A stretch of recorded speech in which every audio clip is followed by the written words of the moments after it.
Sige. Malamig aircon.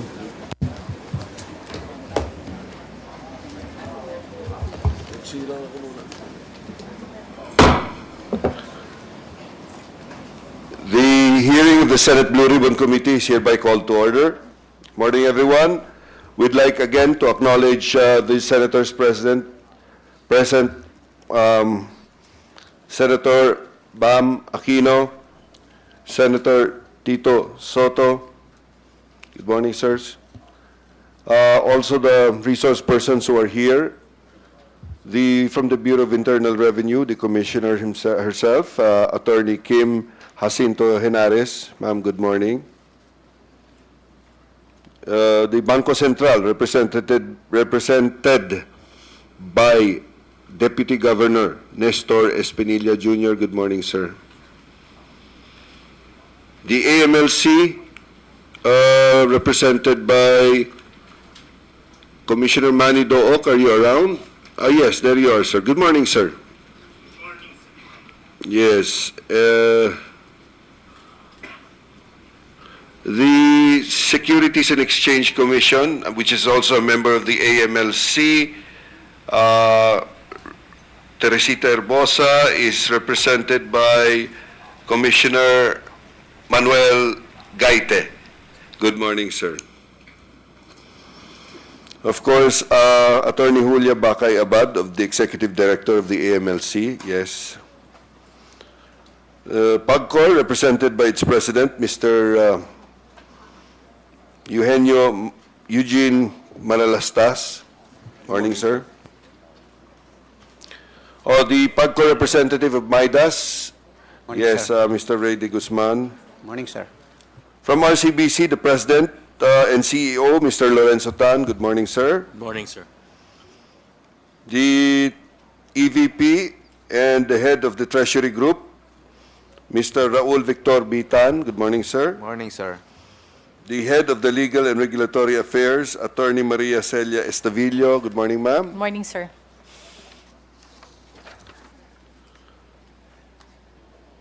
Mr. Raymark Barbella, Mr. Romaldo Agarado, and Pinky Makaalay of RCBC. Good morning, everyone. PNB, represented by Ms. Alice Cordero. Good morning, ma'am. BDO, represented by Attorney Alvin Go, the Chief Legal Counsel of BDO, and Ms. Rebecca Torres, the Chief Compliance. Yes, good morning. Thank you for coming. East-West, represented by Ms. Bernadette Ratcliffe, the Chief Compliance Officer. Morning. And Attorney Lourdes A. Ona, Corsec. Am I correct? I'm the head of Legal Services Division. The head of the Legal Services Division. Good morning. Yes. Good morning, Okay. sir. Mr. William Go. Morning. Thank you for your patience. You've been here present at all hearings. Mr. Kamsin Wong. Good morning, sir. Morning, sir. Soler, represented by Attorney Benitan. Are you around? Morning, sir. Yes. Good morning. The representative of Sun City Group, Junket Soler Resort of Sun City Group, Junket Soler Resort and Casino, Attorney Francis Aguilar. Good morning, Your Honor. Yeah, good morning. Mr. Lai Fong Chan, the representative of the Gold Moon Junket, represented by Attorney Eduardo Escaña. Good morning, sir. Then we have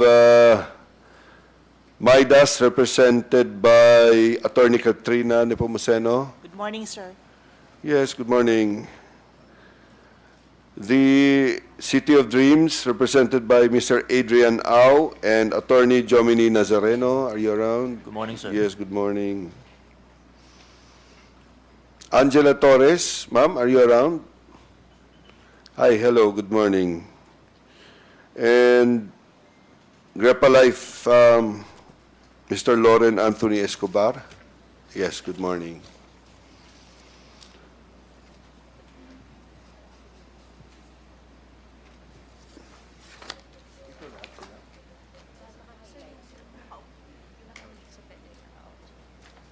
Okay. We'd also like to acknowledge the presence of His Excellency Ambassador John Gomez of the People's Republic of Bangladesh. Good morning, sir. And the Deputy General, the Deputy General Manager of Bangladesh Bank, Mr. Zakir Hossain. Good morning, sir. The Director of Bangladesh Bank, Mr. Abdur Rab. Good morning, sir. Okay. First off, some administrative matters. Ito na lang yung wala pa. Pero okay na to. Yan. Ito na lang. Okay, from Attorney Francis Aguilar, we still awaiting a formal report on how much was received and how much was paid in the junket relative to the 903 million that was allegedly received by the Sun City Group junket. This is requested by Senator Bam Aquino. We're still awaiting. Your Honor, we received the documents that we requested from Soler yesterday, Your Honor. Sun City is asking for 1 week to complete its report, Your Honor. All right then. I have your commitment for 1 week. Yes, Your Honor. Thank you. Thank you.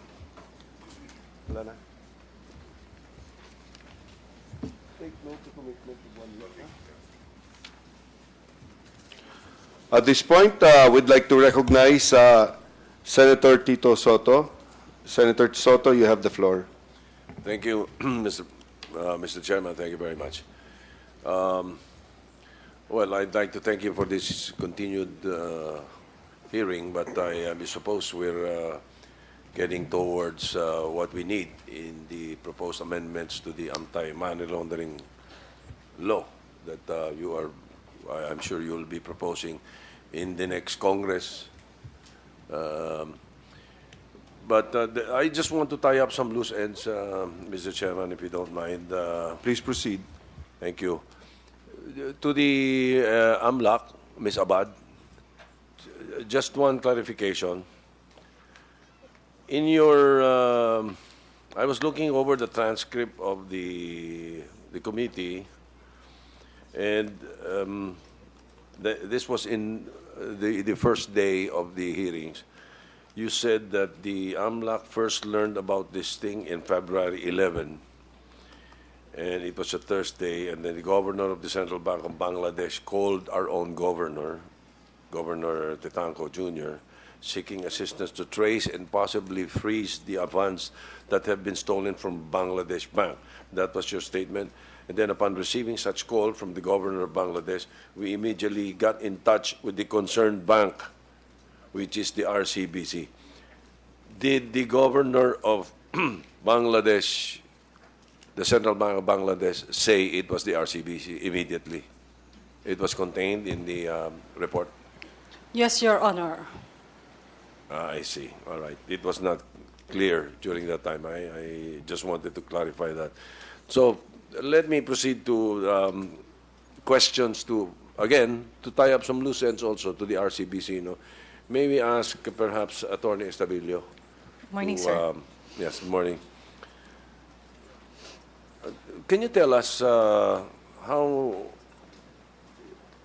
was there a request or requests? I am told there were a number of requests Yes. from a freeze, order of freeze for your bank that you received from the Bangladesh Bank directly, not from the central bank? Yes, Your Honor. We received a total of 3 requests for freeze on February 9 and 1 request for freeze on February 10. If I may... February 9-1? February 9, we received 3 requests for 3. freeze. Uh-huh. And on February 10, we received 1 request for freeze from Bank So of there Bangladesh. were four requests for freeze that you received from the Bangladesh Bank. Yes, Your Honor. All right. How much of the funds was still in your bank, in the accounts of the RCBC, when you received these requests? as of February 9 and 10. Yes, sir. May I do it on a per account basis to be clear, just so that I can answer that with the Sure. time and all? Yes, go ahead. Sir, we have a total of, for February 9, our bank received a total of 790 messages from SWIFT. Of these messages, 158 were in 790 790 messages on February 9. It How was is a that long done? weekend. Email or computer It's, program? it's like an email message, sir. And when we turned on our system, 790 messages entered because it was a long weekend prior to that.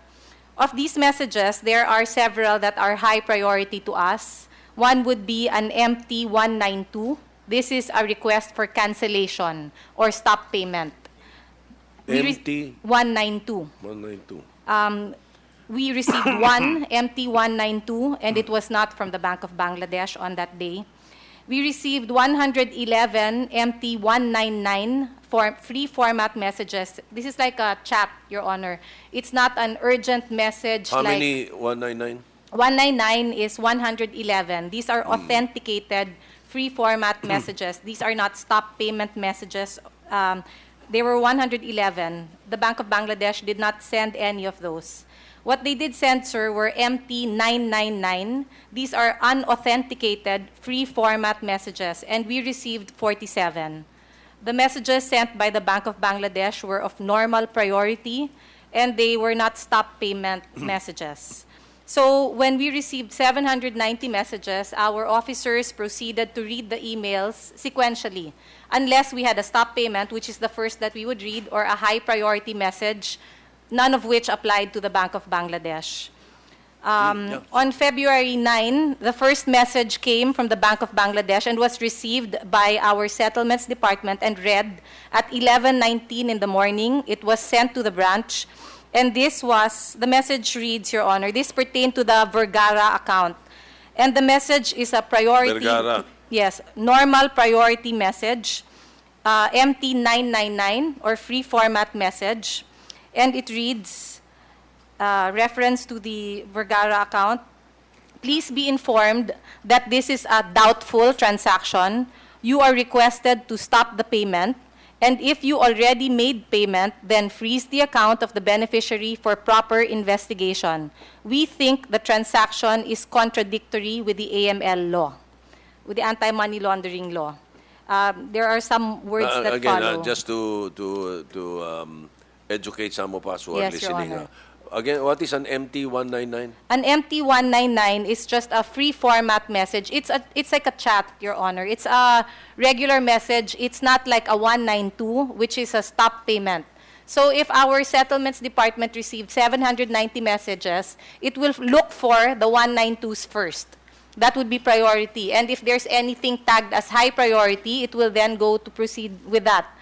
In the case of the Bank of Bangladesh, they did not send us any high priority message. They did not send us any stop payment order. They just sent us an unauthenticated free format message, or a 999, Your Honor. So the first one came in to our settlements department at 11:19, and it was sent to our branch immediately. That was for $19.95 million. I'm sorry, sir, Again. $25 million. Vergara? Ay, sorry, I'm getting confused. It's $20 million, Your Honor, yes. 20. Yes. The chairman was asking me if you're going to submit those reports to us, to the committee. We can submit them, Your Honor. If I may, with the indulgence. Yes, I have a copy of what you're saying. Yes, Your Honor. It says Swift Input FIN 999. That's Yes. what you're referring Yes, to, and- right? Yes, sir. Yes. Okay. But it does say, you missed out. that Yes. There are words here. It says top, Yes. urgent, ... Yes, Your Honor. top, urgent, ... Yes, Your Honor. top, urgent. That's in the narrative, Your Honor. It's not in the heading. It's just in the text of the body of the email. So, settlements department officer will just look at the headings, the subject of the email. Top urgent was not included. So where's a normal where's priority the email, Your heading of Honor. the email here? The heading is with respect to the numbers, sir, that's where it falls. The FIN 999, Yes. is that all you look at? No, that's the only thing that appears unless you open the message, Your Honor. Okay. Correct. Now, there is a sender, and it's BBH. Bangladesh Bank. Yes, Bangladesh Bank. Yes, Your Honor. And you know, if you're familiar with the SWIFT system, then you would know this is the code for the Central Bank of Bangladesh. But, Your Honor, So, you know, you're receiving a request from a central bank, which is not every day. Your Honor, the Bank of Bangladesh is not a correspondent bank of ours. So there was nothing to indicate even that, in fact, we didn't know that they were the Central Bank of Bangladesh. We just But thought they were you know the a SWIFT regular codes. bank. You knew the SWIFT codes. They're not our correspondent bank, sir. So there was nothing that came out to indicate that it was from a government bank. Regardless of whether they're your correspondent bank, the point is, by just looking at the SWIFT codes, because you are also Yes. privy to SWIFT codes, you would know that it's from a central bank. No, Your Honor, not on the basis of the email and not on the basis of the subject. Governor Espinilla, is that correct? On the basis of the SWIFT codes, you would not be able to know whether a sender of a SWIFT code is a central bank or an ordinary bank? Would you know, sir? I'm not familiar with. Who would be familiar with that? Who could answer my question aside from, of course, RCBC? Is there anyone here? And Governor Espinilla, who would be able to answer that question? The issue here is, just by looking at the SWIFT code, you would know that it's not an ordinary bank. You would know that it's a central bank. The banks would probably know this, but I can also get information on this from our treasury people who actually deals with this SWIFT codes, Mr. Chairman. Could we have a reply from you as soon as you could? Yes, Mr. Chairman. At least I will, within the day. Yes. Yes. Yes, thank you. The SWIFT code, Your Honor, was MT999. So that's the unauthenticated free format message. So I don't see the words empty. I see FIN. FIN 999. But It's not the empty, it's FIN. But SWIFT refers to it as MT999, Your Honor. So It's now you FIN. know very well SWIFT codes, Yes, Your Honor, we know but it. you don't know whether this comes from a central bank. Because the code does not indicate. And that's why there was no way for us to know. If it were 192, FIN 192, it would have jumped the queue. And And then- the queue is relevant to us, Your Honor, because out of the 790 emails, number 98 was the Vergara recall. And I will correct the time, I made a mistake. It's 11:22 in the morning was when our settlements department read and sent to the branch the Vergara recall from the Bank of Bangladesh. It says here message input reference 1709. That would be, what time? That would be 5:09 in the afternoon. Perhaps, sir, that is when they sent it, but I'm not sure about Bangladesh time. But our system received it at 9:15 in the morning, and because there was no high priority indication or an indication that it was a stop payment, it was just one of the 790 emails. There was no indication to read it ahead of the others, Your Honor. So the fall in your system was not opening the messages and reading the text. That's what you're saying. We read them sequentially, Your Honor, unless there is a reason to read them ahead, like high priority message or a 192, which is a stop payment.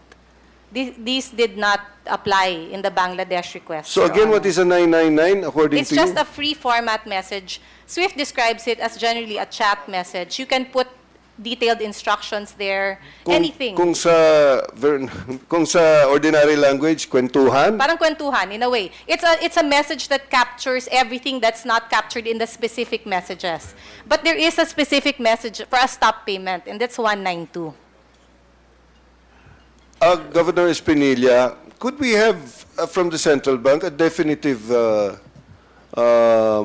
categorization of this? What is a 999 and a 192? You know, it's very Greek to us, but can we get, or you can tell us something right now? Mr. Chairman, if you allow us, I'm bringing in an expert on these matters to be able to respond to you properly. Good. He'll be here in... Yes, in a few minutes, Mr. Chairman. Good. The Thank BSP you. is not too far away. Thank All you. Senator Soto? Yes, thank you. Going back to my question and your first portion of the answer. Yes. So, Vergara, 1122, Yes. magkano pa ang pera doon? Before that, Your Honor, at 11:19, there was a withdrawal of $19.95 million. Then, 3 minutes later, the recall from Bangladesh arrived, and that actually there were no other withdrawals to transfer to the William Go account, actually. There were no other withdrawals after the recall. The next email from Bank of Bangladesh was number 103 in the 790 emails that we received. And we received it, our settlements department read it at 11:25 in the morning and sent it to the branch at that time. But at 10:24 in the morning, 15.216 million from the Vasquez account was transferred to another account. And after the recall... Which account? Transferred to what? I don't have the waiver, Your Honor, but I have requested PhilRem for their waiver, and they have refused to give me their waiver. So I'm unable to discuss details other than a transfer to another account, Your Honor. So at 11:25 in the morning, we received our recall from the Bank of Bangladesh, and at 11:34... This is on February... 9, Your Honor. Thank you. At 11:34 in the morning, another withdrawal or transfer to the William Go account was made from the Vasquez account, and this is for $9.76 million, Your Honor. The third recall that we received on February 9 was at 11:30 in the morning, and this was number 108 in the 790 emails that we received on that day, and this pertained to the La Grosas account. Prior to that, on February 5, at 3:16 in the afternoon, there was already a withdrawal, a transfer to the William Go account of $22.7 million. After the recall was received from the Bank of Bangladesh, an additional $7.23 million was withdrawn from the La Grosas account and transferred to the William Go accounts at 11:35 in the morning. There was no recall from the Cruz account on February 9. The text of all three recalls are identical, as I read. They just said that the transaction was doubtful and they thought it was against anti-money laundering laws. On February 10, Your Honor, at 2:41 in the afternoon, we received our fourth recall from the Bank of Bangladesh, and this pertained to the Cruz account. The wording is different already, but it is still a 999, so it's just a free format, unauthenticated free format message. It's a normal priority transaction, although the narrative contains the word stop urgent, but it doesn't appear unless you open the email. And the words are, please be informed that this is a fraudulent transaction and unauthorized access in our SWIFT system. So you are requested to stop the payment, and if you have already made the payment, then freeze the account of beneficiary and please back the funds to the account number 210-83190. So, Your Honor, this is the only different one. We never received any other clarificatory messages from the Bank of Bangladesh for the other three accounts, clarifying why they thought the transaction was doubtful, because we had no idea. In fact, we were really in the dark when we received the first three messages, and things became a little clearer, but even then, not so, on February 10. That's all that we have from the Bank of Bangladesh, Your Honor, on the recalls. I've given you the flow on a per-account basis as well. All right. We noticed the timing, 2 minutes, 3 minutes before. Yes, yes, Your Honor. They received it. Now, all, if not most, well, most, if not all, were transferred to the William Go account. $66 million, Your Honor. So what did you do with the William Go account?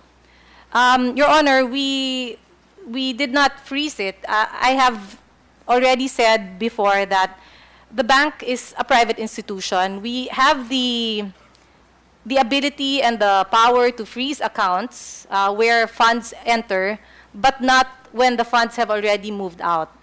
Banks do not have this authority, and neither do the regulators, Your Honor. The law and the regulations do not allow for us to freeze accounts as the funds move down.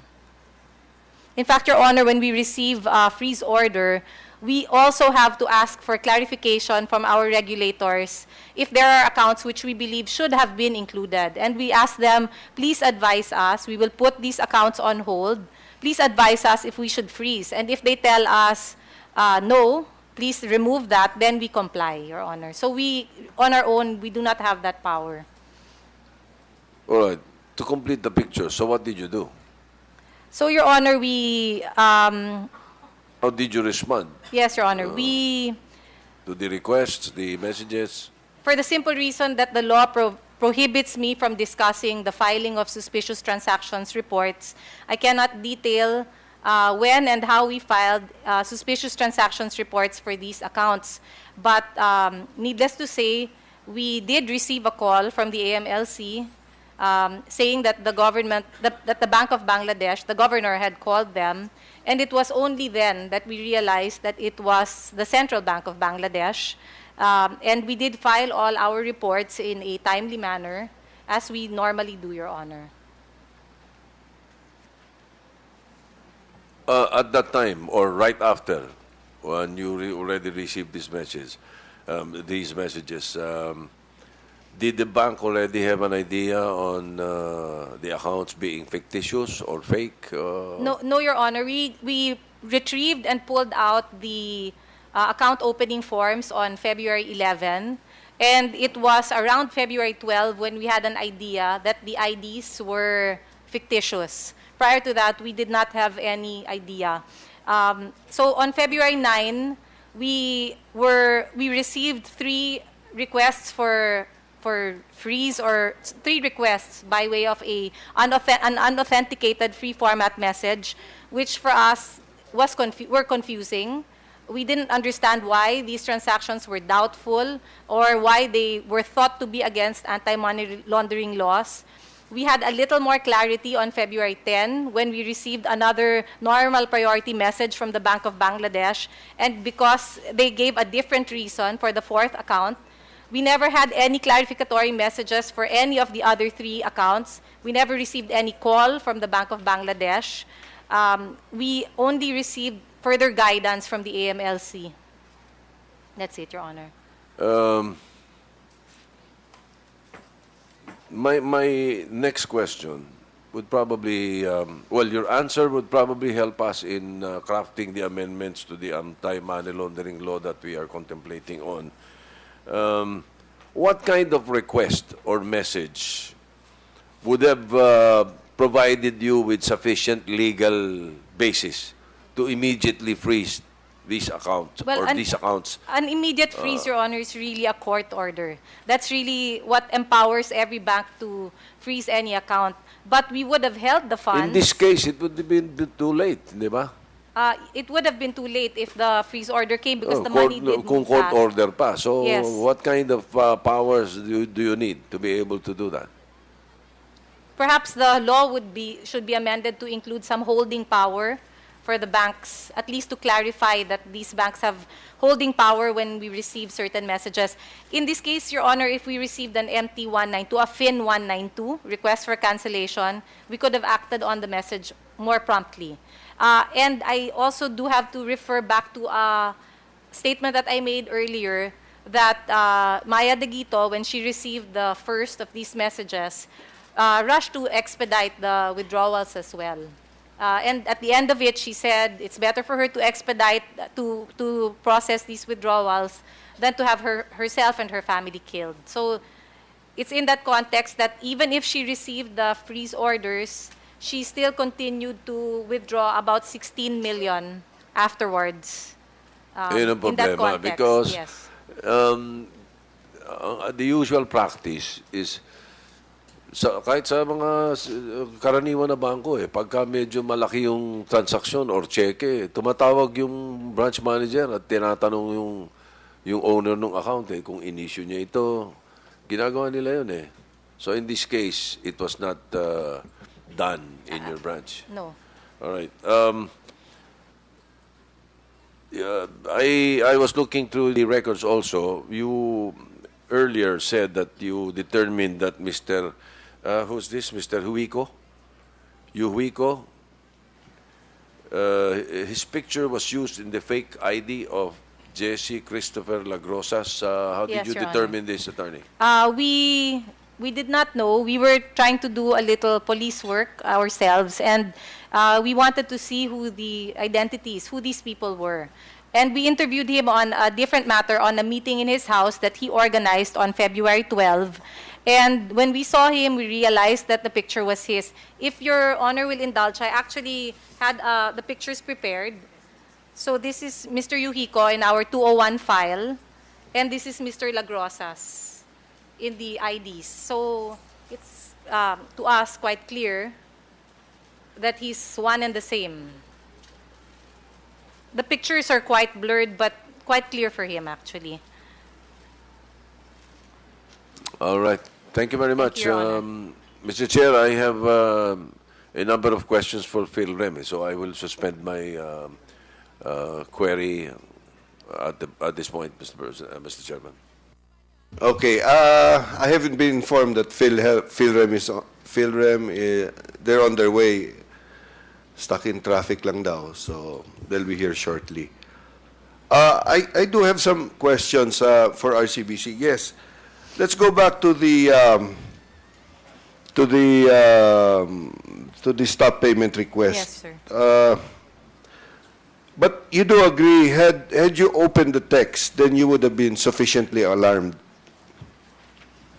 It does say top urgent, then please be informed.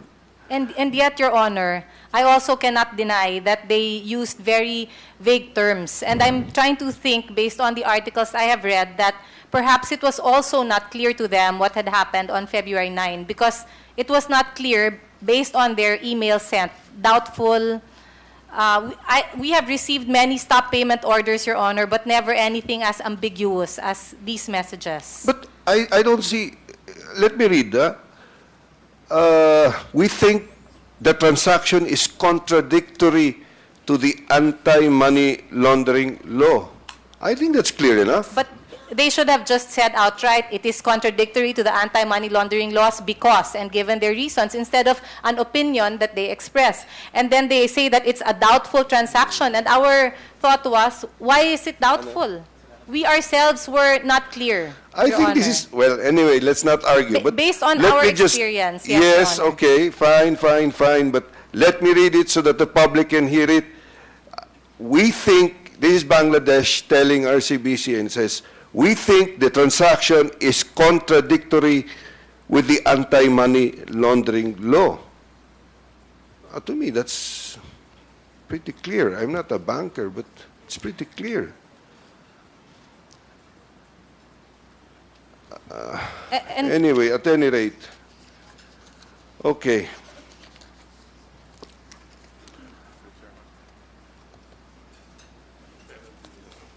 Senator Recto? I'm sorry, Mr. Chairman, just to follow up on this. Maybe we should ask the BSP governor or deputy governor in this case, what is the possible penalty of RCBC? What are the range of penalties? For what, Mr. Chairman? For this Yes. situation?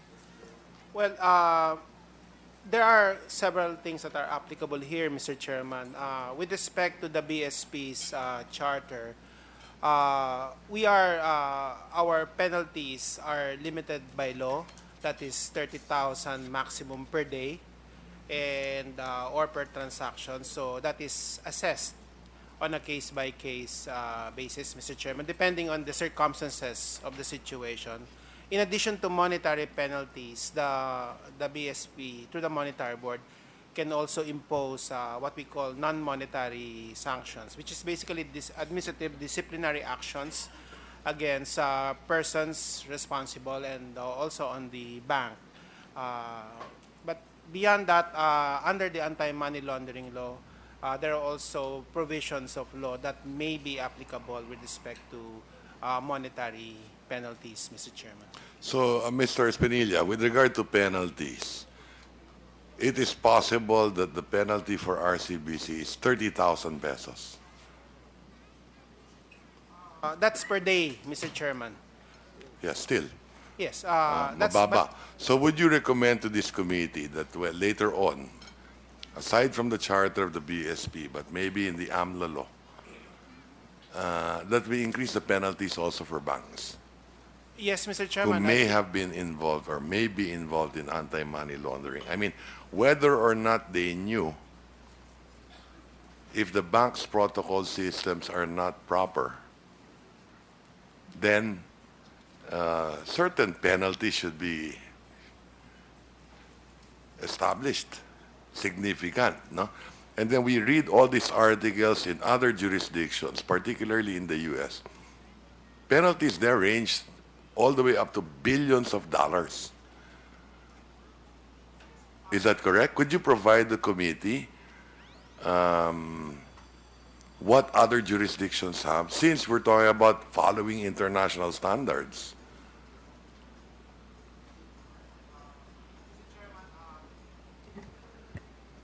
I think it is just applying the principle of proportionality here. I think there is certainly basis for the Senate and Congress to consider higher penalties than is currently under the Yes. law. And as I think Your Honor also mentioned about the pending request under the BSP Charter Amendment to increase the possible penalties that may be imposable by the BSP. So, and this is because the economy has grown and the transactions have grown. So I think there should be flexibility there. So Could you provide specific recommendations in the future? You can think about it, what the penalty ranges should be, not only in the BSP Charter, I suppose, but in the AMLA law itself, di ba? yes, Mr. Chairman, that could be part of the Something submission. specific, because in the past, in all the recommendations of AMLA brought to Congress, mababa in the passive penalties. I remember having debates on this before, way back in 2001, insofar as penalties are concerned. Is that correct? Yes, Mr. Chairman. Mababa pati yung recommendations. But now, you can come back to us and make the specific recommendations. Yes, Mr. Chairman. Okay. We would do that. Yeah. With the permission Mr. of the chair, just another item on civil forfeiture, because I think we left that in the last hearing. No? Meron ng perang inabot sa inyo, nasa AMLA na, or safekeeping with the BSP or AMLA. Okay? At yung tanong ngayon ay, apparently there was an acknowledgement receipt signed also by the ambassador of Bangladesh, if I'm not mistaken, if I correctly remember. No? Having said that, gaano katagal ba yung civil forfeiture cases? And who should be filing these civil forfeiture cases? Mr. Chairman, may I defer to the AMLAC representative, Director Julie Bakayaban. So that we can help guide the government of Bangladesh here also. Yes, Mr. Abad, please apprise us of the latest developments with regard to this issue. Your Honor, to answer the question of Senator Recto as to how do we file petition for civil forfeiture, well, a petition for civil forfeiture is filed in the name of the Republic of the Philippines, as represented by the AMLAC. As to how long it takes for the court to resolve a petition for civil forfeiture, it depends on the nature of the case filed before the courts. If it's just simple, let's say just one bank account involved in the petition, that it will not take long before the court can render. No, in this case, the Judgment. money is already with you. Yes, Your Honor. So there is no bank account. At least with the 4.6 million and the 38 million pesos, possibly the 107 million with Soler, di ba? If there are no oppositors, how long will that take? It will not take that long. Probably we'll just comply with the procedural process, like the service of notice to the public probably by publication, and then of course if there are other known claimants to the property subject of petition, then we will also serve notices to those known or identified claimants. In this case, meron bang claimant? In this case, we have to implead the person who turned over the money because Correct. he has an interest in the money that is subject of the forfeiture. So we have to comply with the procedural requirements, Your Honor, on services of Correct. notices. And then, of course, the court would set the case for hearing, and we cannot tell how when the court would set the case for hearing. But under the rules, once the case is submitted for resolution, I mean, after all the parties have been heard and all the required pleadings are submitted and all pieces of evidence have been presented in court, then under the rule on civil forfeiture, the court has 30 days within which to render judgment from the time the case is submitted for resolution, Your Okay. Honor. So kung walang oppositor, mabilis lang to. If there's no oppositor, Your Honor, the case may be set for ex parte presentation of evidence, meaning the court will allow the AMLAC to present its evidence ex parte, Your Honor. Yes, thank you for that. Okay. To PAGCOR, may I ask PAGCOR, dun sa mga linaro sa casino, may share ba ang PAGCOR dun? And so was part of the winnings, taxes, and all of that? Yes, Your Honor. By So, way of... magkano naman ang kinita ng PAGCOR dun sa mga linaro? For MIDAS, 15% of the GGR, meaning gross gaming revenue. And how much was that?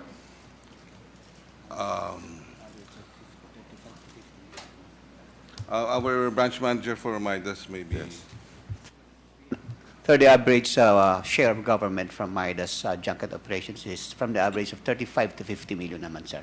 Of the No, 15%. I'm talking about this amount of money that was played in Midas, for example. How much did you make? Sir, offhand, we cannot... Why not? You are the regulator. No, You are in because- the treasury. yes, but... So it's- magkano kinita? It's all intermingled with other winnings of the junket operation. No, ulitin natin ha. Magkano pumasok sa Midas? Eastern Hawaii, 1 billion, di ba? Let's say yung 450 hindi nalaro. Kasi bayad utang yun, if I'm not mistaken. 550 yung linaro. Magkano kinita nyo dun? May I refer you to Attorney Kat? Can you give the details, please? Your Honor, actually, for the whole month of February, what is actually declared to us by Eastern Hawaii is the total gross gaming revenue for that whole month. So we have to determine which portion of that gross gaming revenue actually pertains to the GAO playing account. Until now, you've not determined that? Your Honor, we've been looking at it for the whole week since Senator Bam raised that the last hearing. And we have to look at the player records. So you've not done that yet? We have done that, Your Honor. But you don't have the answer yet? We don't have the exact amount, Your Honor, because we Okay. don't want to give you a guesswork. So How we long want will to it give take? you the accurate. Yes, yeah. How long will it take? Your Honor, that is actually the same question that is actually being asked of us by the AMLAC. So we have asked PAGCOR to give us about 10 working days to look at it. I have one question. Why is it LRWC is a private corporation? It is a publicly listed corporation, Your Yes, Honor. it's private, publicly listed, right? Okay. But the regulator here and the operator is PAGCOR. Your Honor, the junket operations are subcontracted to PIKI. Who subcontracted it? PAGCOR, sir. Oh, tama. You are the operator and the regulator. We operate the regular gaming tables, but for the junket tables... Yes, but you subcontracted it.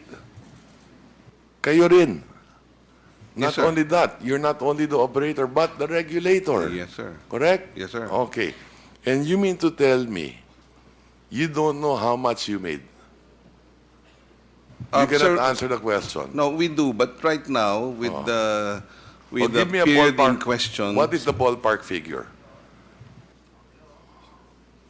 What is that 15%? Because I will ask a follow-up question. What could that number be? We will not hold you accountable for that number na specific, yun na yung amount na yun. What could be that ballpark figure be? If you don't know how much you're making, No. approximately. Approximately about, for that month alone, it's about 48 million. So from this transaction, the roughly 15%. 48 million pesos. Yes, Your Honor. Okay. So what is the disposition of PAGCOR here? Yan ba posibleng masaoli? I'm just wondering. Yan ba posibleng masaoli din? Are you thinking about it or not even thinking about it? No, I'm, we I'm are. just In fact, curious. we were asked by Senator Bamakino last hearing, and we replied by saying that since we are under the office of the President, a directive from the President will allow us to return the amount. Okay. So you will seek guidance from the office of the President kung posibleng isa sa oli yun. Okay. Thank you for that. Let me continue with the permission of the chair. Maybe a few. So, well, you know, my questions are really with PhilRem as well, no? But since they're not here yet, and the messenger, because they are key to this as well, no? Very important. That's why we asked the messenger to be here too. But since they're not yet here, maybe I can ask this question to Kim Wong, Mr. Kim Wong. You said in your testimony na kulang pa, may natitirang pera sa PhilRem. Is that correct? Opo, Your Honor. Magkano yung natitirang pera based on your testimony? 70 million something po. $17 million, Opo, di ba? opo. At saka yan, tugma na yan doon sa presentation ko rin in the previous hearings na parang nga may 17 million bang natitira sa kanya. Opo, sa sir. kanila, no? And you're saying na you did not receive that $17 million. Hindi po. Okay. But then you also said, on the first night that they delivered, di ba? Meron, magkano yun, yung first night? And what was the date? Just to remind everyone. February 5 ng gabi sa Soler. Opo, February 5, 80 million pesos, tsaka 20 million pesos po. Okay. Cash po. Correct, di ba? And for several days, ang total na nakuha mo sa kanila was 400 million pesos and $5 million. Is that correct?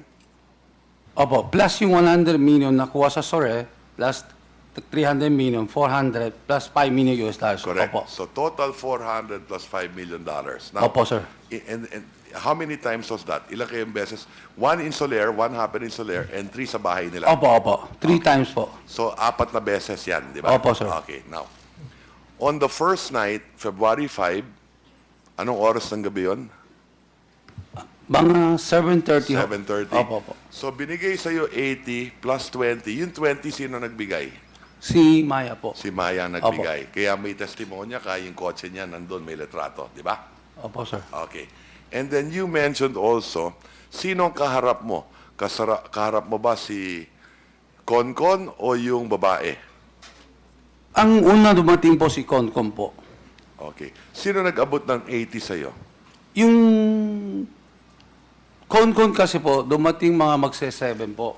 Dumating yung pera niya, mga 7:30 po. Tapos, yung tao niya po, dalawa. Kasama ni Konkon? Opo. Tapos yung isang driver ko po, tapos hinati din niya ako, Soler po, malayo po yun eh. Tapos umakyat po ako sa second floor.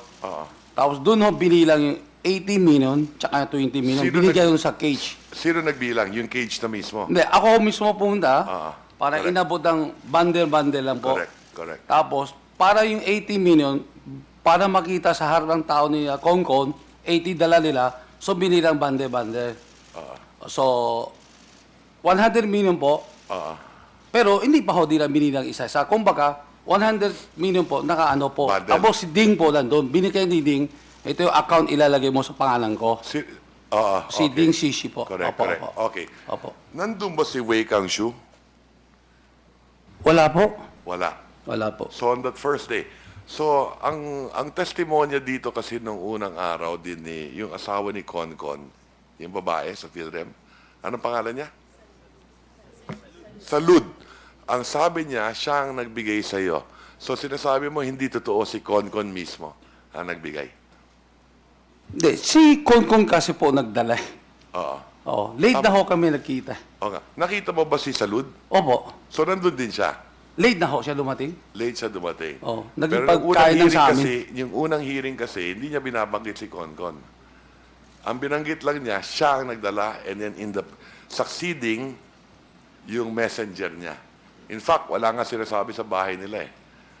Kayo na lang ang nagsabi sa bahay nila na tinanggap na rin nila sa bahay nila nangyari, yung iba. Di ba? Opo, pero si Konkon pong nagdala eh. Kasi may mga tao naman nakakita po yun. Okay. Opo. Now, the next point is, maliwanag ba kay Concon na ang kausap nila talaga dyan, ikaw, hindi si Wei Kangshu? Ibig ko sabihin, kasi meron sila resibong pinakita, di ba? Ganito po sir. Kasi sabi ho ni Dila Konkon, yung 100 million, kano ilalagay? So, sabi ni Gao, kaya nga may recipient nila Konkon kung sino. So sabi ko, Gao, pahingin isang pang 100 million lang. So sabi ko kay Konkon, na ito, pang 100 million lang, pesos lang po. Kasi isang balitang player lang po. O yun, tapos na, nagkaganon-ganon sila ni Ding tsaka ni Gao. Sabi ni Ding, akin mo na tong cash. Suppose we dapat dadalhin sa Maidas. Sabi ni Ding, hindi, gusto na namin maglaro na, kaya dilala sa taas. Opo. Ang puntos ko dito, Opo, sir. Mr. Wong, is Opo. this, no? Gusto kong i-establish kung totoo bang may taong Wei Kangshu. Totoo po, may tao po si Wikangsu. Prayer po ni Gao sa Maidas po. Correct. Okay. Opo. Pero nung araw na yon sa Soler, nandun ba yung Wei Kangshu? Wala po. Marami ako ngayon nagtatanong sa akin, saan ba si Wikangsu? Sabi ko, hindi na po nila nakita Okay. eh. Okay. So, kasi dito sa resibo na pinapakita nila, na binigay sa committee, ang tumanggap daw si Wei Kangshu. Yun ang sinasabi nila eh. Hindi ko po alam yun. So, sinasabi mo na at least on that day, hindi totoo na wala si Wei Kangshu doon sa Soler. Yung sa araw lang po yun. Yung 100 milyon. Opo, wala po talaga. Wala siya doon. Wala po. Okay. At nag-dinner pa kayo. Opo. Di ba? Opo. At sino magkasama sa dinner sa Soler? Si Maya po, ako po, si Konkon, tsaka si Mrs. Konkon po. So, 4 kayo. Opo. So, alam nila talaga na ang delivery ay para sa iyo, para kay Ding ba yun, o kung sino yun, Mr. Gao or whatever. Actually po si Gao, tsaka kay Ding. Opo. Tama. Opo, Okay. sir. At hindi si Wei Kangshu. Wala po. Sinabi lang po namin kasi na yung 100 million, kasi una-una, sabi ni Gao, para sa player niya, para makapag-umpisa. Kaya lang to si Ding, akin mo na yun, gusto namin yung daruin kagad. tama. So, kumbaga, parang siya ng recipient ng po, doon sa 100 So, million sa pesos. madaling Opo. salita, Mr. Wong, sinasabi mo, nagsisinungaling sila at they fabricated evidence. Yun ba ang sinasabi mo, na meron dito resibo na nakapirma yung messenger na ito inabot to kay Wei Kangshu. Hindi totoo yun. Kasi nandun ka. At least on the first instance. Opo. Sinasabi ko lang po yung actual po, pero hindi ko alam po paano ginawa nila. Hindi ko po alam. Okay. Tapos sa bahay nila, meron ka bang kasamang Wei Kangshu nung pumunta kayo sa bahay nila para kunin yung ibang pera? Wala po. Wala rin. Opo. Not at any time. Wala po. Wala. So alam nila na ikaw talaga ang kausap in behalf of Gao o Ding o kung sino man yung Pinapakuha lang po sa akin nila Ding Pinapakuha, kaya ganito. nga, Kasi kailangan daw nila yung Tama. yung pera po. Okay. Opo. So, hindi totoo yung Wei Kangshu. Wala po. Wala. Okay, so para at least maliwanag yun, ano. Base sa testimonya ninyo. Kasi meron dito mga resibong pinakita na nakapirma yung Wei Kangshu. So lumalabas nga dito, may nawawalang 17 pa.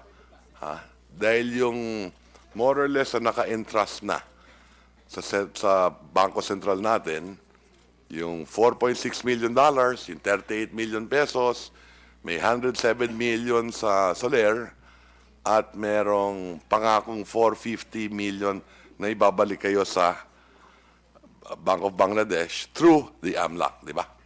Yun ang nabanggit ninyo, no? Opo, sir. So halos kalahati na yun eh.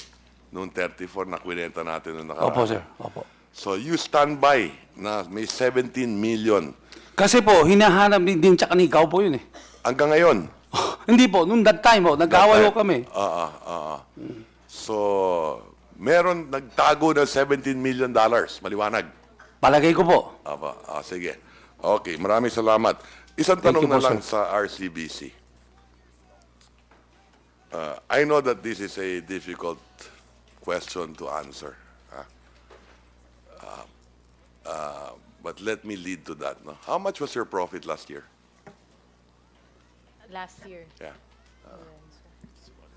7 billion, more It's or about less? 5.2 billion. 5.2. So more or less, you make about 5 billion a year Yeah, around that. on the average. No? And the total assets is about half We a ended trillion. we ended 2015 with 534 billion Okay. total assets. And the total capital of RCBC is About 56 billion. 56 billion. The market cap of RCBC is Probably around 40 to 45 billion today. I haven't looked at the stock price today. okay. But prior to this happening, what was the market cap of RCBC? Probably a few billion higher than 40 to More or less, 45 more or billion. less. Probably around 45 billion. Yeah. But you know, the best valuation, Your Honor, last year we brought in Cathay Financial Holdings from Taiwan, Yes. the biggest financial services group in Taiwan, and they valued the bank at around 90 billion pesos. 90 billion pesos. And market cap today or yesterday was what, 42 billion? Around 40 to 45 billion, more or less. So kung valuation-wise, you're 50% less of what it should be. Yes, Your Honor. So you've taken a hit because of this issue. Well, you can see the fluctuation Yeah. in the So stock on price. paper, depending, you've lost 40, 50 billion on paper. Well, it's not entirely because of this issue, Your Honor. I think Yeah. the general Philippine stock market corrected after May. No, I understand all of that. No? Yeah. But it's significant. I mean, kahit papaano natamaan in that sense. Ha? Yes. Now, assuming lang, just to put on record, no? If we're talking about $80 million and 30 million masasooli, assuming lang, natira 50 million. $50 million at roughly 2.2 billion pesos. Assuming that the RCBC gives this to the Bank of Bangladesh, your 5 billion profit minus 2.2, kita pa rin kayo ng 3 billion. And then maybe your market price will improve back to what it used to be. And you would gain from that anyway. And maybe your stock price will hit whatever value and you make the protocol corrections and maybe you can gain 90 billion more again. I have something for the board to consider, I suppose. I don't know. I'm not making a recommendation, but it just crossed my mind. Well, you're correct, Your Honor. I think our business is an actuarial business. Again, we have 16 products or 16 services that we sell to every corporate or consumer customer. And we either lose money on bad loans, bad trades, or operational losses like this one. On the average, we provision 1 to 2 billion a year on those types of losses. Correct. No? Correct. So if we're found liable, yes, you know, I would recommend to the board to Yeah. set aside a certain sum of money. Correct, di ba? So thank you for the very candid response, and I hope you don't mind me asking that question. It's okay, Your Honor. Yeah, thank you. That will be good for your stockholders also anyway, I suppose. No? Okay. And then finally, with the BSP. to the BSP. The last hearing I asked, has this affected OFWs? Tumaas na ba yung cost nila? Let me add another question. No? Not only in terms of cost, but may delay na ba? Nahihirapan ba yung OFWs to transact with money remittance operators, to transact with banks para magpadala ng pera sa Pilipinas? Tumaas ba yung cost nila? Natatagalan ba? May delay na ba? Nahihirapan ba sila? Nabawasan ba yung banko that they can deal with? Nabawasan ba yung remittance companies that they can deal with? Tinamaan na ba sila, so to speak? Oo. First question, yes. Mr. Chairman, on that point, my response then was, if we are going to directly attribute to this one right away, we are still monitoring that situation. But I explained that even before this happened, Mr. Chairman, we were already observing some closures of accounts of correspondent banks, which has But not because of this. not necessarily because of this. So not because of our AMLA law. Well, Mr. Chairman, I think the way to appreciate that is these accounts were being closed down by some banks overseas, mainly because of their business assessment regarding the AMLA risk in the country. And for that, they consider... When you say the AMLA risk in the country because our AMLA law is insufficient, that is part of their... and when you say correspondent banks, are you talking about foreign banks? Yes, Mr. Chairman. Not the local banks? Not the local banks, Mr. Chairman. So because... So it could either be of two things, di ba? They want the business for themselves. Well, yes, that's why... I mean, it's their business model. Ayaw nilang to deal with our own banks. Pinahihirapan nila yung bangko natin para yung negosyo mapunta sa kanila. That's one. Or two, if it's AMLA, because, you know, we can all see the threat of terrorism globally. So timing kasi ngayon eh. You have all these problems on terrorism in Europe. Diba? That's right, Mr. Chairman. So these are possibilities. Correct. That's why... But nothing related to this incident yet. I don't think I'll be able to make that strong conclusion at this point, Correct. Mr. Chairman. No, because you said, my question is about this incident. May naramdaman na kayo. And your reply was, prior pa lang, meron na kami. Yes, Mr. Oh, Chairman. sige. Let's leave it at that at the moment. Okay? So that's one. Two, what about, so we discussed OFWs. What about the difficulties of our banks right now with regard to regular transactions, not necessarily OFW? Are they experiencing difficulty because of this issue?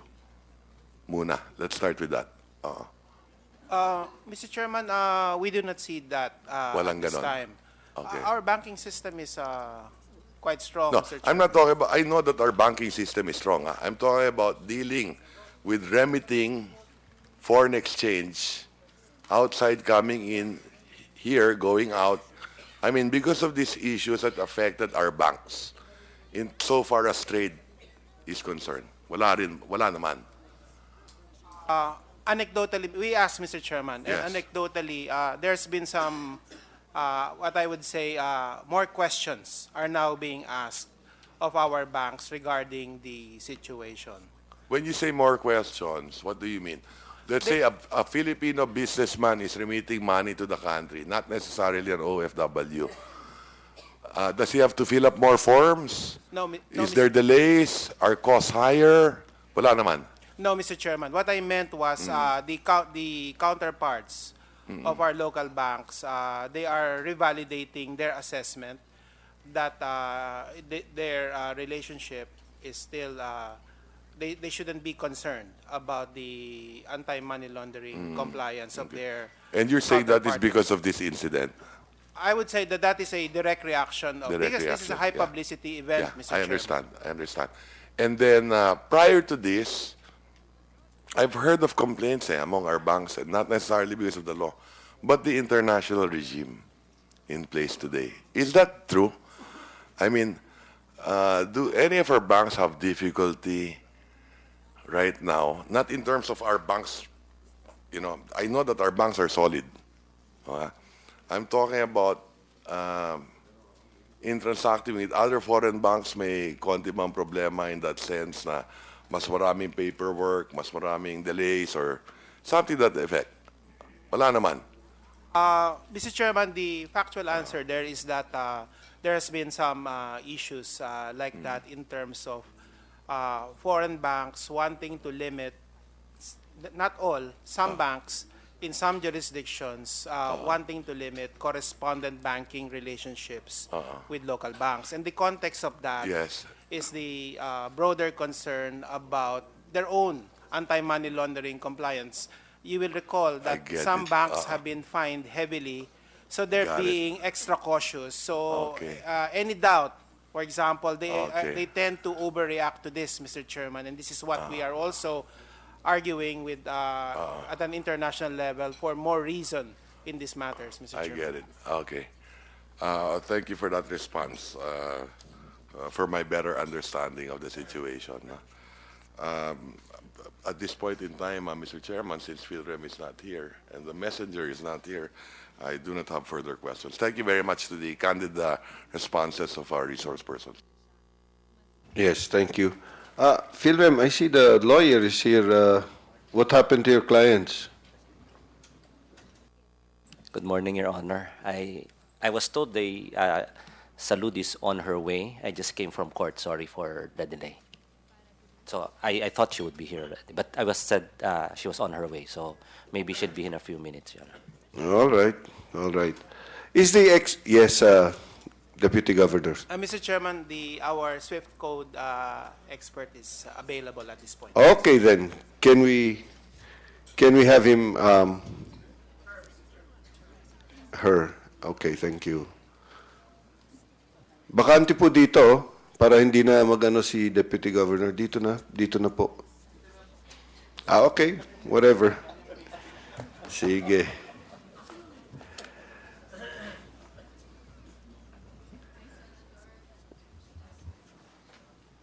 Please identify yourself, ma'am. I'm Nenita Kadapan from Bangko Sentral ng Pilipinas. Marisa Nenita Nenita Kadapan from Kadapan. Bangko Sentral. Okay, Bangko Sentral. What's your position in the Bangko Sentral? Acting manager sa SSD 2 po, in charge ng SWIFT messaging. Swift messaging. All right. Okay. Could you kindly tell us, dito sa Swift messaging, one of the issues that came out is that would a bank which is supposed to be familiar with Swift codes know that the Swift code, the sender, is a central bank and not just an ordinary bank? Meron ho kasing mga SWIFT big code. So, pag nag-send po kayo using your big code, mag-a-appear din po kung saang bangko tsaka kung anong locality. So, yung ano po ng Bangko Sentral, PHCBP, MM, pag nag-send po kayo, lalabas din po Bangko Sentral ng Pilipinas, Manila. So, ma-identify mo po kung saan at sino yung na-registered na sa BIC na yon. Paano po ulit? Doon po sa BIC, meron hong 8 characters. BIC code po. Yun yung dinedesignate na code for an institution kung SWIFT member. Kung sa tao, pangalan yon. Apo. Para ho kayong may code. So, binibigyan ho kayo ng code ng SWIFT kung nag-register kayo as a member. Tapos po, pag nag-send po kayo ng messages, mag-a-appear din po kung ano yung institution nyo, tsaka kung saan kayong locality. So iba-iba po. Kunyari, Citibank po, Manila, Citibank, New York, may iba-iba po siyang big code. Big code? Opo. BIG? BIC po. BIC. BIC. Identifiers code po. Parang doon ka ma-identify na yun po yung gagamitin mo to make or to send messages. And would banks ordinarily know if it's a central bank or not based on the BIC code? Ano po, makikita po yung bank nyo kasi pag nag-encode po kayo ng big code, mag-a-appear din po yung bank tsaka kung saan locality, kung saan place. And the receiver of the message from the sender would know. Opo. Kasi pwede nyo rin no, kung hindi yung updated some big code po, hindi nag-a-appear. Kasi pwede ko kayo mag-extend ng 3 characters. For example po, yung sa central bank, PHCBPMM, pwede kayong maglagay ng international for specific na unit. So doon po, pwede nyong i-check, pwede na hong i-google ngayon kung saan po siya naka-assign. So if ever po na gusto mong i-identify kung saan yun galing, ma-check naman po, mabi-verify. Hindi po. Pero based on the BIC code, the name, you would know if Apo. it's a central bank. Apo. Pero some big code na hindi pa updated, hindi nag-a-appear po kung Bangko Sentral, Manila, hindi siya nag-a-appear. So yung big code lang po. Pero na-accept po siya sa system. I'm talking about central bank of other countries Apo, sending messages here. makikita po. Makikita at mare-recognize Apo. Kasi naka-assign po siya. Opo, specific. by the code. Kunwari ho, yung Fed Reserve. By the code, not the name. Apo, yung So, code po, kung- ma-identify niya kung anong institution yon tsaka saang lugar po. Would they know the code? Opo, pwede pong meron silang malaman. listahan doon? Mr. Chairman, Pwede pong malaman. I think Senator Aquino? what we're asking is, kung i-check mo, malalaman mo kung sino yun. Opo, you, Diba? you will know. You can, it's Yun nga. verifiable Pag chinek mo, malalaman mo kung sino. Pag hindi mo chinek, hindi mo naman siguro Pero authorized. if you have a relationship, kasi bago po kayo mag-send ng messages, may relationship. Hindi yung kasi kayo basta-basta makasend kung walang RMA. Yun ho yung parang relationship arrangement that you can receive and send messages to any institution na member po ng SWIFT. Yeah, but if you have no relationship, then you receive a big code from a bank. Would you know it? Would you know that it came from a central bank, considering that you have no relationship? Bali po kasi yung SWIFT, mag-instruct kayo sa isang bangko na meron kayong relationship na sasabihin nyo na kunwari po, MT-103 na nabanggit kanina. So magbibigay kayo ng message instruction sa inyong bangko na bayaran itong beneficiary na ito na through an account. So itong beneficiary pong ito, meron siyang account na babayaran ng Fed if ever yung Fed Reserve Bank po yung may relationship kayo. Katulad po ng, in our case, Nostro Bank namin siya. Ibig sabihin, may account kami sa Fed.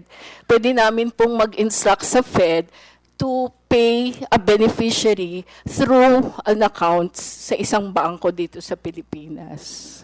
So, ang Fed po, hindi siya mag-execute ng payment to an institution na wala siyang account, wala siyang relationship, ganun po. So, yung authenticated po, ini-execute lang yun ng isang bangko na meron kaming account. Ipo-push through po niya yung execution ng payment. Basta authenticated. Okay, that's a lengthy explanation, but Sorry po. okay. Yes, Senator Bam?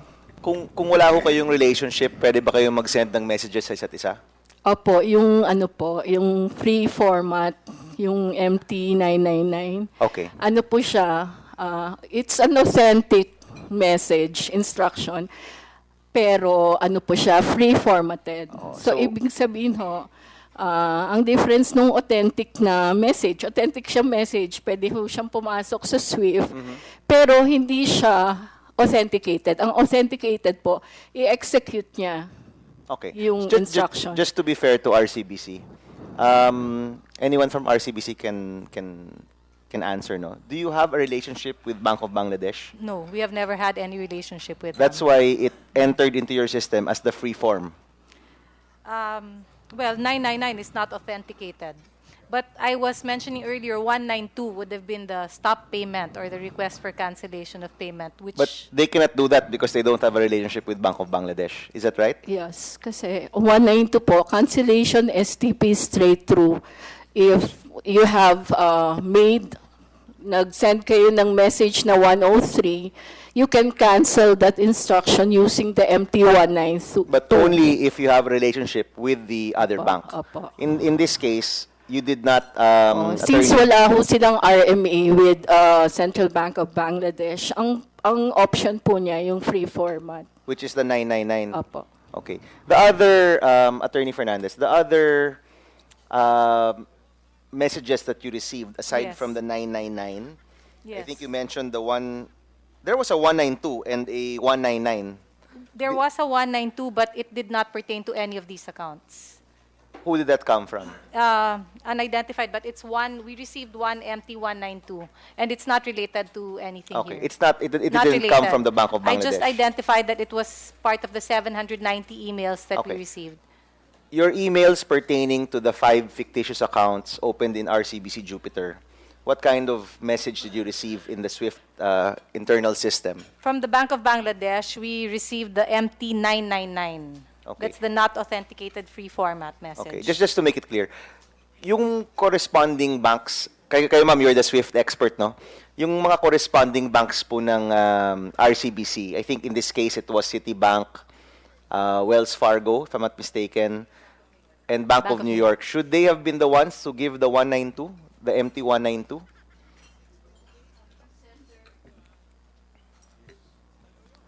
In our case, when we send, if you're the sending bank, kayo po yung nag-send ng instruction, you should be the one to send the cancellation instruction, the MT-192. No, but in this case, so, wala naman silang relationship kay Opo. RCBC, so they could not send an 192. They could only send a 999. Is Opo. that right? Pero authentic message din po yun. Dapat i-check din po. Kasi message, we use the free format if our counterparty needs additional information. So it doesn't- magagamit niyo rin po It yun. does not mean na kung freeform ginamit mo, it's less persuasive. Opo, kasi It does not mean that. Opo, it can provide additional information or pwedeng mga queries doon ka mag-ano. Kasi free format po yun eh. Mas malaki yung fields niya na maglagay ka ng mga Information. relevant information. Okay. Mr. Chairman, on that note, I'm done. But on other questions I have. No. Pero na-establish ba na the Bank of Bangladesh could not have sent a 192 because they have no relationship? 192, authenticated po siya. Yes. So, dapat may RMA po kayo. Dapat may? Yung meron hong relationship na kapag establish Oo. yung kayo So ng in this case, management. walang relationship. So they Opo. could not have sent a 192. Hindi po. Tsaka yung 192 po, may reference siya na kailangan to cancel the message. Kailangan niya yung reference ng 103 na pinadala mo previously for that instruction to be canceled. So, hingi po siya ng mandatory na reference ng message na dapat i-cancel. So, if wala siyang previous message, hindi rin ho invalid din po yung 192. Okay. Yes, RCBC. Your Honor, just to also add, we never received any 192 from any of the correspondent banks. They did send 199s, but no 192, Your Honor. Sorry, MT-103? 192. We never received any 192. Walang canceled. Okay, okay.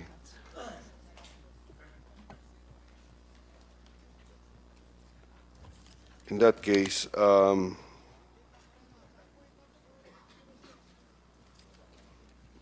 guess that's enough for the 192 and 199. Just to verify, you did reply to Bank of Bangladesh at what date? February 9, am I correct? Yes, Your Honor. We replied at, I think, 3 o'clock in the afternoon of February 9. It says here 2052, 8 o'clock.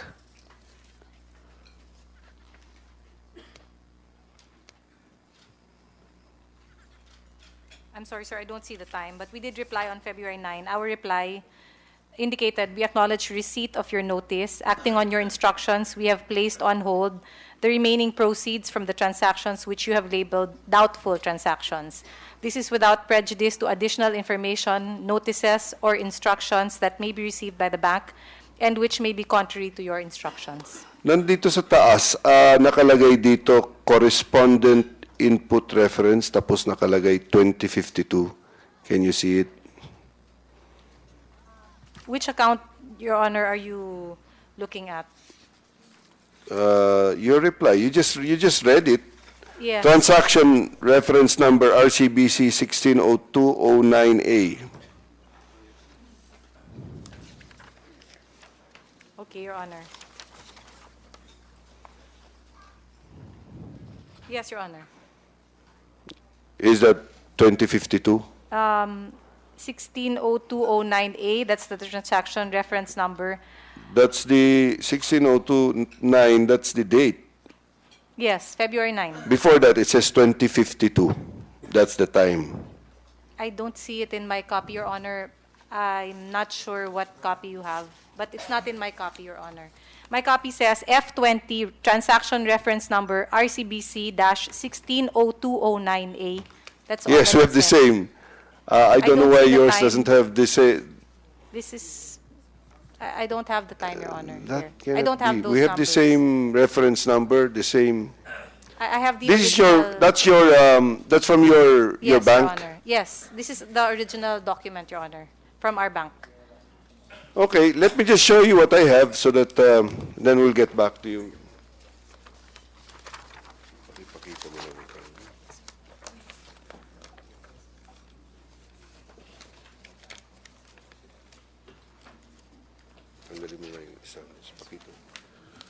Moving on, we'll go back to you after you've examined it. I just want this issue cleared before we move on. I understand, Philram is here, but it seems you are all alone. Where is Mr. Concon Bautista? Sir, I'm sorry for being late. I just came from the hospital. I had to attend to my husband. Your husband's in the hospital. Yes, Your Honor. What's wrong with him? He has an acute stomach pain, so I had to talk to the doctor. Okay.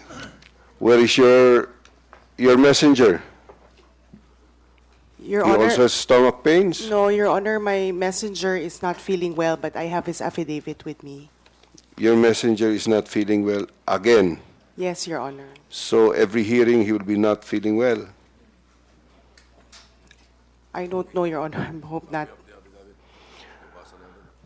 Okay, give your affidavit to the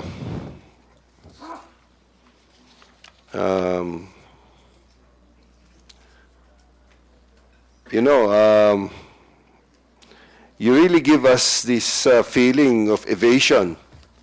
A messenger not feeling well once during a hearing, maybe. But this is another hearing 1 week apart, and still your messenger is not feeling well again. At any rate, let's move on. We'll get back to you. My colleagues have been waiting for your presence, and they will be asking you questions. I just wanted one thing cleared. Let's go back to RCBC. Anyone, please. Who is Nancy Kyoge? She is our regional service head, Your Honor. When you say regional service head, that's head office, right? Head office, Your Honor. Okay, I have here a message. February 5, 2016, 6:18 p.m. Nancy Kyoge wrote, who is Sir Beng? Sir Beng, I called up Sir Mael, panay sir to, and he's asking if we can hold the crediting to the account first while he's trying to contact DSD Atoy and BM Maya. Thanks, Nancy Kyoge. Could anyone explain to me what this is? Your Honor, there was an error in her term when she said she asked for the credit to be held because Who is she? Sorry for She's interrupting, Nancy, but Nancy Nancy Gioque. is writing to whom? Nancy is writing to our Who Beng is- Eco. Beng Eco is a man, and he is in our operations group, Your Honor. So it's head office talking from one department talking to another Yes, Your Honor. department. From one group to another group. He's the deputy group head, Your Honor. And Nancy, there was a discussion on February 5 because our operations group, at the end of the day, when they saw that the amounts were rather large, they placed the accounts on hold.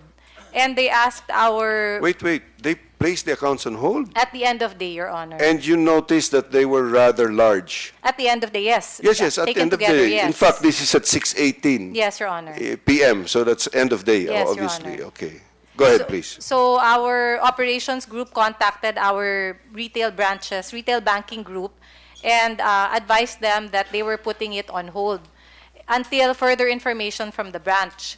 And there were a series of calls made, and by that time, Maya Deguito told two people that these are her long-standing clients. The funds had been awaited for over a year. The documents were all in order. And on the basis of that, several calls were made and the hold was lifted on that evening, Your Honor. The hold was lifted because Because of the misrepresentations of Maya Deguito, Your Honor. what were the so-called the alleged? She basically said that these were her long-standing clients and that their documents were in order and that they had been waiting for the funds for a long period of time. Long-standing clients, They had been documents waiting in for the order funds, and they had been waiting for the funds for a long time. for a long Mr. time. Chair. Yes, Senator Soto. Just on that point, I was just told about this. Is it true that the practice in bank treasuries is to have phone conversations recorded? For trades, Your Honor, yes, it's the Yes, to practice. backtrack in case there Yes, is a Your dispute, Honor. di ba? Yes. So are these phone conversations that you're No, talking about Your recorded? Honor, they're not. Why not? Well, they're not trades, so it's not covered. And I would assume that many of the calls were made using a mobile phone because of the time.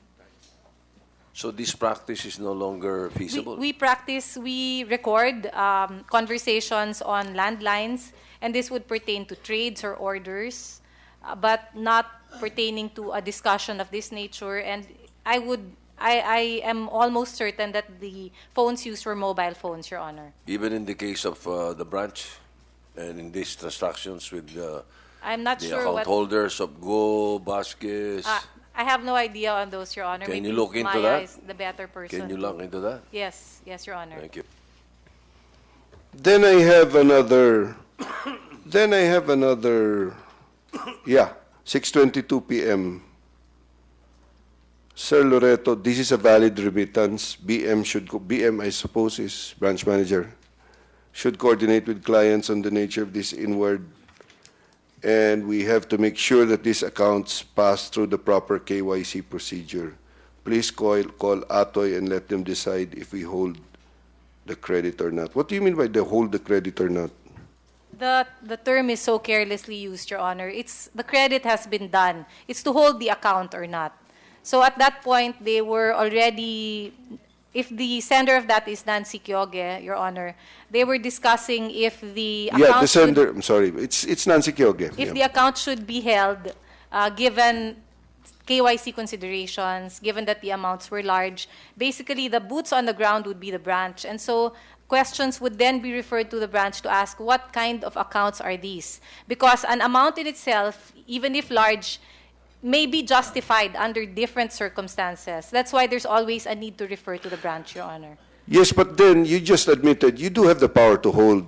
The thing is, you did not hold this because you said the representation of the branch Your manager said Honor. that basically it's all right. It would be hold. But if the branch manager Yes. did say, you know, there's something wrong with this, Yes. then you would have been Yes. able to hold. Yes, Your Honor. It's a temporary hold that we exercise. Our system and processes provide for that, Your You Honor. would be able to make a Yes. temporary hold. Yes. And you did notice that it was a large amount. That's why We did. these emails were. Our processes are in place, Your Honor. It just so happened that our branch manager gave us wrong information and What unfortunately would that's you? what happened. Okay, what would you have done had the branch manager told you there's something wrong with this, so you would, of course, should put Yes. it on hold. Then what else? What else would Then you we would done? have called the account holder as well as the sender, and we would have found out what's happening. But in this case, it's really the account holder yet. There was no information or anything from Bangladesh at this time. We would talk to them, verify what is wrong, what is this for, can I see your KYC documents, a very detailed process. That is the proper procedure. That In should other words, happen. you'd have your own parang investigation of... Yes, by the branch, assisted by the levels above the branch. But you're saying now because of the representations of the bank manager, basically she said, hey, these accounts are all right, then you did The say... hold was lifted, Your Honor. Sorry? The hold was lifted. Yes, yes. Ms. Digito, would you care to comment on this whole... Thank you. Your Honor, saan niyo po ako gusto mag-comment? Ang dami po kasi. Sa lahat po ng pinag-usapan, itong mga email exchanges po, yung kay Nancy Kyoge, yung pinag-usapan ngayon. The credit came after lunch po. During the time, walang tawag, walang anything. I'm sorry, what day? February 5 po. Okay, The February 5. remittance, opo, yung mga accounts were credited like mga parang after lunch. Hindi ko na po matandaan yung exactong time. And then, I've asked my SERO, si Torres, to email Settlements Department to ask for an advance copy of the MT-103. Kasi nga po, nagulat din ako bakit biglang na-credit. Wala man lang tawag sa Settlements Department na ano ba to, or hingan man lang ako ng dokumento to support the remittances. Bakit? Kung merong remittances, meron talagang tawag ang Settlements Department sa inyo? In the previous banks po kasi that I've been with, may ganon, especially if it's big. They will ask for supporting documents to support the remittance. Pero dito po kasi nagulat ako, biglang na-credit yung accounts. And sila na rin naman po nagsabi, di ba? Pag na-credit na yung accounts ng kliyente, we are powerless para hindi siya ipa-withdraw. Kasi that's considered withdrawable kasi cleared balance siya. But still, yun nga, I've asked the SERO to email Settlements Department at around past 2 o'clock po. Pero they replied, mag-aalas 6 na ng gabi. Anong reply nung alas 6 ng gabi? Attachment lang po ng mga MT-103. Yung MT-103 po kasi, doon nakalagay yung mga details, kung saan siya galing, kano yung amount, sino yung beneficiary, and the purpose of the remittance. When you say MT, that refers to money transfers? Text. Message text? Opo. Para 103. Why 103? Yun po yung bank code niya. Bank code, internal sa inyo yan, yung 103.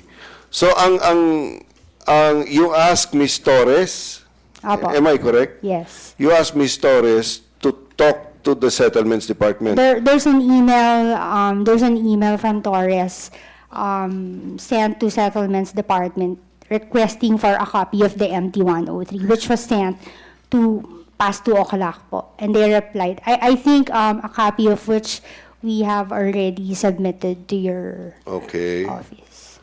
Okay. So, nung nangyari yon, ano nang ginawa mo? Nung walang nangyari? Yun nga po, kasi credited siya. So, when I got an inquiry of the, what's the balance, ganyan. Few hours po later, may instructions na on what to do. Pero those were just the first tranche. I think yun yung parang unang transaction po to convert to dollars, which should be remitted to Bloomberry and Eastern Hawaii. At sino nag-instruct sa iyo? Si Sir Kim po. Sino si Sir Kim? Mr. Wong. Sorry. Kim Wong. Sorry po. How was the instruction made? Yun na po, i-convert po kasi lahat talaga yung dollars eh. Pero what I've converted during that time was yung kailangan lang for Bloomberry and Eastern Hawaii. Kasi nga po, I was hoping na kasi mag-weekend siya, makakapag-ADB pa ako. Although the promise naman was when everything will be converted to peso, babalik naman sa akin yung peso ADB nun eh. Kaya lang po, noong February 9 nga, nagkagulo-gulo na. Hindi na siya bumalik sa akin. Paano po siya nagbigay ng instruction sa iyo? Over the phone po. Over the phone, so hindi mo nakita siya. Telepono lang. Tumawag siya sa iyo. Apo. At base doon, kinary out mo yung instruction. Yeah, may mga forms po sent to the branch. How were the forms sent to the branch? Yeah, wala pong cash withdrawal actual yung mga yung dollar notes, walang ganun. It was just fund transfer. Yun nga po, in the form of withdrawal and deposit slips lang.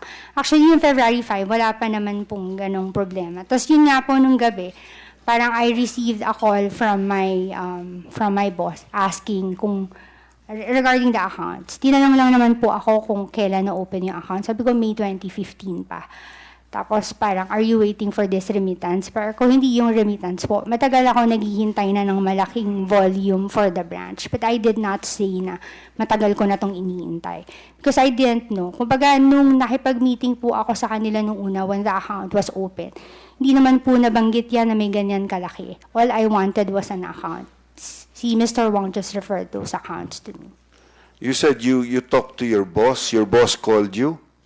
Yung district head ko called me. Who is your district head? Si Nestor Pineda po.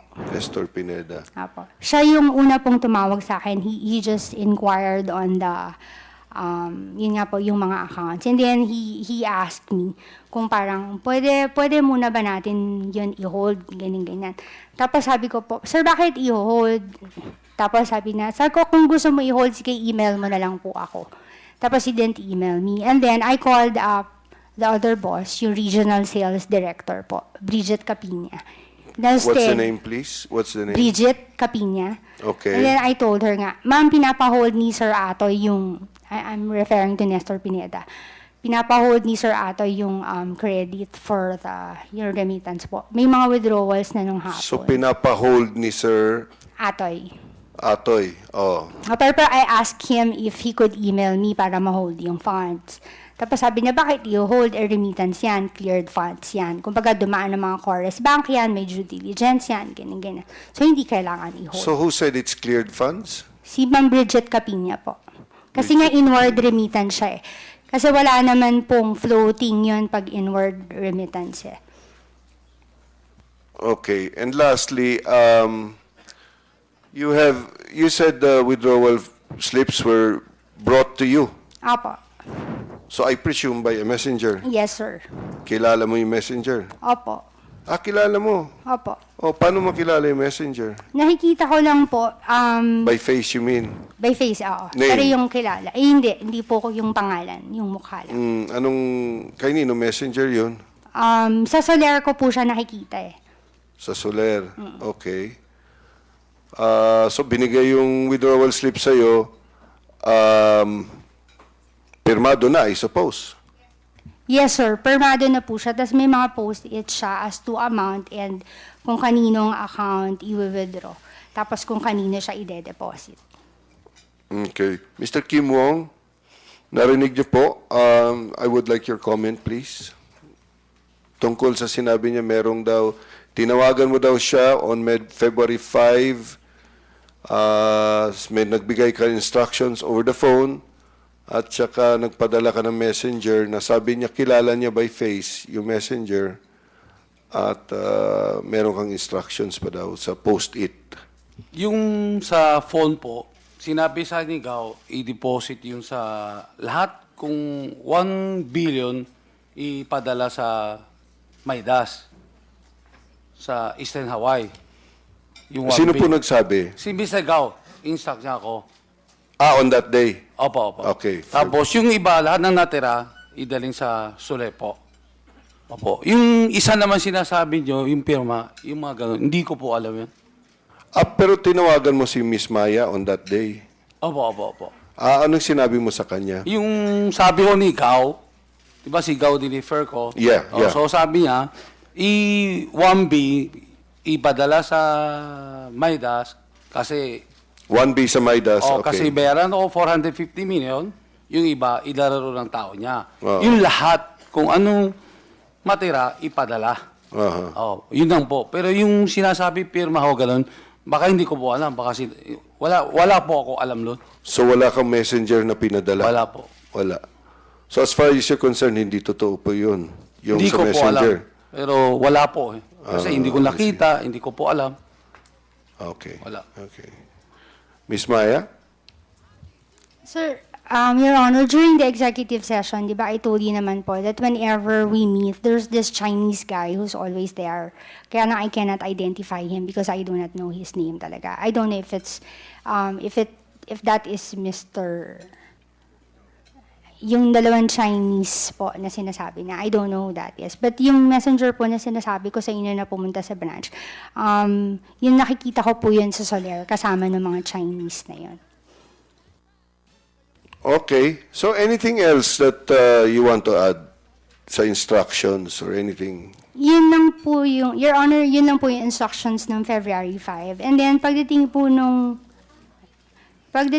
February 9, nga po, we received an email from settlements on the recall of funds. Kaya lang po, nung nabasa ko po kasi yung recall na yun, nung nabuksan ko yung email, may mga transactions na po kasi.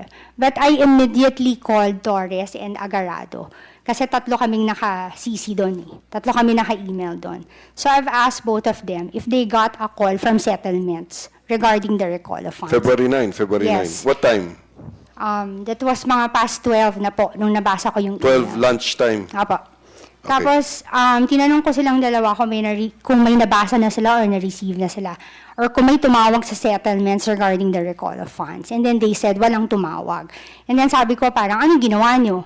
Kasi sabi ni Agarado, may nabasa na siyang recall. Your Honor, gusto ko lang linawin na in the branch po, kasi magkahiwalay kami. Marketing side po ako. Operation sila. If they got the recall of funds message first, they should have called operations. Hindi po ako. Nasa marketing side ako. Hindi ko control yung mga ganon, yung pag-hold ng funds. Kumbaga, hindi ko naman po sinasabi, pero it's more on their control side. But immediately upon knowing na wala kaming nagawa at may mga na-withdraw na doon sa beneficiary's account, I immediately called my boss. Diba? Si Bridget Capina po. Dumiretso na nga po ako eh. Hindi na ako dumaan kay Nestor Pineda. I told her may problema ako because there's a recall of funds email and wala na ako marirecall dun sa apat na na-credita na beneficiaries. But I know where the funds still are. It's still with William Go and some of which are still with PhilRem. So I was hoping they could still they could still do something about it. This is verbal or email? Verbal po. Call. Okay. You told them the funds are still with PhilRem. Sinabi ko po, wala dun sa actual beneficiaries, but it was transferred to, William, and some of which are still with PhilRem. Andun pa naman po talaga yung pera eh. Tapos, ang sabi ni Ma'am Bridget sa akin, parang, sige, I'll let you talk to Raul Tan. Diba? Baka po after nito may libel na naman akong case. So, hinand over niya yung phone kay Sir Raul. And then I was telling them, Sir, I have a problem. There's a recall of funds that I read late na. Kasi hindi naman real time yung email eh.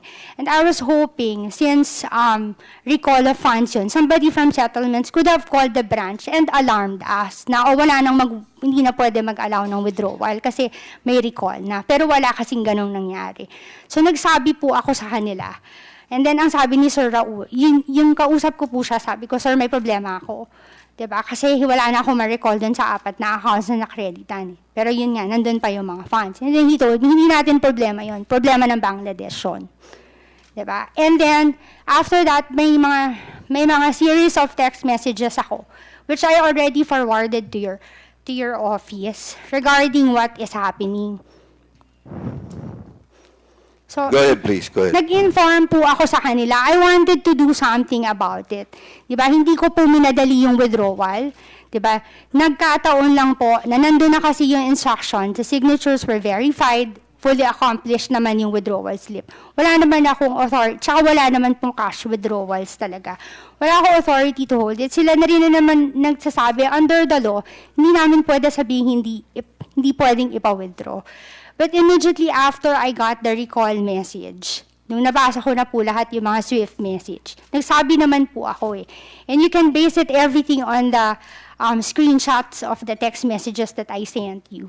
In-inform ko po sila lahat doon. And February 9, alam na nilang may problema. But still, they continued to trade the dollar. Sige, let me give the chance to my colleagues. Senator Recto? Yeah, thank you, Mr. Chairman. Just maybe two or three quick points, Mr. Chairman. Yes, I did take a look at this document submitted by Ms. De Quito, no? And you read some of this already earlier, Mr. Chairman. No? What this appears to be is that hindi lang siya computer as being claimed also, that there were some exchanges made by email, no? That yes, it was possible for the RCBC to hold the accounts based on what the chairman read earlier, no? And the reply of the attorney of RCBC is that the word crediting was used lightly, erroneously, okay? But they seem to be very self-explanatory as well, no? The documents themselves. No? And if you look at the text messages, do you have a copy of these text messages? Have you ever seen them? She submitted some text messages, some of which were disputed as real by Mr. Go, for example. And I saw some other text messages. I'm not certain what It's is only real fair anymore that you have a from them. copy of this and that you Yes. see it also. No? But yes, it would appear based on the testimony of Ms. Quito that there were still exchanges on February 9. And there were certain responses that made it appear na okay lang continue with all of these transactions, basically. If you go by all these documents here that we have copies of right now, no? But let me also ask Ms. De Quito. Ms. De Quito, you mentioned in previous hearings here that you admit to giving instructions to Ms. Salud or to Concon Bautista about remittances to the accounts of as ordered to you by Mr. Wong, di ba? Yung dalawa lang po, the Which- Bloomberry and Eastern Hawaii po. Yes, That was the first transaction during February 5. Yes. Eastern Hawaii was 1 billion. Sir, yung amount hindi ko na siya matandaan. But, And then Bloomberry, another 1 billion, Apo, basically. parang ganun po. Thereabouts. No? And all the others you deny, the mga cash transactions. Wala pong instruction sa akin as to cash deliveries.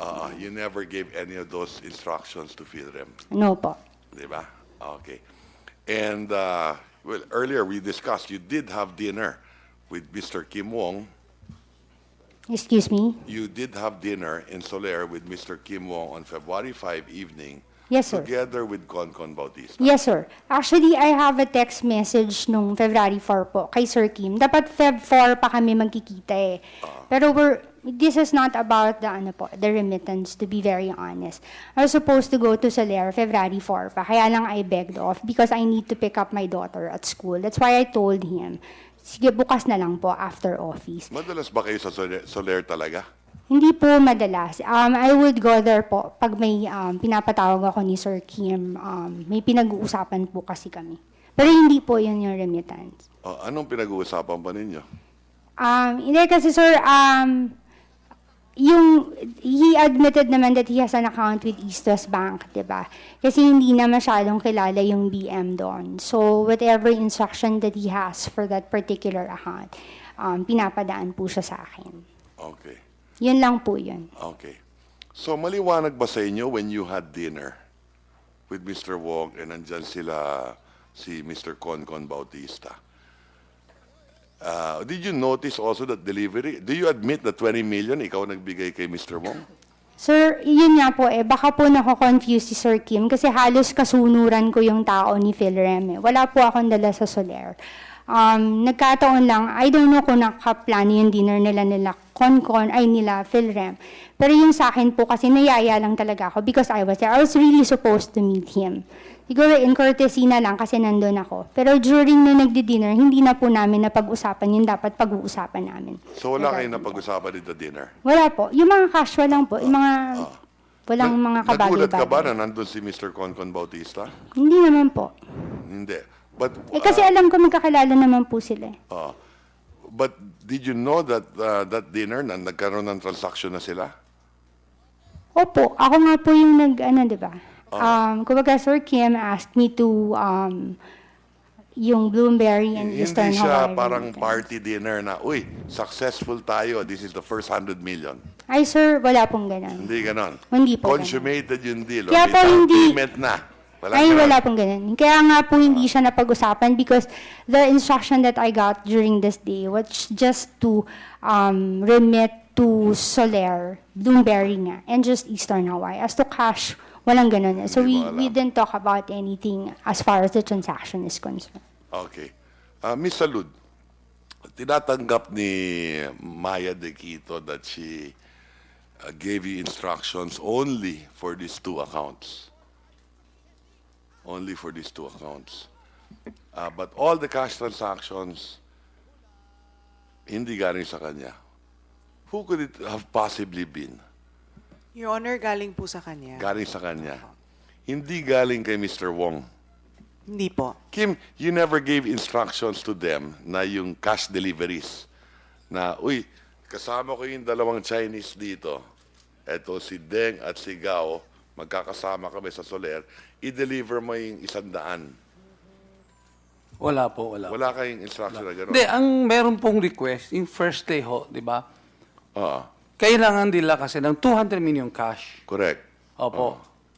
Tsaka yung kung ilan papadala nila sa Soler. Correct. Opo. Oo. So sino nag-utos sa kanila magdala Hindi. ng pera sa Soler? Oo. Kasi yung nag-iusap sa akin si Ding Sigaw, Correct. nang kailangan nila 200 million kasi nandiyan na yung player Correct. na gusto maglaro. Kasi may system ho kasi sa Soler na pag cash ka, mas magandang komisyon. Correct. Pagka chips, dead chips, mas maliit. Correct. So Naintindihan gusto ko. nila po yung 200 million. Correct. Oo. So sino nag-utos sa kanila magdala ng first 100 million? Hindi, kaya po, hindi nila nabuo. So 100 ang dumating po. Kaya nga, sino nag-utos nga sa kanila? Ako po nagsabi ko kay Maya po. Opo. So you told Maya to tell them to bring the 100 million in cash? Sinabi po ni Gao, si Maya po kausap ko po. Hindi ko po sila kilala. Hindi mo kilala si... Hindi, kakilala ko, pero itong deal, hindi ko alam. Hindi po kami nag-usap. Na-feel rem. Itong deal po, hindi po. So, Gao told you, and you told Maya. Maya po.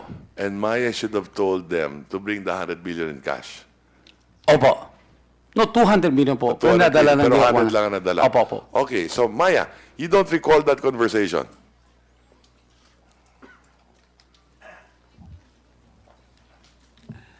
Sir, ang naalala ko po kasi yun nga, yung parang sa Bloomberry and Eastern Hawaii, kung basta po yung conversion ng dollars will be remitted to Bloomberry and Eastern Hawaii. Hindi ko na po talaga matandaan kung may cash ang nakasama. Okay, in giving them instructions. Ha? Opo. Okay. During that February 5 po. Okay. Okay. So finally, Miss Salud, may hinahanap pa rin tayong 17 million.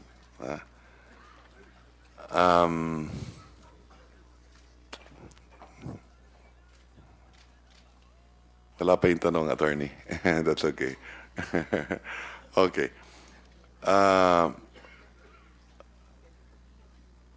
You still stand by that you gave all of this to Mr. Wei Kangsu? Yes, Your Honor. Okay. Were you part of that dinner also with Mr. Wong? In the first night? Yes, actually, Your Honor. You were there. Yes. And Con was there. Yes, we were supposed to have dinner in the Japanese restaurant. Uh-huh. I told him I had a delivery. Sabi niya, sige, mag-dinner na ho kami doon. And then while we were there, we saw Kim, nagyaya siya. Sabi niya, kain daw ng Korean kasi bago yung Korean restaurant. How come you never mentioned that in the first hearing? Your Honor, when I do remittances, I only do the beneficiary, the other people who are not around or who are not part of the transaction. No, but this is a Senate inquiry. You're hiding information from us. This is a Senate inquiry. No, Your Honor, I'm not hiding information from you. That's how it would appear. Huh? I'm sorry, Your Honor, if that's how you feel, but I really am not hiding any information. Yes. Okay. And it would appear to us that you had this dinner and you knew that instructions were being done by Mr. Kim Wong. And he claims that he was getting instructions, of course, from Mr. Gao and Mr. Deng, right? Yes, Your Honor. Actually, he said he's the interpreter of his Chinese players. Correct. And he was very happy because he was going to get paid for the loans that they have with him. That was the Correct. only. So yes. you knew about that, right? Okay. And similarly, this $80 million went into your account in one day. And ang bilis ng transaction ninyo, ha? Your Honor, hindi yan one day. Hindi po yan one day. It was in a period of so The many big amount, days. yeah, in February 9, February 5 was $22 million. No, The Your Honor, balance I'm was sorry. in I February think 9. February 5 was 14.7. Correct. Yes. 14.2 ata. Yeah, 14.7. And then February 9 is 20. February 10 was 18. Diba? Yes, Your Honor. Okay. And at this time, yung RCBC nga was warned already, but still, lumabas pa rin yung pera from William Go to the PhilRem account. And then you receive 15 million also on February 9. Ha? And then maliwanag the flow, nagpapalit kayo, it went to your another account in Unimart branch. Diba? And then Opo. February 10, you already sent money to Eastern Hawaii. You sent money already to Soler. Ha? Opo, Your Honor. Pero nandun pa rin, nawawala pa rin yung 20. And assuming 5 million yung binigay kay Kim Wong, that's what he claims. In effect, you know naman that Mr. Wong is saying that 17 million ang kulang ba? Your Honor, You wala understand po. that, right? Yes. You understand his testimony? Yes, I know. Pero wala po kaming kulang na binigay. Lahat ho. Lahat yung sinasabi niyo, Yes. binigay niyo sa Wei Kangsu. Wei Kangsu. Yes. And the only document you can show is that small piece of paper. Sir, that is our delivery receipt. Yes. For all this money. Yes, Your Honor. That's our Signed delivery by your receipt. messenger. Yes, Your Honor. And your Honor, messenger is 18 not years here. na ho namin ginagawa ito.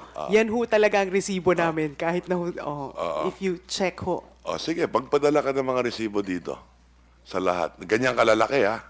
Daan-daan milyon, ha? Para ho sa ibang transactions, Your Honor. What do you mean? O, so magdadala kayo para maka-compare natin. Sinabi niyo eh. For the last 18 years, we can compare those receipts. Yun lang talaga. Yes, Your Honor.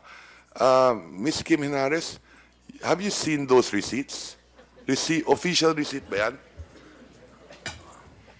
Sir, I have not seen their Can we send the acknowledgement receipt to Miss? Paano ba yan? How does that work? Di ba? So you're willing to provide us copies, similar copies of these receipts?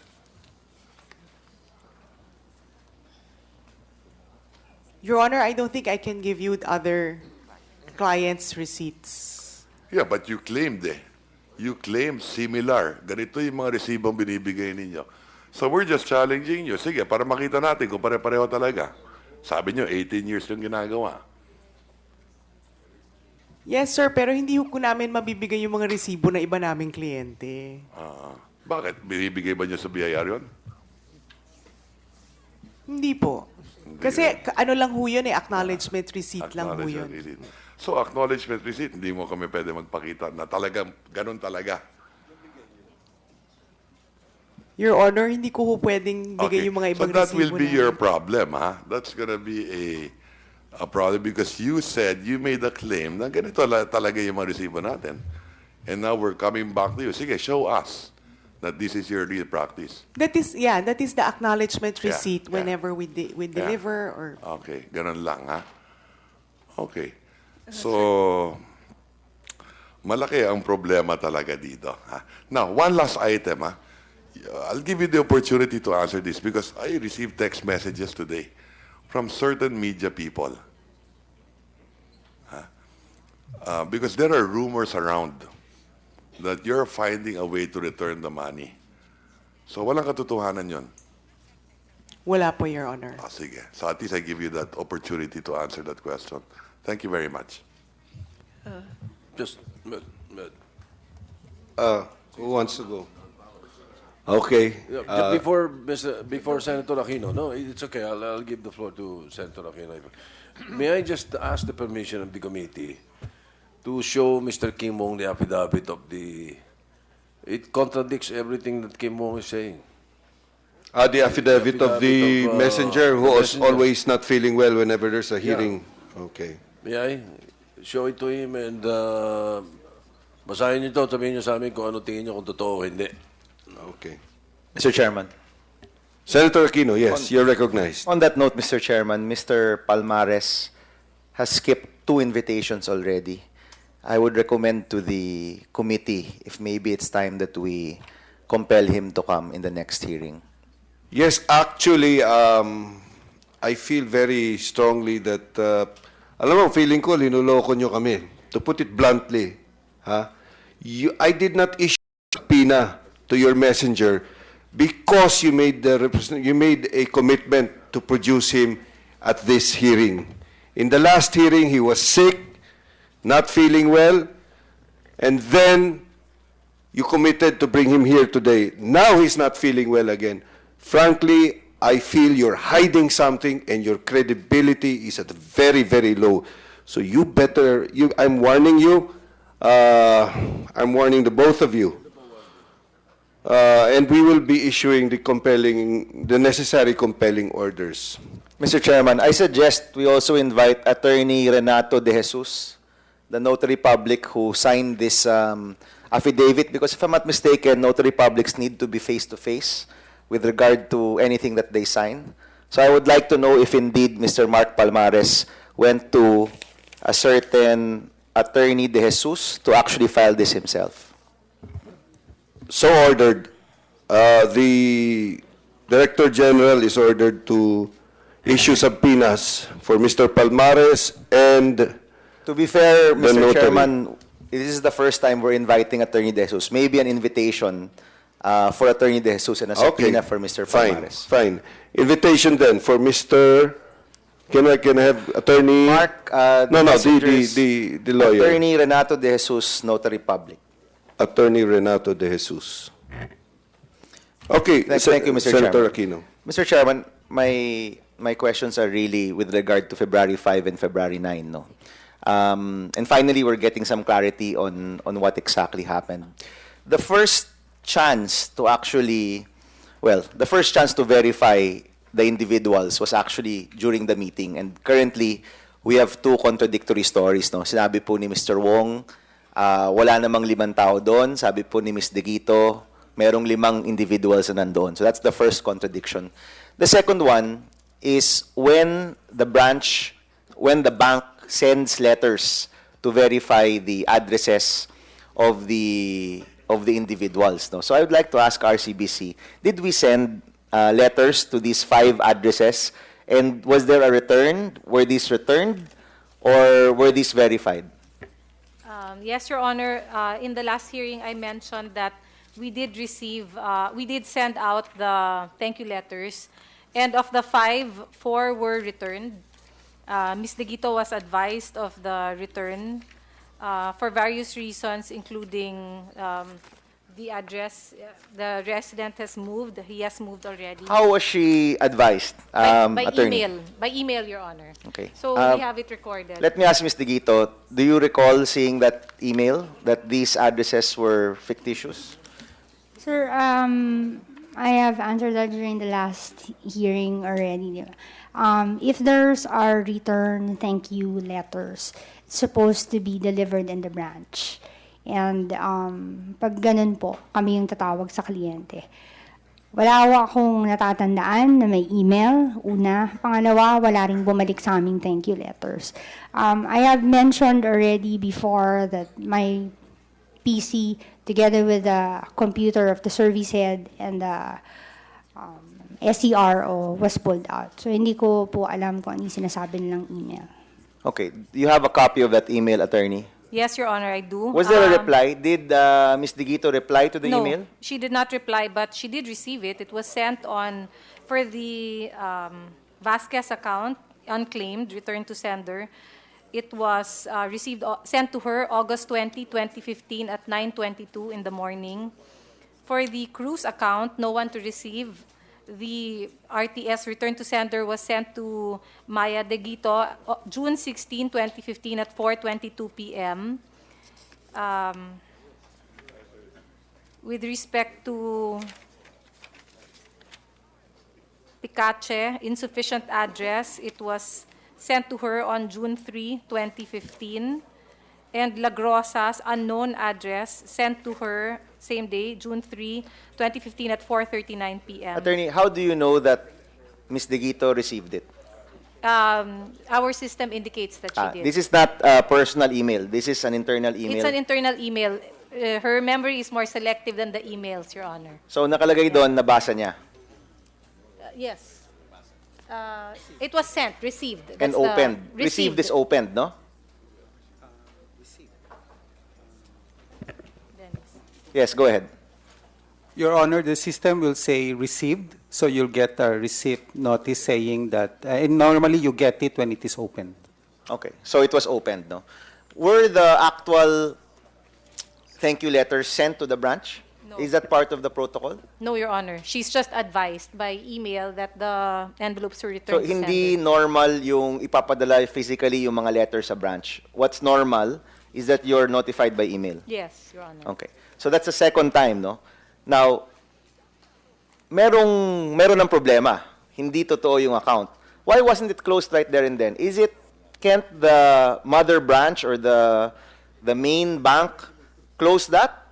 Or is it up to the branch manager to close that account? Mr. Tan? It's up to the branch manager as well as the immediate boss. No? Okay. In this case, it was the district service director. Okay. Is that person here? Or No, can you it's- speak for that person, Mr. Tan? You were the overall head during this time, no? Yes, sir. Bakit hindi sinara right there and then? Or I- why wasn't there an advice from RCBC to close these accounts? Well, I have to ask the district sales director at that time. Okay. One of the checks and balance, of course, is yung return to sender, di ba? And I'm wondering why the accounts were still open even after the return to sender, even after the letter showed na fictitious yung mga address. Ang decision ba talaga niyan yung branch manager, hindi yung main bank? Well, the process is actually the district sales director should have followed up with her to ensure that either the accounts have been closed or the correct address should have been indicated. Did she? Did or he? Is it who is that person? His name is Nestor Pineda. Okay.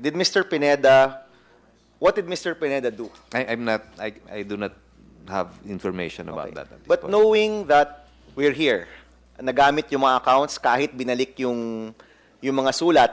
So early on, anong buwan pala yan? What month was that email sent, attorney? From June to August of Okay. 2015. So by Your Honor. June, August of 2015, alam na natin may problema yung mga accounts. And yet, many months later, buhay pa rin siya at nagamit nga sa krimeng ito. Wala bang check and balance yung bangko regarding that? I'm just really curious, no? Because I'm trying to find out each and every step of the way where we could have actually stopped this from happening. Yes, No? Your Honor, there should have been, and that's why we also said that we had sanctions imposed at the head office level, particularly for the immediate superior of Ms. Deguito, who should have been the one to ensure that the accounts were closed. The fact that the 4 accounts. the accounts continued even with this, is that normal or is that unique ba siya to this case? Or normal po yun? May mga naibabalik talaga na mga sulat at natutuloy pa rin yung mga accounts? May mga naibabalik for different reasons and they're able to correct the address. Kunyari may error.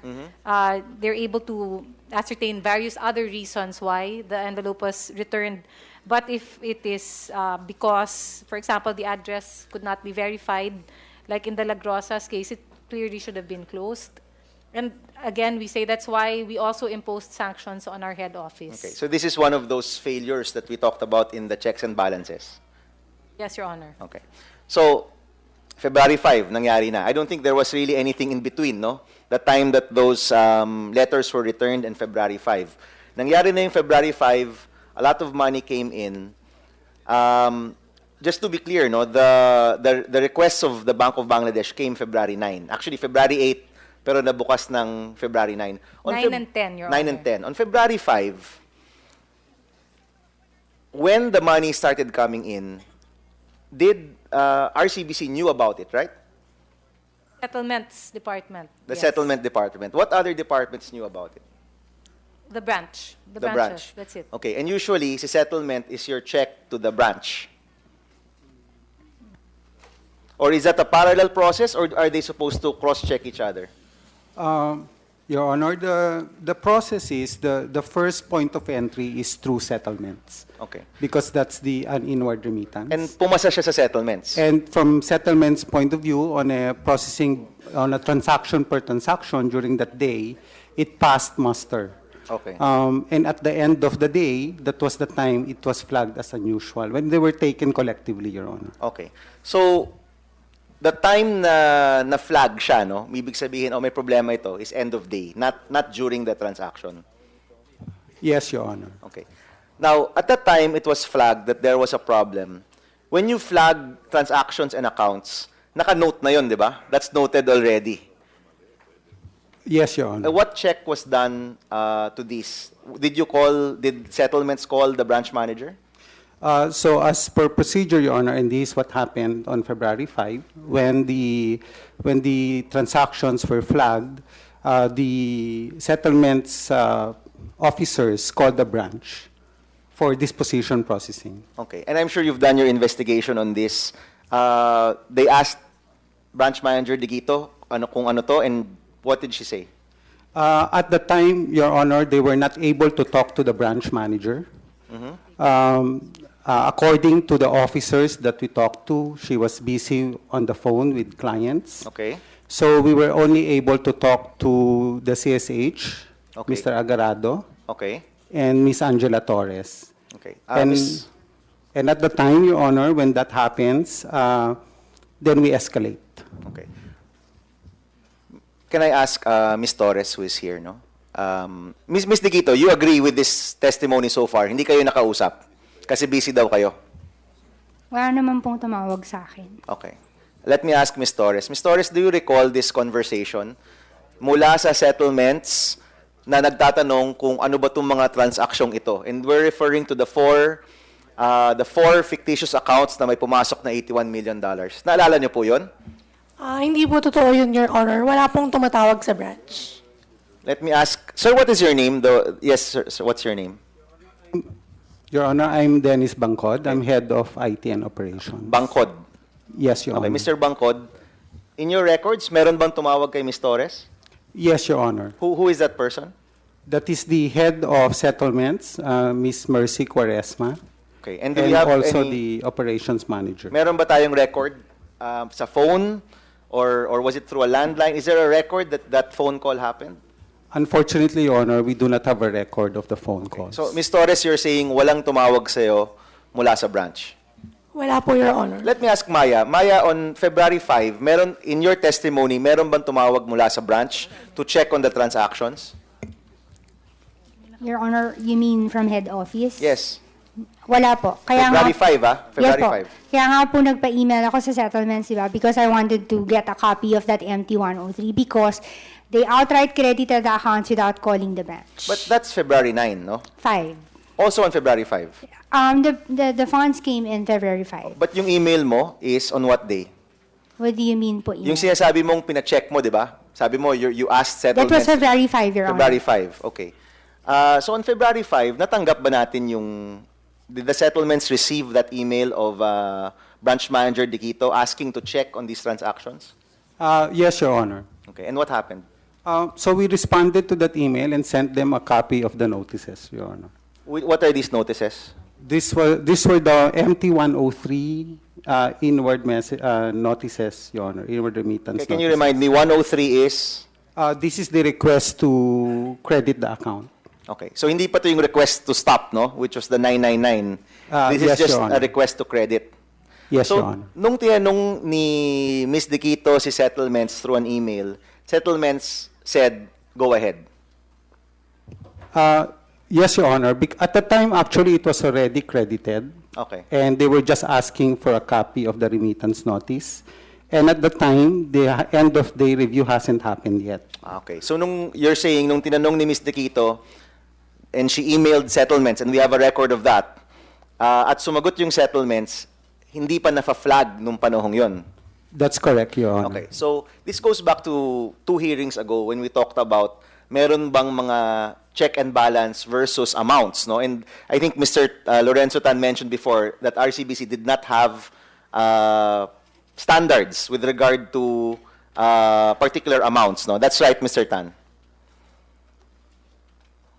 I remember mentioning, Your Honor, 1 billion threshold.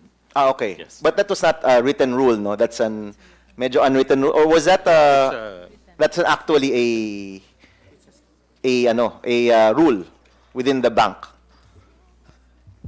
Your Honor, it was a system-defined threshold. Okay. So it's a part of the system. Magkano bang 1 billion dollars o pesos? 1 billion peso, Your Honor, so that would be about 22, 23 million dollars. Okay, so kung may 1 more million sana itong transaction na to, the system would have caught it? If I will recall the February 5 incident, Your Honor, of the 4 transactions, and this is what Attorney Estevillo has explained in the last hearing, of the 2 transactions, 2 were actually put on hold by the system because of the threshold. Okay, so na-hold siya ng sistema kasi lumampas siya sa 1 billion pesos, no? Tama? That's true, Your Honor. Okay, and what was the action done? So at the time, when it's put on hold, Your Honor, then human eyes will look at it because the system has stopped it.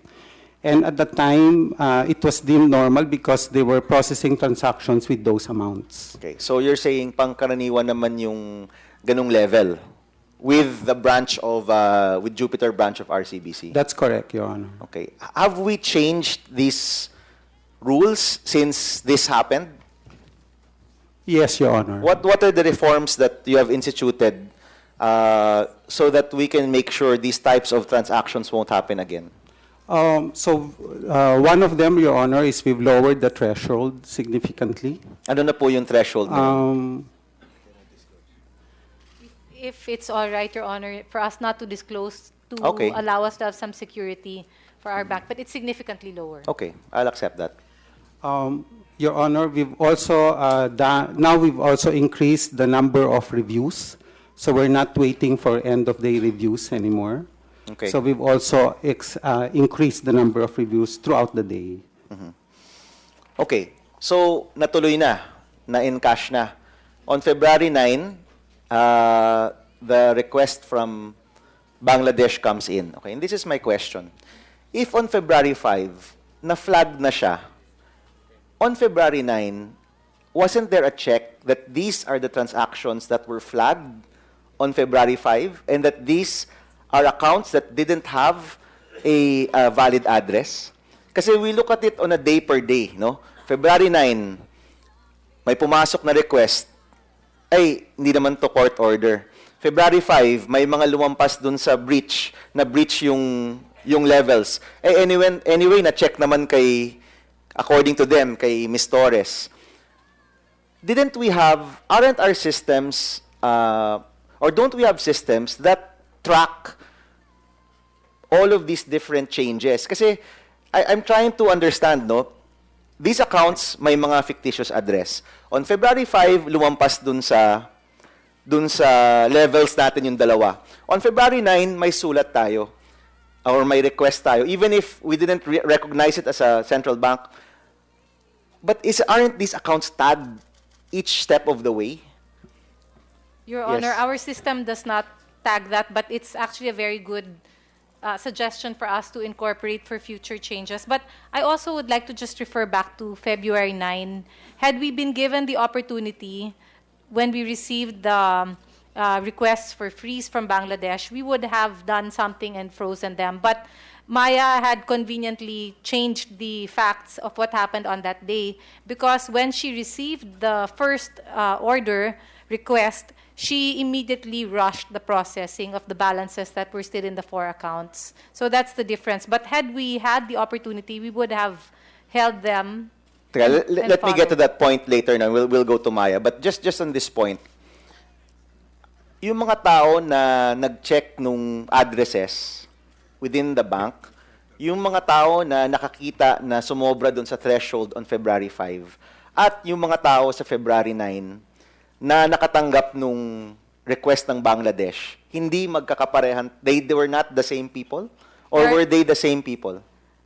Different and some are the same, Your Honor. And there was walang nagsabi, uy, ito yung nag-red flag nung February 5. Or walang nagsabi, ay, let me check nga kung may address talaga to o wala. Your Honor, because we have so many accounts, we were not able to track. And I understand the only way we could track that is through an electronic system, which at that time and up to now is not in place. But Okay.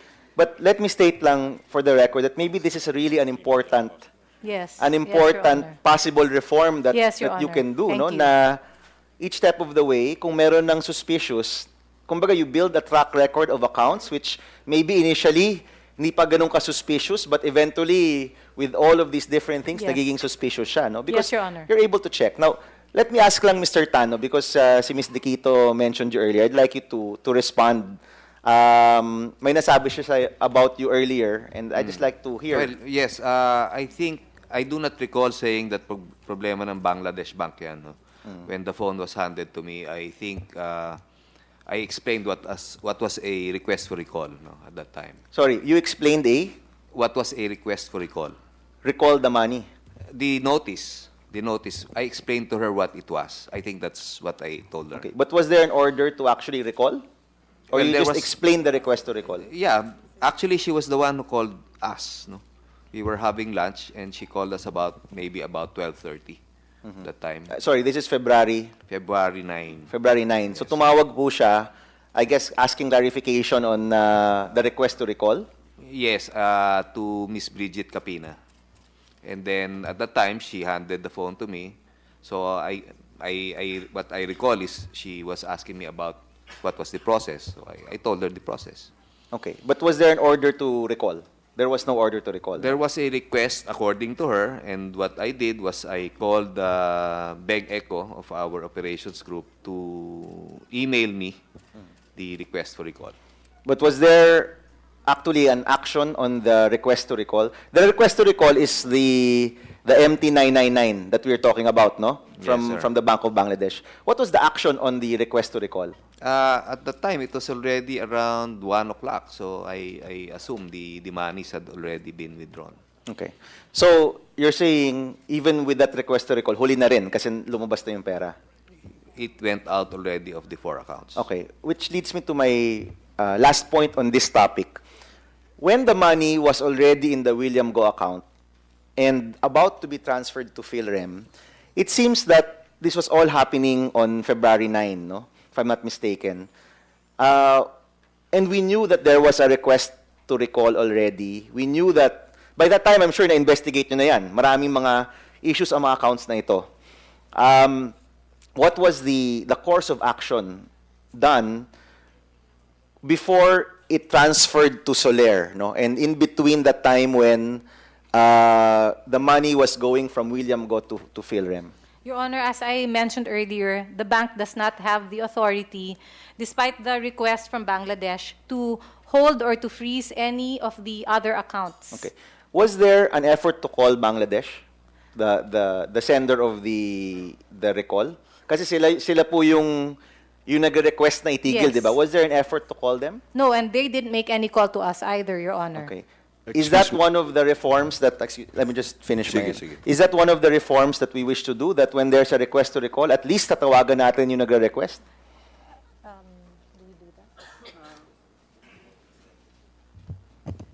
Your Honor, it's actually part of our procedure.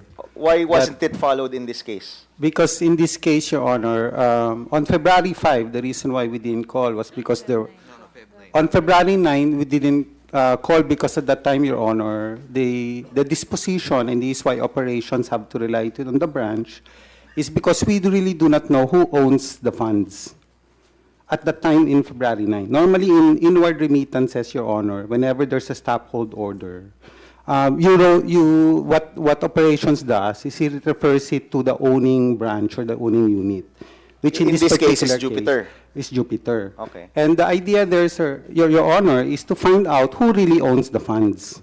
Is it Okay. really the client, the beneficiary client that is accepting it? Or is the remitter really made a mistake and sent it to the wrong Okay. beneficiary? So may process kayo of checking, Mr. Bangkod, no? Yes, Your Honor. May process kayo ng pag-check. Was that process followed on February 9? Yes, Your Honor. Pero hindi nyo tanawagan yung may-ari ng account because they're fictitious. So at the time, Your Honor, we didn't know it was fictitious. And so we referred it to the branch, and our procedure is we wait for disposition from the branch. Okay. So meaning you accepted the word of your branch manager and the other members of her team. Yes, Your Honor. Okay. Wala ba sa procedure natin na tawagan yung nag-request na i-hold?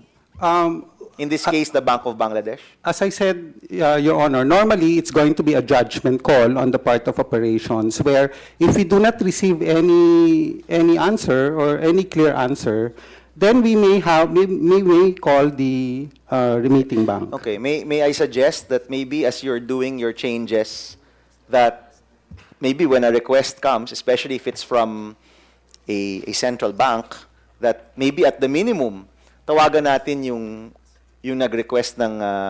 okay, on that note, was there any effort to call AMLC about this? Kasi nakalagay, di ba? This may be in violation of anti-money laundering laws in the MT 999, no? Yes. Was there any effort to call AMLC and report this? No, Your Honor, and that's not normally done. The law requires us to file our suspicious transactions reports within 10 days. Within but 10 days, no?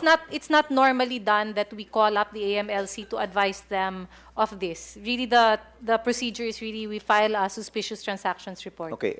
To be honest, attorney, yung 10 days na yan is also something we will probably have to reform, no? Because masyado talagang matagal yung 10 days. Wala na yung pera sa bansa, no? But, so there was really no effort to call AMLC because you said hindi naman yun ginagawa. There was no effort to call the Bank of Bangladesh either. At best, you asked the branch manager, and the branch manager vouched for the accounts. Although, kinokontest rin nila yon na meron daw tumawag. And at that time, Your Honor, the funds were already out of the 4 accounts. Okay. The money is in the William Go account transferring to PhilRem. Wala rin kayong magagawa nun kahit may request for recall na. No, the law and the regulations do not give us that authority. Okay, I'm going to ask BSP later about this, no.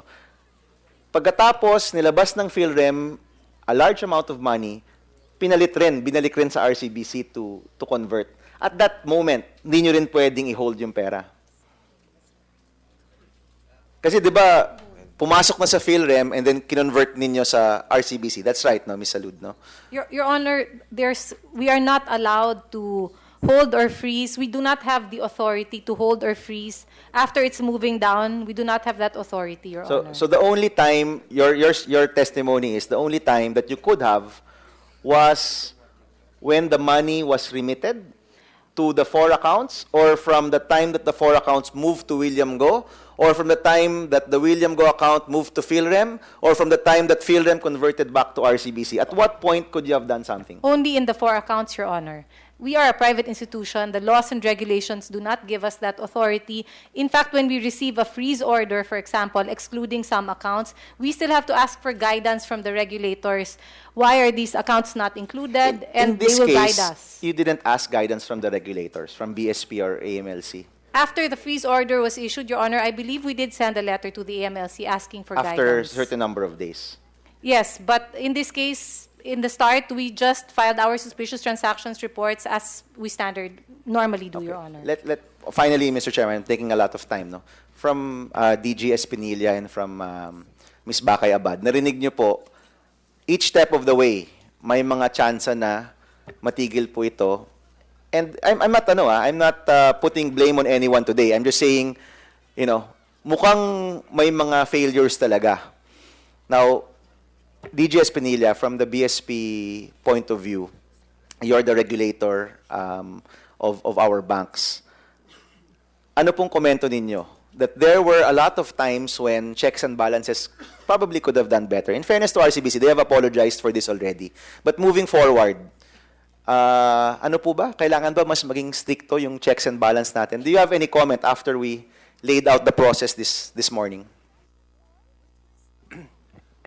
In general, Mr. Chairman, our regulations require banks to be diligent about these things. And as you pointed out accurately, there are several points wherein they could have made a judgment in terms of the appropriate handling. And there, what is required is what's called enhanced due diligence, meaning they perform extra steps when the circumstances seem to be out of the ordinary, if I may put it that way. In this case, DG, clearly matters were out of the ordinary. In this case, it seems that this is not the ordinary things that you would see, considering the history of the account, etc.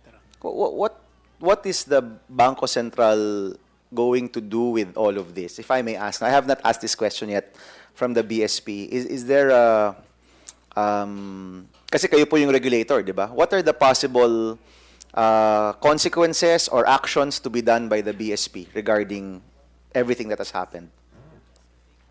The procedure of the BSP, Mr. Chairman, is to verify for itself the factual circumstances through an examination process.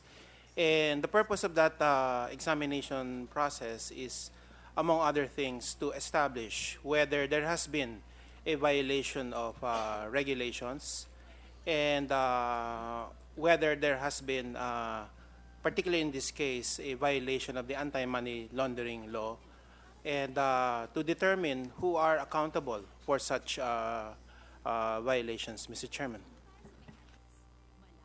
Executive Director Bakay Abad, narinig niyo po yung buong proseso. Should they have called you earlier? Should they have brought AMLC in? Or nasunod naman po yung mga patakaran at yung patakaran niyo may problema? I mean, your opinion on the matter. Well, at that stage, Your Honor, as stated by Attorney Marcel, they're not under obligation to get instruction or guidance from the AMLAC because they have the process in place. Matters, in instances like this, the matter should have been escalated to proper authority within the bank. It's an internal process that they have to comply. So, at that point, the AMLAC's participation was not necessary. Mr. Chairman, thank you for the time. I have other questions with other speakers, but yes, on this note, I'm done. Thank you. You'd like to ask? Okay. But before we recognize Senator Soto, I just want one point lang. Senator Aquino was narrating that it already left the 5 accounts and it went to William Go. And then he was asking at that point, they were already flagged. And yet, did you do anything? Ang sagot niyo po, RCBC, was you had no authority to do anything. But at that point, I will not argue that point, but at that point, you had knowledge that it was flagged. Your Honor, we received the request for freeze by Bangladesh, but as I mentioned earlier, the requests were not clear to us. Doubtful, we think it's against anti-money laundering laws. So the requests themselves did not give us the guidance and information that we all have now. On hindsight, yes, we knew at that point, yes, that there were these requests. By February 9 in the afternoon, I found out. But at that time, we were also in the dark. We were trying our best to understand. We did not know that the Bank of Bangladesh was a central bank. We had no relationship with them. The email was to us a normal priority, did not guide us sufficiently. The February 10 email was a clearer one, Your Honor. So we did not have the information that we have now at that point. Okay, I will not argue with that. But the point being that you had knowledge already that there was something wrong with the account, yet you did not call anyone. We had knowledge that 3 of the accounts had request for recall from the Bangladesh, Your Honor. But also, we welcome if there are amendments to the laws that would allow us to hold subsequent accounts like the William Go account, because really, we do not have that authority, Your Honor, to hold or freeze any account unilaterally. We are a private institution. Agreed. Sige na. We will Thank you, not. sir. We will not argue with your authority. I'm just asking about your knowledge that they've been flagged. Yes, we received the February 9, for the 3 accounts, February 9 request from Bangladesh in the late morning for the 3 accounts, Your Honor. And then on February when did you? 10, Yes. When did you reply, ma'am? To the bank. we replied the same day, Your Honor. What time? I don't have the time with me, but I know it should be towards the end of the day. The document that you sent to me that I saw is not the same as my document. Your Honor, I believe that's from the Bank of Bangladesh. Yes. What you were holding. I don't have the time. I know there's a time difference between Manila and Bangladesh. All right. Of 2 or 4 hours. I'm not certain, but we did send it in the afternoon of the same The day. reply to Bangladesh Bank, the Yes, Your central Honor. bank. Yes. Sometime late in the afternoon. Yes, of the same day, Your Honor. Okay, Ms. Abad, one last question is, let's go back to the point of Senator Aquino, 10 days to file a suspicious transaction. Knowing this, knowing what happened, at the end of this, maybe you can give us a recommendation. It seems that 10 days really has to be revisited. Yes, Your Honor. Well, actually, when the AMLA was amended in 2013 by virtue of Republic Act 103/65, the covered institutions were given actually 5 working days within which to submit reports to the AMLAC. However, although under the same provision of the law, the AMLAC was given discretion to extend the reporting period if necessary. And so upon request by the banking sector itself, the AMLAC extended that reporting period. So from 10 days, from 5 days, it's now 10 days, 10 working days. So probably you can go back to the original provision of the law, which is 5 working days. Okay, thank you. At this point, we'd like to acknowledge the presence of Senator Cynthia Villar. Good afternoon, ma'am. Senator Soto, you have the floor. Yes, thank you. Thank you, Mr. Chairman. Just again, as I mentioned earlier, just to tie up some loose ends, and I'll try to be as brief as possible. Mr. Wong, Mr. Kim Wong. Yes, sir. Nakita mo yung affidavit ni Mark Palmares, nakabanggit dito yung mga dates, mga halaga. Lahat itong mga ibang dates na to nabanggit mo sa iyo eh. At ang beneficiary dito, tinanggap daw lahat sa kanya ito ni Wei Kangxiu. Anong tingin niyo rito sa affidavit na ito? Ito po yung di ba, yung 100 million tsaka 3 million, 9 yung kinuha ko po yun eh, di ba? Ikaw ang tumanggap niyan? Di ba dun sa bahay po, kinuha ko po. Okay. Hindi ko po alam kung ito yung sinasabi na, hindi ko. Pero yung kay Wei Kangxiu, ito mga iba, hindi ko po alam yun. Wala po ako alam dito. Alright, thank you. Commissioner Kim, nakita niyo na yung resibo? First, ano po ang reaction niyo? violation ho ito ng batas ng National Internal Revenue Code. Starting 2013, lahat na klaseng resibo na ini-issuean ng negosyo, dapat ho nakarehistrado sa BIR. So, kailangan ho may ATP number. Ito ho, wala. No? Tsaka kailangan serialize. Wala rin ho ito. No? So, this is already issuance of, this is already a clear violation of the regulation. No? So we yung will, sinasabi ninyo, no matter what amount? Yeah. We require ho, ngayon, lahat ng klaseng resibo na ini-issue ng negosyo, no? Delivery receipt, acknowledgement receipt, kailangan ho lahat ho yan rehistrado na sa BIR. Hindi ho pwedeng gumamit ng mga resibo na hindi ho registered. No? Kasi yun ho nakikita namin dati, no? Yung nag-chop suey, may official receipt, may acknowledgement receipt, delivery receipt, at hindi ho namin na-monitor yung acknowledgement receipt, delivery receipt. No? So mula noong 2013, lahat ho na klaseng resibong gagamitin, kailangan alam namin para pag in-audit namin, alam namin na hihingin namin itong acknowledgement receipt, i-deliver. Kasi ito yung mga ginagamit yung resibo, kaya hihingin ho namin. No? So yung nakikita nyo yung resibong yan, papasok ba sa inyo yan? Ito ho, Papasa pa sa hindi. inyo yan? Ito ho is not a legitimate and right receipt. No? Wala, kasi may requirement no kami, kailangan may address, may TIN number, serialize, tapos may nakalagay ho yung ATP permit nyo, sino ho nag-print, wala ho lahat ito eh. So second ho, I'd like to make clear ho, we looked at the registration of PhilRem with us. I think there's something wrong with the registration. Bakit po? Kasi the registration with us is as other land transportation contractor, hindi ho as Remittance. money changer and remittance company. No? They amended their articles of incorporation in 205, but they did not update their registration with us. So they are not authorized to do what they did? Is that what you're saying? They're not, they did not, so the taxes they paid are wrong. Because when you are a money changer and a foreign exchange, no, you're engaged in, you're a non-bank financial intermediary. So you're supposed to pay a 5% gross receipt tax. You're not supposed to be paying VAT.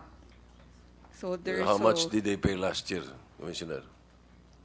How much did they pay last year? Last year, you do not have the records.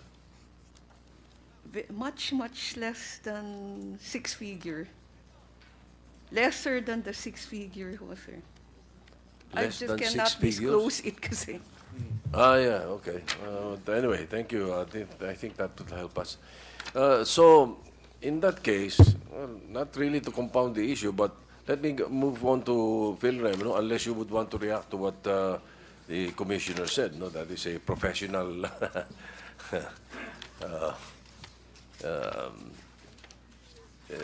look at how the situation is. But anyway, you submitted your records finally. Now, based on your records, on February 5, the running balance, your running balance, based on the $81 million, your running balance is negative 810,000. This means that the total amount you transferred to CenturyTex or Bloomberg, Schluler, and Weikangshu exceeded the amount you received by 810,000. Parang mahirap pong intindihin paanong yung business ninyo, parang mag-aabono pa kayo, $81 million na yung nagdaan sa inyo. Can you explain why you delivered more than what you received?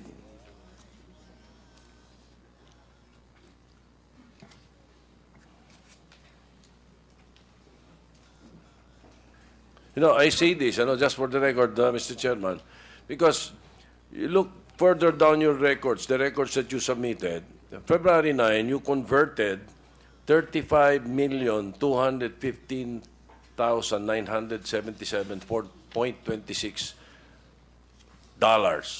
into pesos. It only amounted to $1,530,585,309 instead of $1,531,395. 31,395,309. If you add 712 million, 808 million, and 10 million, this means that it was only on February 9 that you deducted 810 negative balance from your inflow.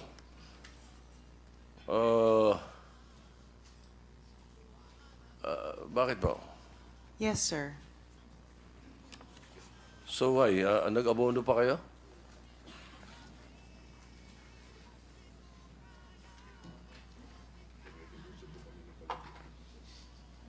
Mahirap magnegosyo ng palugi, At daan-daang milyones pa yung pinag-uusapan. Hindi, sir, hindi naman po. Ano lang po. Kasi sinabi naman po sa akin na may mga transaksyon pa ho sa susunod na araw. Well, what do you mean? So, you mean mababayaran yung abono nyo pa? Oh, from February 5. May mga padating pang transaksyon. Oh. Sino ang nagsabi sa inyo na may mga padating pang transaksyon? Si manager po. Si branch manager. So okay lang na mag-abono muna. Ang laki na nito, nag-abono pa kayo and then may padating pa. So may dumating pa ba?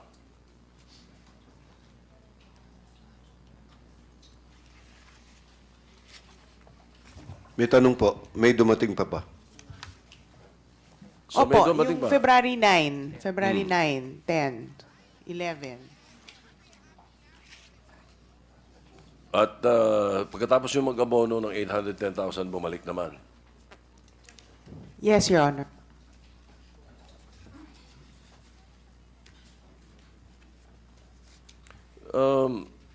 Please clarify,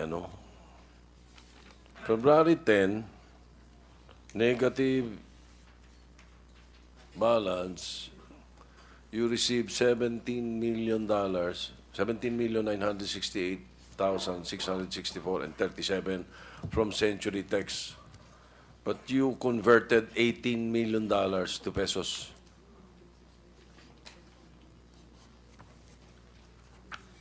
Pag tinignan po yung records nyo, nakalagay po dito, 31,335 and 63 was only paid on February 11. I have difficulty understanding why you will deliver a transfer more than you received on February 10 also because for obvious reasons. Parang litong-lito ako sa mga figures nyo. Hindi, sir, ano po kasi yan running balance po yan, yung sa dollars tsaka sa pesos. So minsan sobra ho yung pesos nila, so okay kami mag-deliver ng dollars. Minsan naman ho, kulang ang dollars, sobra naman sa pesos, so okay lang ho kami. For as long as may balance po. All right. In the social media, you were quoted to say that you were ready to bring back or to give back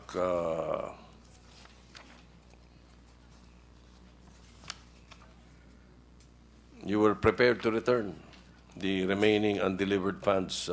Totoo po ba ito? Your Honor, hindi po totoo yun. So wala din kayong kinakausap na pareho ng tanong ni Senator Recto na gusto nyong ibalik yung $13 million? Wala po, Your Honor. I was informed earlier also, Mr. Chairman, but I don't know if we can ask the ambassador of Bangladesh, but I don't think we can. He's not a resource person. So we'll leave it at that. We'll let the media do the questioning outside the hearing. Thank you, Mr. Chairman. Okay. Yes. Before we proceed to Senator Osmeña, I'd just like to point out, Ms. Bautista, you have been very inconsistent. You have been consistently inconsistent during these past hearings, no? And your credibility really goes down like anything. Let me just cite, no? On March 15, this is Senator Recto who is asking you, do you know Mr. Kim Wong? Sagot, I see him in social occasions. So you know what he looks like? Have you met him personally? Then you answered, I think he was introduced to me once or twice a long time ago. Have you ever dealt with him? No, I never did business. No, I never did business. March 29. So was Mr. Kim Wong, the Senator Aquino, asking you. So was Mr. Kim Wong present in all of the deliveries of cash? Ms. Bautista, yes, Your Honor. Inconsistent.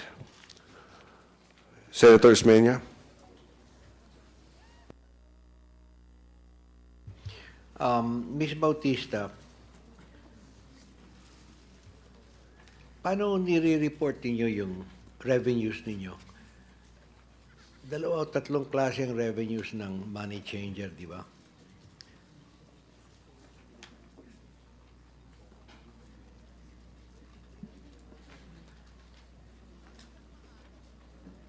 We report our revenues as a remittance agent. What are the nature of your revenues? You make money on delivering money? You Yes, delivering money. You make money on the handling fee. Forex, the foreign exchange?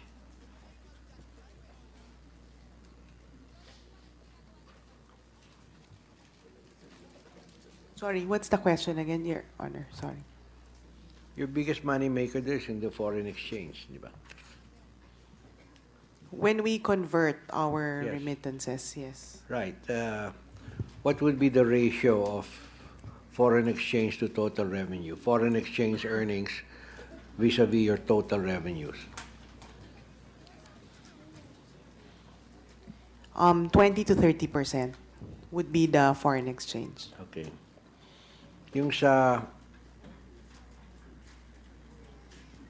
$81 million, yung dineclare ninyo na 10 million pesos ang profit ninyo, was that your foreign exchange profit or just your delivery?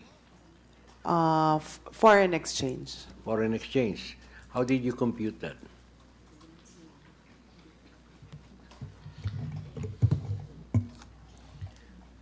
It's roughly 1/4 of 1% of the total value. That's delivery money. That's not foreign exchange.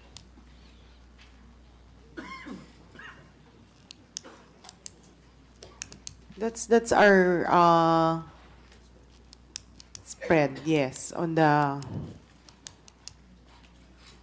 volume. You have a spread of 1/4 of 1%. That's your delivery service fee. It's incredible how long have you been doing business and you keep on asking questions of your lawyer? 18 years. 18 years. And you have to ask him, he doesn't know anything about the business. Have you ever worked for a remittance company before, Attorney Calleja? No. So why do you keep on asking him how you make your report? You're the one who signs the annual reports, right? You're the one who signs the reports that is submitted to the SEC, correct? You're Yeah, the President and Chief Executive yes, Officer yes, of Your Honor. PhilRem. All right. So, how much money you normally make in the exchange of dollars to pesos or pesos to dollars? We normally make 2 to 3 cents. 2 to 3 cents, U.S. cents. Okay. 2 to 3 cents to 2 to 3 centavos. 2 to 3 centavos. So Per therefore, if you're able to purchase, say, or sell dollars at 46 pesos to the dollar, you'll only make 2 centavos Yes, on the average. per dollar or per peso? Per dollar. 2 centavos per dollar. That's standard. Relative. Standard meaning average? Yes, more or less. All right.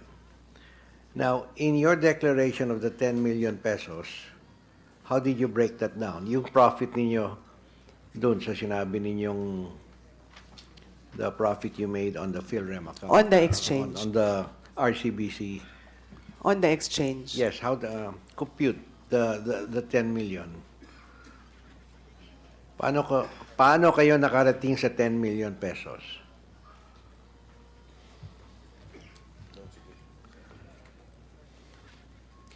In each day kasi iba yung yung exchange rates namin. So we it depended on the date. It was dependent on the date that we traded. Sure. So buy and sell. I Yeah. think we already gave the breakdown as well. You gave the breakdown to the Yes, committee? yes, yes, Your We don't have that. Huh? But normally, your remittance fee is 25, 1/4 of 1%, right? The delivery fee?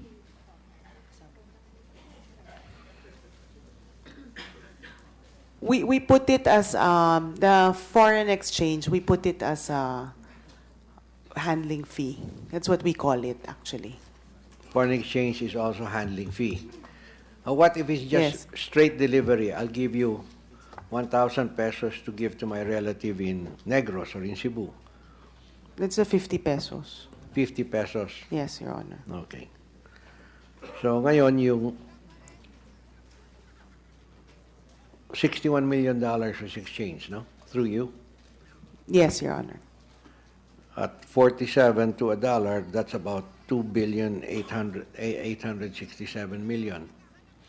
And if we multiply that by 1/4 of 1%, that's only 7,167,000. So where did you get the 3 million?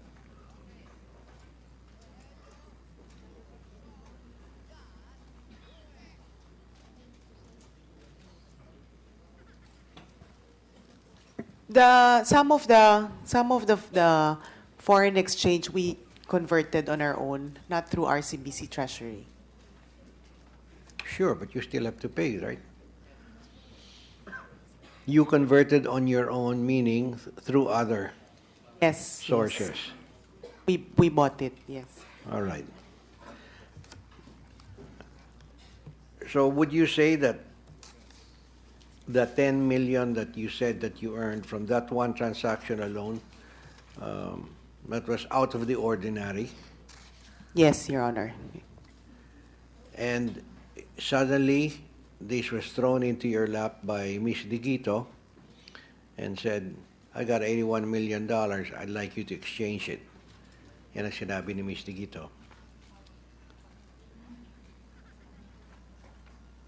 She only said the amounts on the days that she traded it. And yes, it's good business for us. I must admit, but it's actually Did that amount to like 1.5 year's profit for you normally? I'm not sure, Your Honor. You're not sure? 18 years. You're president and CEO. Yes, I am not sure. Because your declared net profit on a year-by-year basis anyway is roughly 350,000. That correct? Yes, Your Honor. So in the 10 million pesos that you earned on this transaction, how much was expense?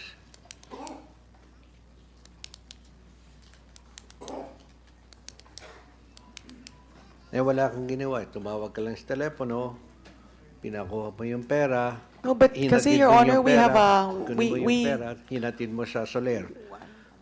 What was your expense involved? Of course, you can also deduct Yeah, rent, lights, electricity, Yes. cell phone calls, etc. Pero more or less, how much did you spend in executing this transaction?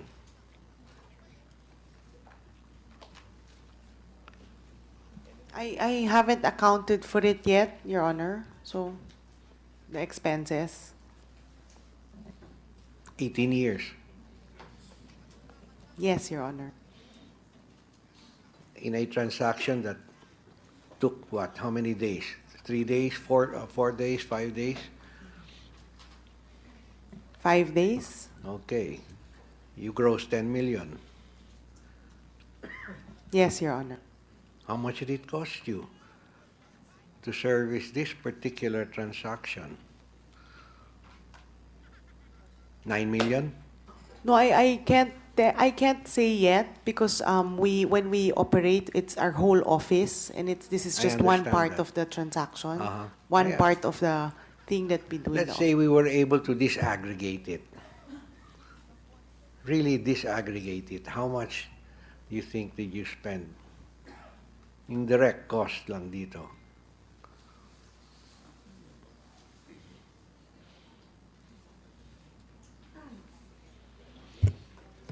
Okay. Let's look at it this way. Your income statement as of December 31, 2014 listed your total operating expenses for the year at 8,889,000 pesos and change. And that's on record, no? Now, let's say 8,900,000.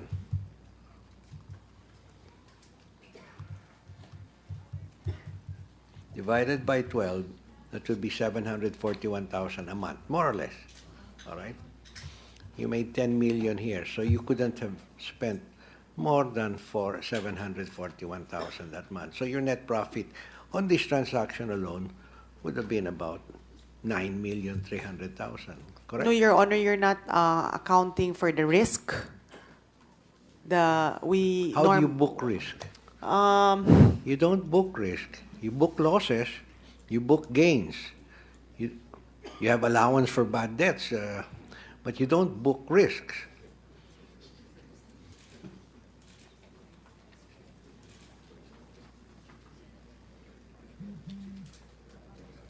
I mean, the banks don't even book risk. The banks they don't have an item that says risk, 10 billion. Meron ba kayo? Wala. Could you talk into the mic, please, Pasel? No, Your Honor, we don't. For insurance? Insurance, yes. That's why, eto nga, oh, may 8,800,000. Your insurance is 398,000. What else? Kasama na yan sa 8,889,000. What other direct costs are you saying? Sama mo na yung indirect cost. I don't know, Your Honor. It's my accountant who does that. If your accountant is the only one that knows this, you actually don't have any business running PhilRem. This is in every CEO's head. If I ask Mr. Lorenzo Tan, he'd be able to give it to me chapter and verse. I'm asking why here in a transaction like this you declared you made over 10 million pesos. In earlier testimonies you said it's pretty standard for you. And yet your total gross income in 2014 was only 27 million. And you declared on 27 million, you declared a net income of only 438,849 pesos and 40 centavos. And you paid an income tax of 64,897.78. Now, of course, the BIR commissioner is here, so she's listening very carefully because she doesn't let anybody get away with it. So we're interested in knowing if the numbers that you have been submitting to the Securities and Exchange Commission have been reflective of what you actually earn in your business.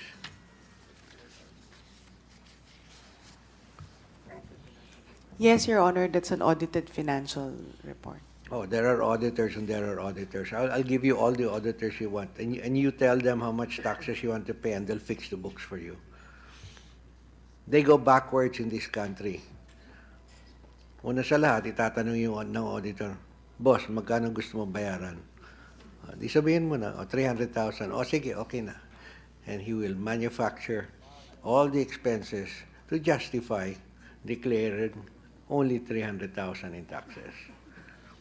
That's why it works here. Ms. Henares,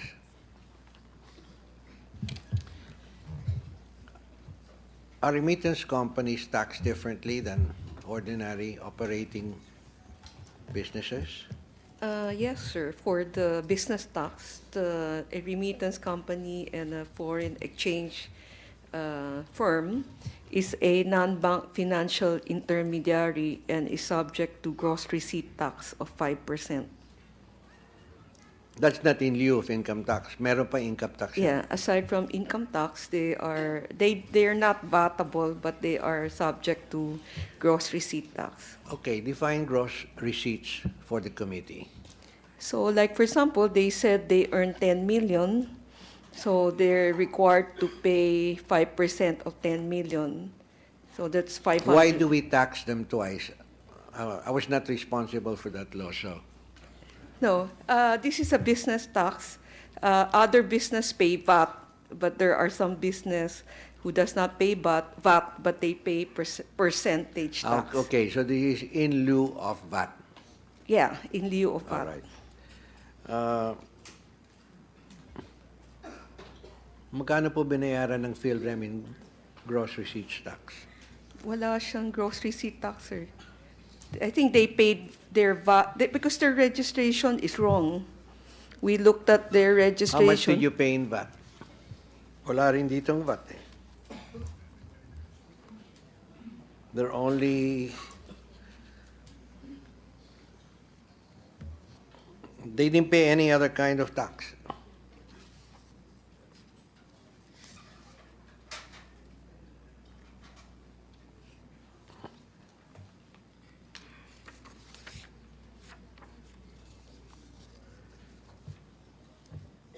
Eh, yung gross receipts tax lang at 27 million times 5%. Sir,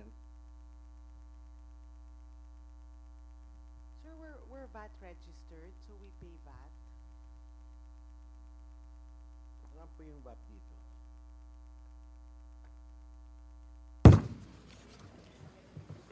I see the line sales, cost of sales, gross profit. Then you listed your operating expenses beginning with salaries and wages. Eto, may taxes and licenses, 103,000. So that cannot be VAT, no? Because if you paid VAT at 27 million, mas mataas. It would have been cheaper for you to pay the gross receipt, the GRT. Sir, it might not be cheaper for them. I think, because if you look at their financial statement, they said 27 million is their gross, and I think their expenses is very inflated, because their income is only a few 100,000. No, that's the fault of the auditor. You know that already. So if you look at it, I would think they're paying a VAT of mga 1%, 2% lang yan kasi may input VAT against output VAT. VAT is on sales, right? Sir? Value-added tax are based on sales, total sales. It's Yeah, not but- based on net income. Yes, but you can deduct your input VAT from because you have expenses. Yes, I understand that. Yes, so But there is no line for VAT here. because it does not appear in the income statement, it would appear someplace else, not in the income statement.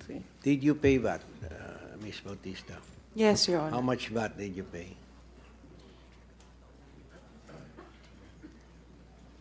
Sir, I don't know. It's really my accountant who does that.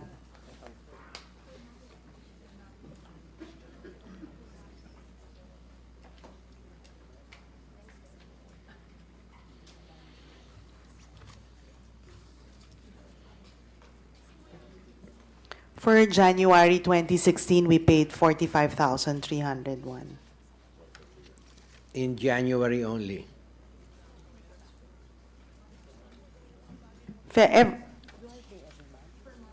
Yeah, we pay every month, Your How Honor. much? Uh, You pay 45,000 a month? For February, it was 36,580. Okay. And then for hindi. We're still doing the one for March. All right, but last year, for all of last year,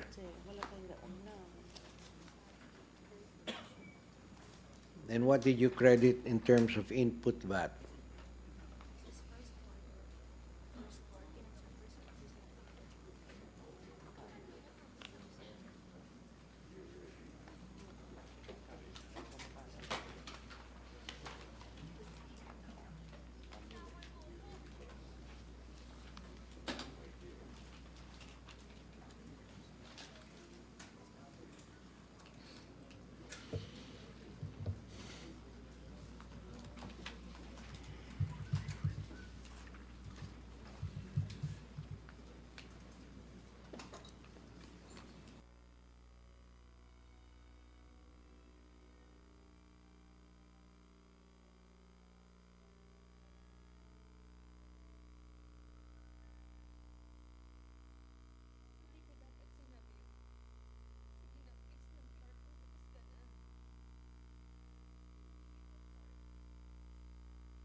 For the first quarter, we paid 51,288. Last year, 2015. VAT? VAT. Why do you give it to the committee per quarter? We'd like you to give it to us for the entire year. I think VAT is per quarter. Yes, that's when you file and pay, correct? Yes. But we'd like you to total the 4 quarters for 2015.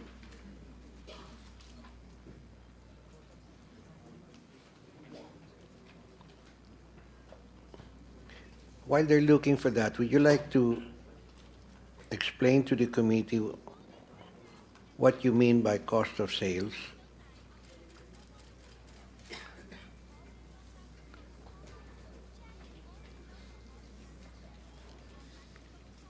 Ms. Bautista,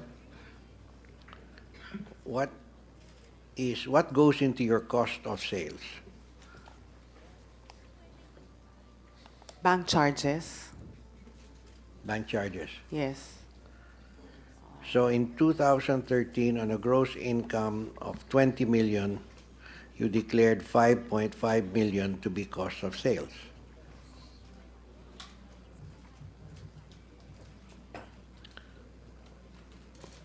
Right? Yes, sir. I don't have my files and my records. That's why I cannot confirm everything. All right. But here's my question. In 2014, you declared 27.2 million as gross income and declared 15 million or 3 times what you declared as cost of sales in 2013. So that was a big swing. That was from 5 million to 15 million, or a 3-time increase, while your gross sales only increased by 7 million from 20 to 27. Because the cost of delivering became higher at that that's 2015, right? 14, yes. So delivery costs are all lumped under the heading cost of sales. A part of it, it's included. Yeah. And the other part?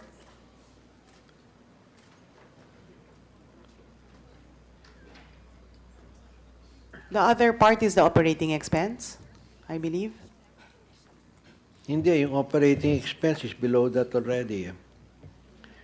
Ito gross sales 27 million, cost of sales 15 million, net profit 11 million, tapos operating expenses 8.8 million, income from operations 2.9 million. So it's a different item. All your operating expenses are in more detail. Your cost of sales is just one line. So we were asking you to break out or to explain to us what goes into your cost of sales. If I'm not mistaken, Your Honor, that's the cost of delivering transactions. That's impossible. Let me clarify when I'll get back to you on the cost of sales. What is the breakdown of the cost of sales? Would you do that and we'd like to take a look at your 2015 statement. Have you filed that already with the SEC? Not yet. But yes, I will get all my facts and my documents together. All right. Now, on another item,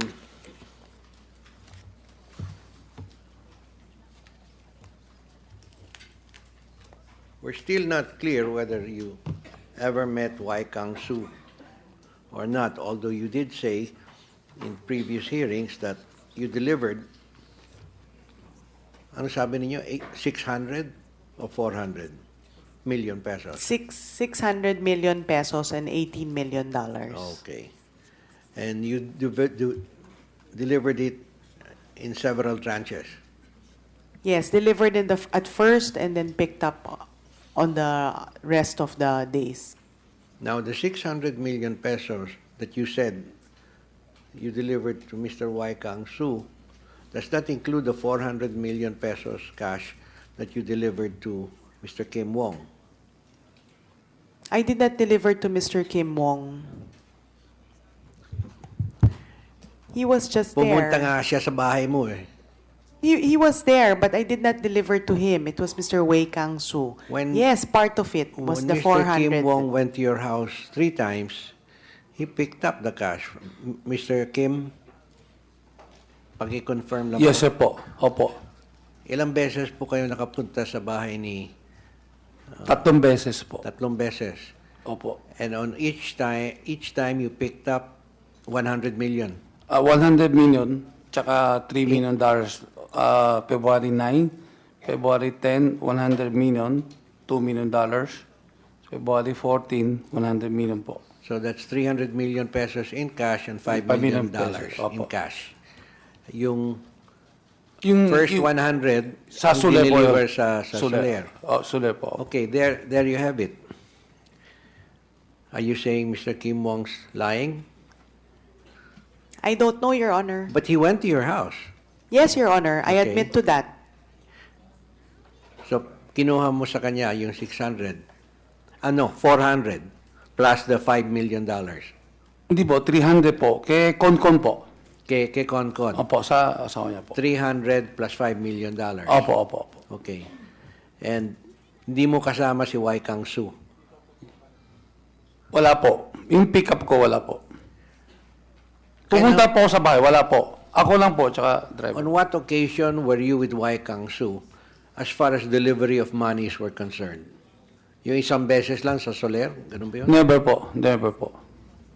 You were never around when Mr. Wai Kang-soo Wala po. received money? Wala Okay. Ms. Bautista? Was Mr. Kim Wong ever around when you delivered money to Wai Kang-soo? Yes. Yes, Your Honor. Saan? Sa Soler, at saka yung pag-pick up nila sa bahay. Every time Mr. Kim Wong went to your house, dala-dala niya si Mr. Wai Kang-soo? Yes, Your Honor, except for the last two days. Well, he only went there 3 times to your house. Yes. So, he only brought Wai Kang-soo once. No. No, Your Honor.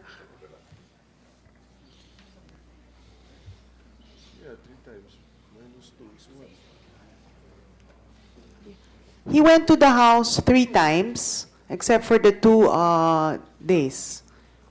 Mr. Wong. He went to the house 3 times except for the 2 days. Now, I'm totally confused by that statement. He went to the house 3 times except for the 2 days. I don't understand that statement. How many times did he go to your house?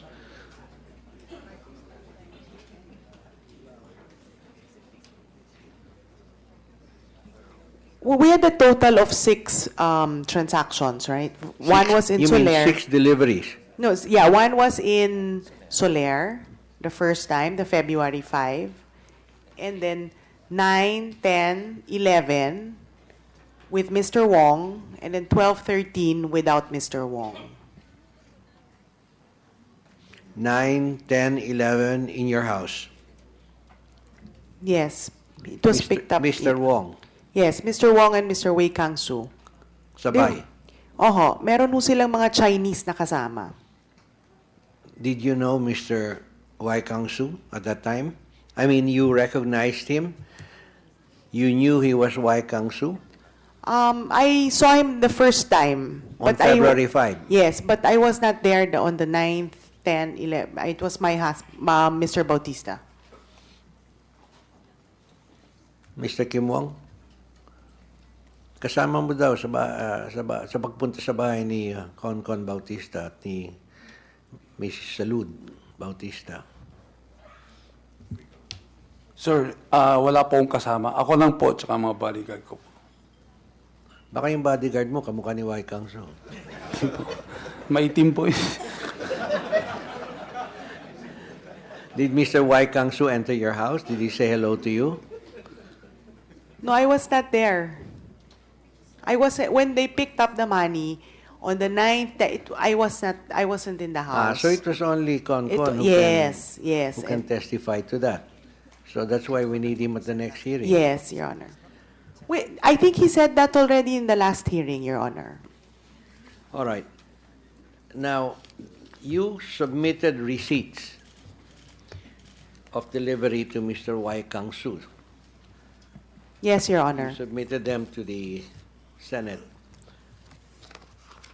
And you're sure that it was Mr. Y. Kang-su who delivered, who signed these receipts? Yes, Your Honor. All right.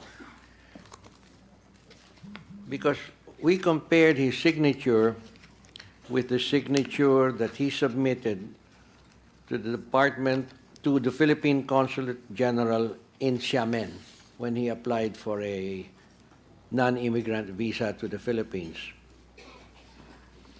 And the signatures are different.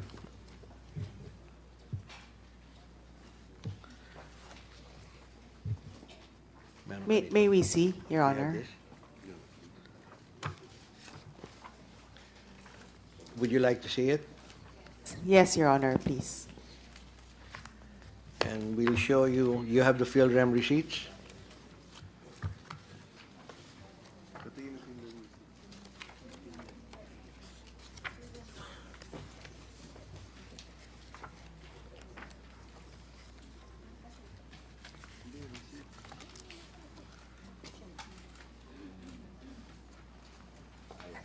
Looks the same to me, Your Honor.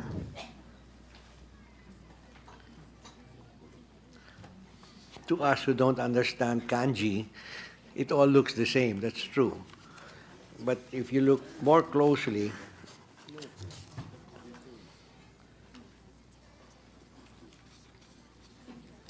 siya rin nag-sign ng accept receipt ng $3 million. Yes, Your Honor.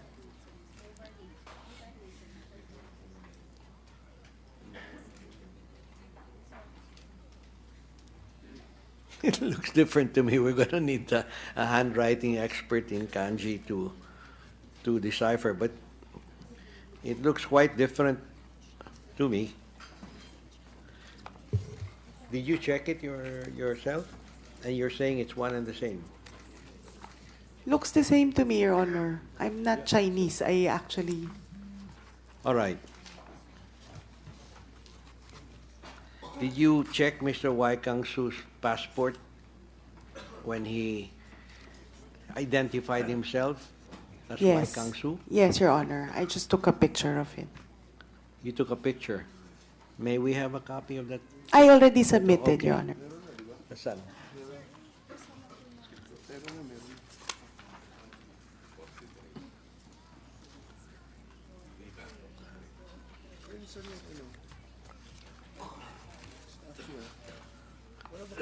Baka ikaw pumirma nito, Kim. Ha? Hindi po, hindi po. Mahirap po pirma ho yan.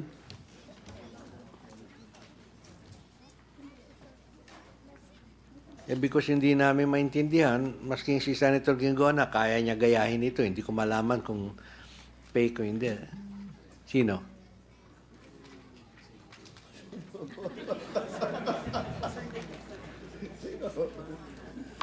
You're pointing to somebody, Mr. Wong. Can you tell the committee who you're pointing to?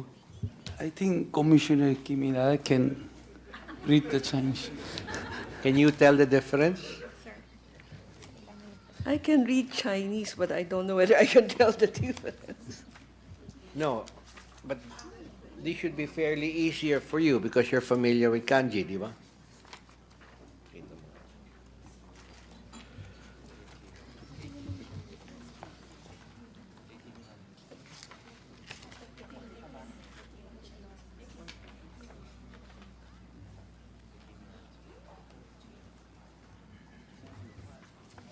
I couldn't tell it.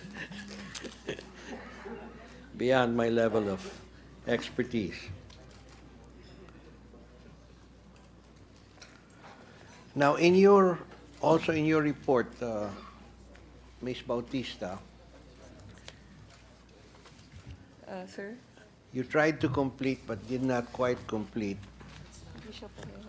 the transactions that you made in a given year. Kakaunti lang yun. I was looking at it, no, I can't find it.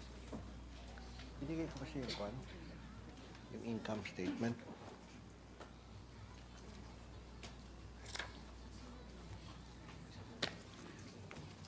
How long have you been dealing with RCBC?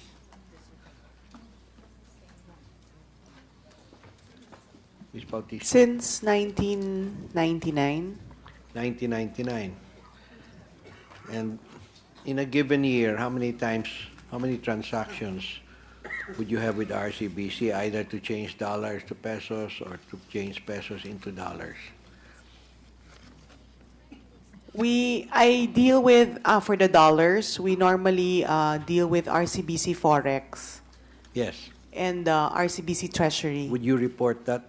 You know, that would be part of your gross earnings, right? When you have the spread. Would I report it? Yeah, would you report it in your income tax statement? I have to check with my accountant how they... Can we invite your accountant here because we'd like to question her. What's the name of your accountant?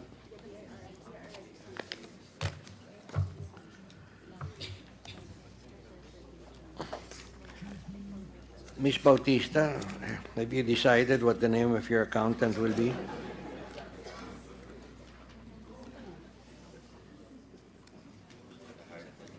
Your Honor, I have to check in the office. You don't know the name of your accountant also? No, it's my person in the office who does all the I'm just admin. asking if you know the name of your accountant. No, I have to check in the office. You don't know the name of your accountant? No. I have here the name Mercedes Peña Florida. Is she your auditor? External auditor. It's the external auditor. Yeah. That's Mercedes Peña Florida. Who's your chief accountant?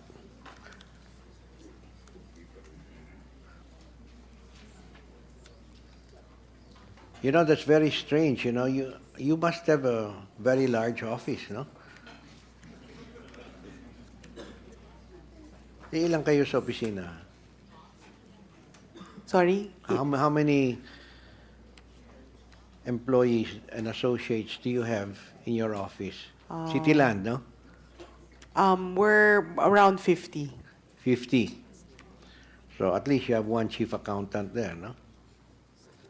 You can't name him or her. Your Honor, there's so many people already who's being Hindi, part marami of tayo. this. May Marlene Santiago. Do you know Marlene Santiago? What year is that? You change every year? No. This 2014. The other one is 2015. Mukhang every year, pinapalitan ninyo yung CPA ninyo. Ah.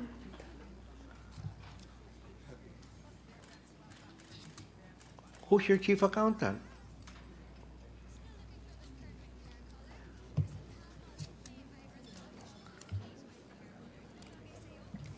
Will you ask her to come here, Your Honor, also? I might lose my accountant already. Why will you lose her? We're just asking her to tell the truth. You can't explain simple things that I ask, so I'm just asking how you put your reports together. Can I prepare? I'll answer you on Tuesday, Your Honor. Sure. Thank you. You can rehearse everything. Pero eto, simple lang ito. If I were CEO, I would be able to explain where is what and who is who, no? But okay, we'll give you until Tuesday. I'm just thinking with a transaction the size that RCBC gave you in this particular case,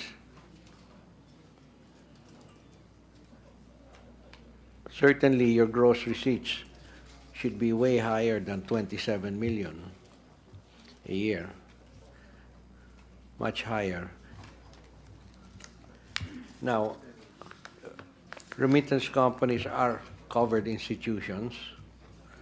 So we would like, may we know, how many suspicious transactions reports have you made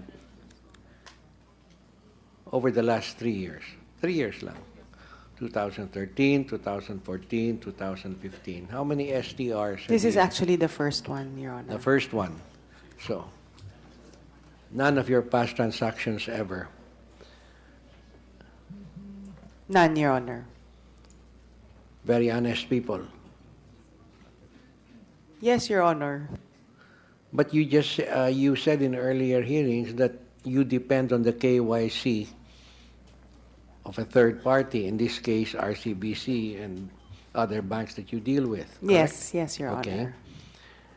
So, based on that, you never saw any reason to submit or to file a suspicious transaction report. No, in the past, none. All right. But there have been similar transactions. Bank asks you to exchange. I'm talking about size. Yes, Your Honor. Was this the biggest single, the $81 million, was that the biggest single transaction ever handled by PhilRem? Well, if I put it at the 81 million, yes. But I looked at it as per day transaction, so. Okay. And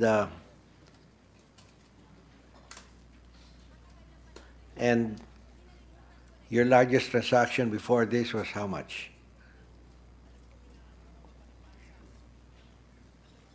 $70, $60, $50? No, Your Honor, this is, well, I take this transaction as per one. day. No, not Per as day. one, as when you say 81 Okay. million, one whole 81. But for, each and every day, I have a lot of transactions. And So you count this as one transaction or 4 transactions? per day transaction. Per day. Yes. All right. So therefore, if $100 million comes into you on day one, but you're only able to exchange $10 million that day, that becomes a $10 million transaction to you. Yes, but there's no $100 million that came in at any given point, one time, because that would be suspicious. All right. Would 81 be suspicious? Yes, if it were coming in at one single time. If it came in from one account, which is the William Go account, would you consider that suspicious? Yes, Your Honor. This was sent to you by William Go. Yes, Your It was not sent to you by those 4 non-existent. No, I do not know depositors. any of the 4 accounts. So it was merely requested of you by Ms. Digito to change from dollars into pesos. Yes, Your Honor. Okay, so isang transaction lang yon, $81 million. Hindi po. Hindi po. It's just one transaction for the first day. Ms. Digito, paki-clarify lang po ito, no? First, how often have you dealt with PhilRem in the past? Per requirement ng client. Kasi yung transactions po with them is based on the instruction of the clients also. I see. So it's the client who tells you which remittance company to use. Yes po. Okay. Ngayon, pag pinapalitan ng from dollars into pesos, bakit pa kailangan ng client mag-identify ng remittance companies when RCBC has a foreign exchange department? I think PhilRem has a better rate than yung over-the-counter bank rate po. Better rate. Opo. Binibili naman nila sa RCBC eh. Ay, hindi ko na po alam. But if you compare po kasi, No, do not say hindi mo na po alam. In this particular instance of the $81 million, $61 million was exchanged to RCBC, correct? So bumalik naman ka sa RCBC, so maybe the client got charged twice. Sir, sorry, I got confused with your question. I thought you were asking bakit yung kliyente nagsosource pa sa PhilRem. With this particular transaction po kasi, I was just asked to source nga a money changer kasi may mga remittance na gagawin to Soler and Eastern Hawaii. Alright. Pero dollars, ba't hindi mo muna in exchange for pesos through RCBC? Sa kanila na rin naman po yung transaction, so sa kanila na pinaggawa lahat yung At conversion. sino nag-identify ng PhilRem? Si Sir Kim po asked lang if I could recommend somebody, black market. Ano? Si Sir Kim Wong po, Mr. Wong asked me if I could recommend a black market. And si PhilRem po yung naisip ko. Black market. Apo. I'd like to ask the Governor of the Central Bank. Black market went out of fashion when we started liberalizing our foreign exchange transactions. Do you still use that phrase today, black market? No more, Mr. Chairman. I think the terms that are being used are like informal market or parallel market. Because actually, money changers can be registered with the BSP. Can be? Registered with the Okay. BSP as a business. So if they're registered, they're a parallel market. If they're not registered, what do you call them? Naughty market. That's probably the definition of black market, Mr. Chairman. Okay. All right. So, ang sabi mo, Ms. Digito, na magsosource ka sa black market kasi mas maganda yung rates. Opo. Did you instruct PhilRem to do that, to source it from the black market? Hindi po. Basta po, yung mga transactions po kasi before ganun, di ba? Kumbaga may mga kliyente kasi na nagpapapalit sa kanila. So I just told them there's going to be a cleared funds that will be transferred to their accounts. And they have to convert that to Sino peso. nagbabantay sa rates dito? Mr. Kim Wong, ikaw ba nagbantay sa rates dito? Pumasok ang $81 million, sinabi mo kay Ms. Digito, I want you to change at least $61 million into pesos, but I don't want to pay a rate that's higher than this. Sino nagtatrack nito? Wala po, hindi ko po alam. Sila ho nag-usap eh. So, they could have charged you anything. They could have exchanged it Maybe po. a peso. Siguro po, hindi pa ho kasi may kulang pa nga ho, di ba ho? Hindi. I'm asking, who was in charge? Sabi mo kulang kasi ikaw ang in charge, ikaw na mamahala dito. Yung $81 million pinasok ni Gao. Po, pinasok po ni Ding tsaka ni Gao po. Si Gao, kinausap niya ako. So, magkukwentahan ho sana ho. Wala pong makwentahan eh, kasi kulang po eh. Walang way. Hindi siya umangal sa rate of exchange. Hindi pa ho dumating dun eh. Hindi, nakatanggap na sila ng pesos, hindi ba? Kulang pa ho, sir. Hindi, kulang sa total amount. Oh, pero hindi, wala pa ho Pero sinabi. Wala yung po. pagdating sa iyo ng 100 million pesos, for example, hindi mo tinatanong at what rate did you buy the pesos? Sila na po, hindi po ako nagtanong. Hindi pa ho. Eh sa iyo lang ang dineliver eh. Paano nila itatanong? Sabi mo sa inyo, dineliver yung 100 plus another 100, di ba? Opo. Kayo, Hindi, di ba yung diretso po sa Soler, diretso po sa Maidas, hindi pa ho na kwenta. ang gusto ko lang malaman, yung pag-deliver ng 100 million pesos plus 100 million pesos plus another 100 million pesos doon sa bahay ni Mr. Bautista. Kumbaga ano pa lang ho. Hindi mo tinanong anong rate. Wala pa ho. Kumbaga dista lang ho pagkuha. Wala po ano. See, they don't care about that. You could have charged them 2 pesos per dollar and they would not have masking 49 to the dollar. Hindi ninyo binabantay nito, hindi ba? I mean, usually, pagdating ng pera to anybody, kwento niya muna, magkano binigay ko siyo? $20 million. Magkano ang rate of exchange dito? Iko-compute niya yon, di ba? Hindi ninyo kinompute. Hindi po. Hindi pa ho. Hindi pa po. I'll do business with you next time. Basta wag mo lang bilangin.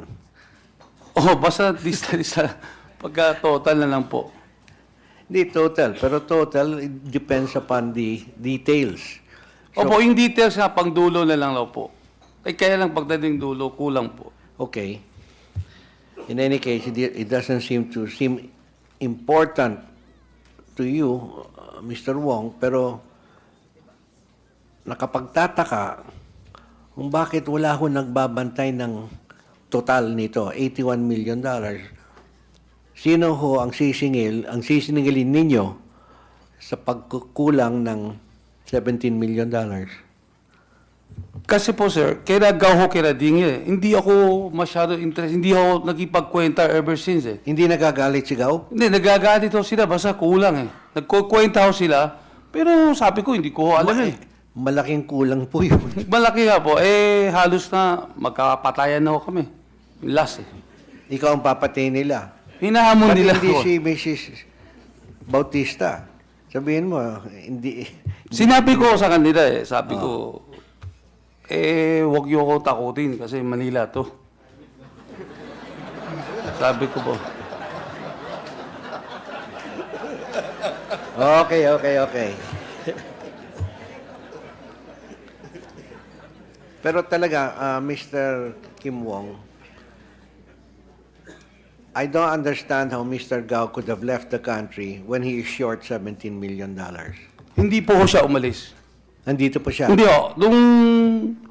Nung seeding ho, nagagalit, nung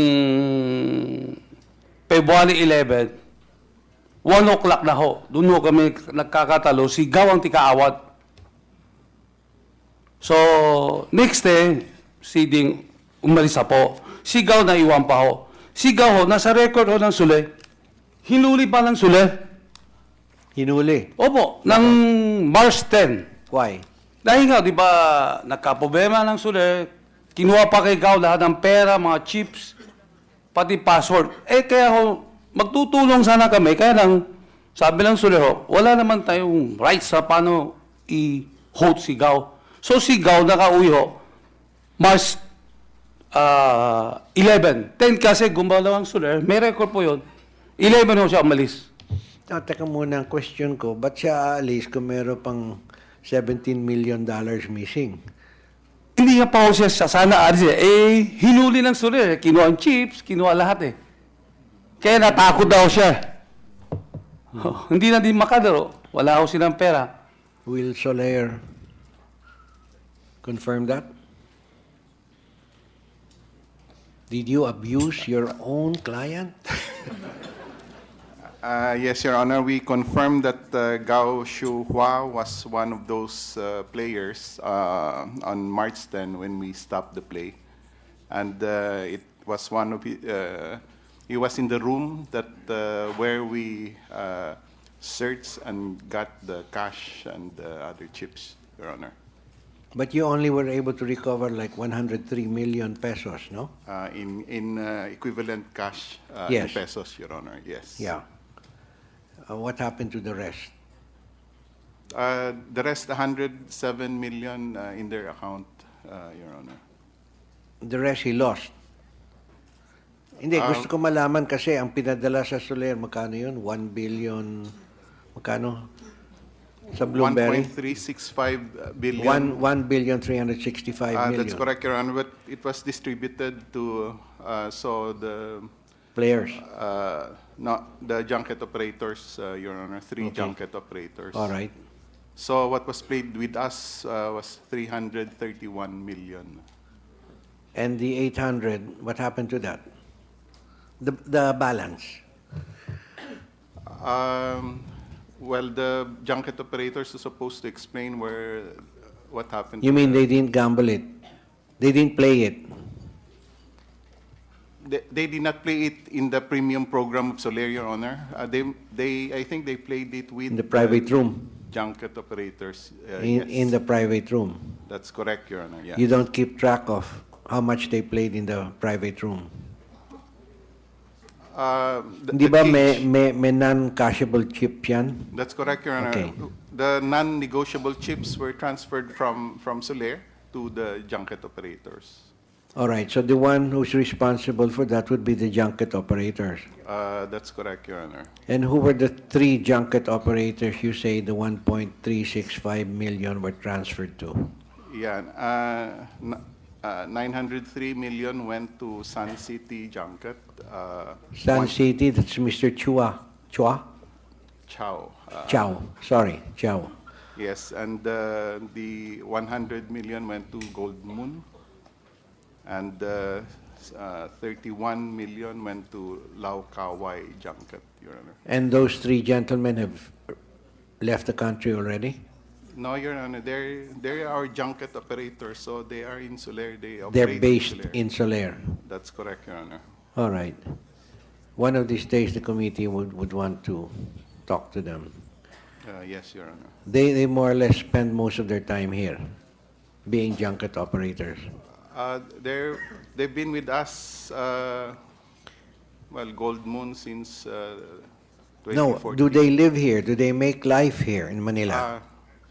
No, Your Honor. So this is just one of their many operations. They're international operators. They So operate they go all over the place. That's correct. All right. Pero suki rin ninyo. Yes, Your Honor. Okay. Yeah, we would like to talk to them one of these days to see Yes, Your Honor. if we can close the gaps in some of our missing information. Now, meron po tayong mga contradictory statements na that were made by some of our key resource persons.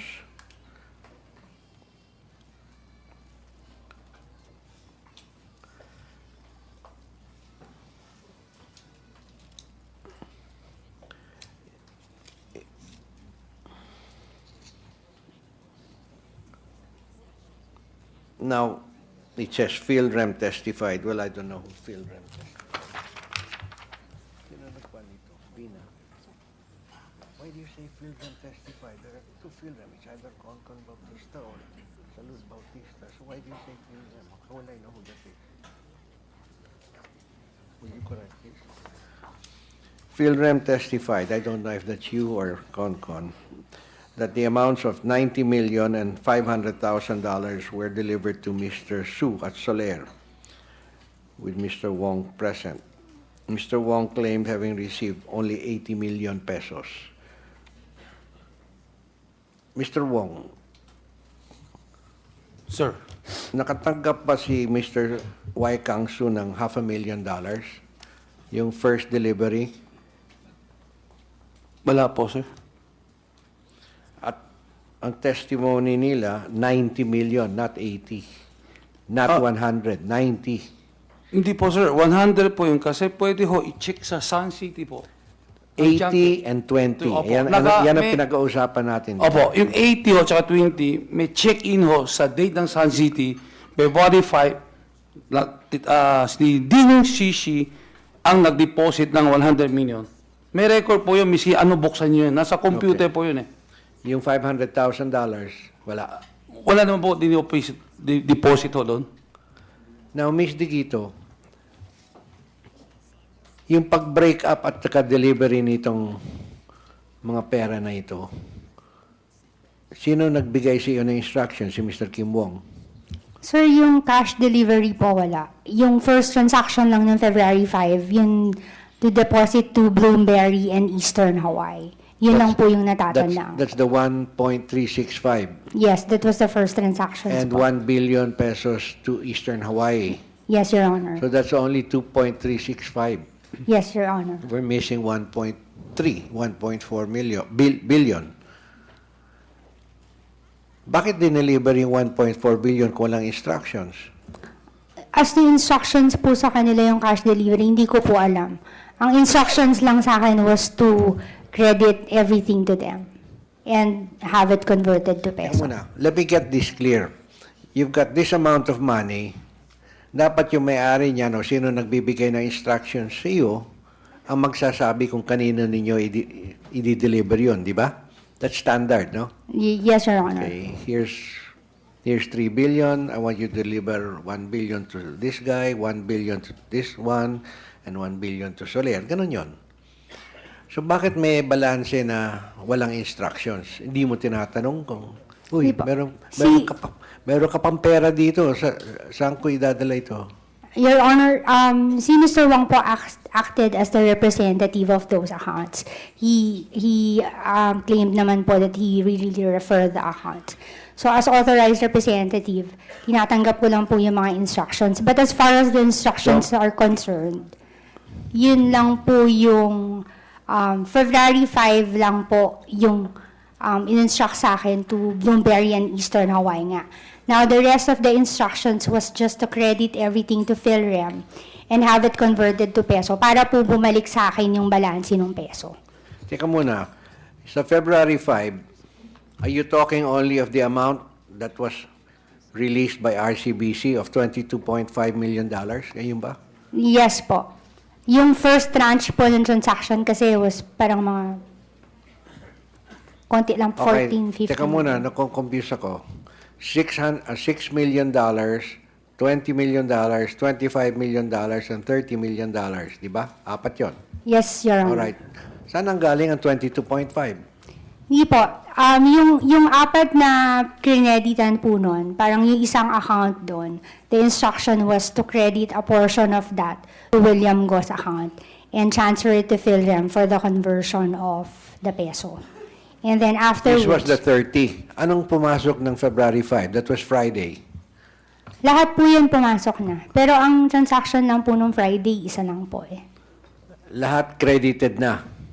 The entire $81 million was credited on Friday. Yes, Your Honor. And you got instructions to transfer 22.5. Yes, Your Honor. What was that in pesos, yung 22.5? That's roughly $1 billion pesos. Yes, Your Honor. And Pinadala mo lahat yan sa... Bloomberry and Eastern Hawaii po. Anong split doon? Ano po, hindi ko po alam yung... 500? Hindi ko na po matandaan yung split niya kasi parang the branch issued an MC. It was also payable to PhilRem. And PhilRem, sila na po yung nag-transact doon sa bangko nila on how they will transfer it to Bloomberry and No, I'm Eastern. not talking about how. I'm talking about who it was delivered to. At hindi naman pwede mag-decide ng PhilRem to whom they will deliver it, di ba? Yes, Your Honor. They're not the owners. I'm telling you po, what the instruction was, parang to Sino their instruction? The instruction of Mr. Wong was to credit everything to PhilRem. Pero what we did po on the first day lang was that yung kailangan sa Soler and Eastern Hawaii. And that was the first. Hindi ko na po kasi matandaan kung magkano yung first amount of transaction, kung 22 or $15 million lang. Pero yun lang po yung una. Kailan ba sinabi siya yun ni Mr. Wong na nagagalit na si Mr. Gao kasi may $17 million missing? Ay, yung nawawala po, hindi ko po alam. Actually, yung February 5 po, ang instruction na was to credit everything to PhilRem. Kaya lang po, parang I don't feel the need na gawin. Sabi ko sa Tuesday na lang, para medyo mas mahaba yung time para mag-ADP pa sa akin yung dollar. Okay.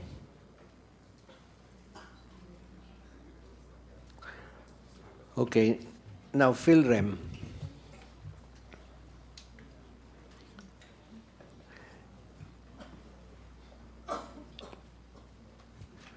I'll hold that off until CONCON comes and your accountant comes. I'd like to ask a question of Mr. Lorenzo Tan. Mr. Tan, now there was no actual cash transfer. We know that. Now these are electronic transfers. Still, at the end of Friday, in the books of RCBC, you would have seen a pop in your foreign deposits. Now, normally you would have around $400 million in FCDUs. Can I answer that, Your Honor? Yes, please. In total assets, it's about $1 billion, sir. $1 billion. Yes, sir. If you see a pop of $81 million in one day, would that raise eyebrows. Wouldn't you at least check saan ito nanggaling? Actually, it was raised to us, Your Honor. And Well, as mentioned earlier, we checked with the BM, Ms. Diquito. would you like to speak into the mic so We checked with the BM about it, and she relayed to Ms. Bridget Capina that these were valid transactions. yeah, so everything's blamed on the branch manager. Well, that's our process, Your Honor. We check with the branch That's a manager. very bad process. You cannot depend on one. Now, in New York, you would have had $81 million credited to your account, diba, with your correspondent bank there. That's right, diba? Your Honor. How did you invest that money? Did you let it sleep overnight, over the weekend? Well, it was left in our accounts in New York, Your Honor. Yes, but without earning interest? Don't you automatically shovel into a... I think at that point, the rates were actually very low as well. So you decided you didn't need the money? No, we left it in the account. I'm not really sure how it was invested, Your Honor. I have to check with our Treasury Who takes charge of that? liquidity manager. Were you not Treasury? Yes, sir. It was, but we have people who handle the deposit So there's an side. automatic... It depends, Your Honor. Like, we can leave money in an account where it will earn market rates. And So you have an arrangement there with your correspondent bank that the money does not some banks, sleep. Your Honor. Yes, sir. Otherwise, even if it's only 1% a year, Actually, the rates for US dollar deposits will probably be maybe less than 15 basis points or 0.15% per annum. per annum. Yes, sir.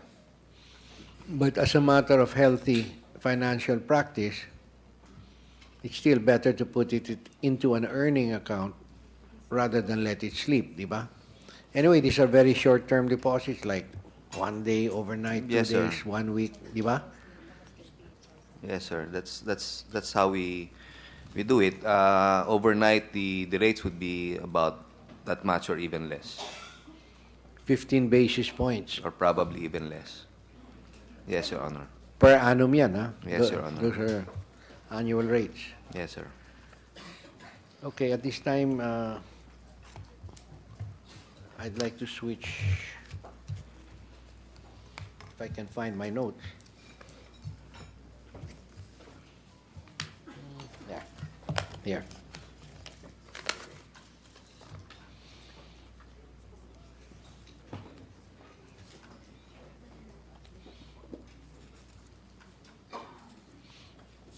Mr. Kim Wong, before February 5 this year, nagkaroon ba kayo ng any banking relationship with RCBC? Wala po, sir. You never opened an account there? Wala po. You never dealt with Ms. Digito either? Wala po. So, bakit napaka-trusted ninyo si Ms. Digito? Kayo Kasi- nagpasok ng pera dito, si Ms. Digito ang tinawagan ninyo for $81 million kaagad ng parang kulog sa langit. Kaya Ms. Digito yan.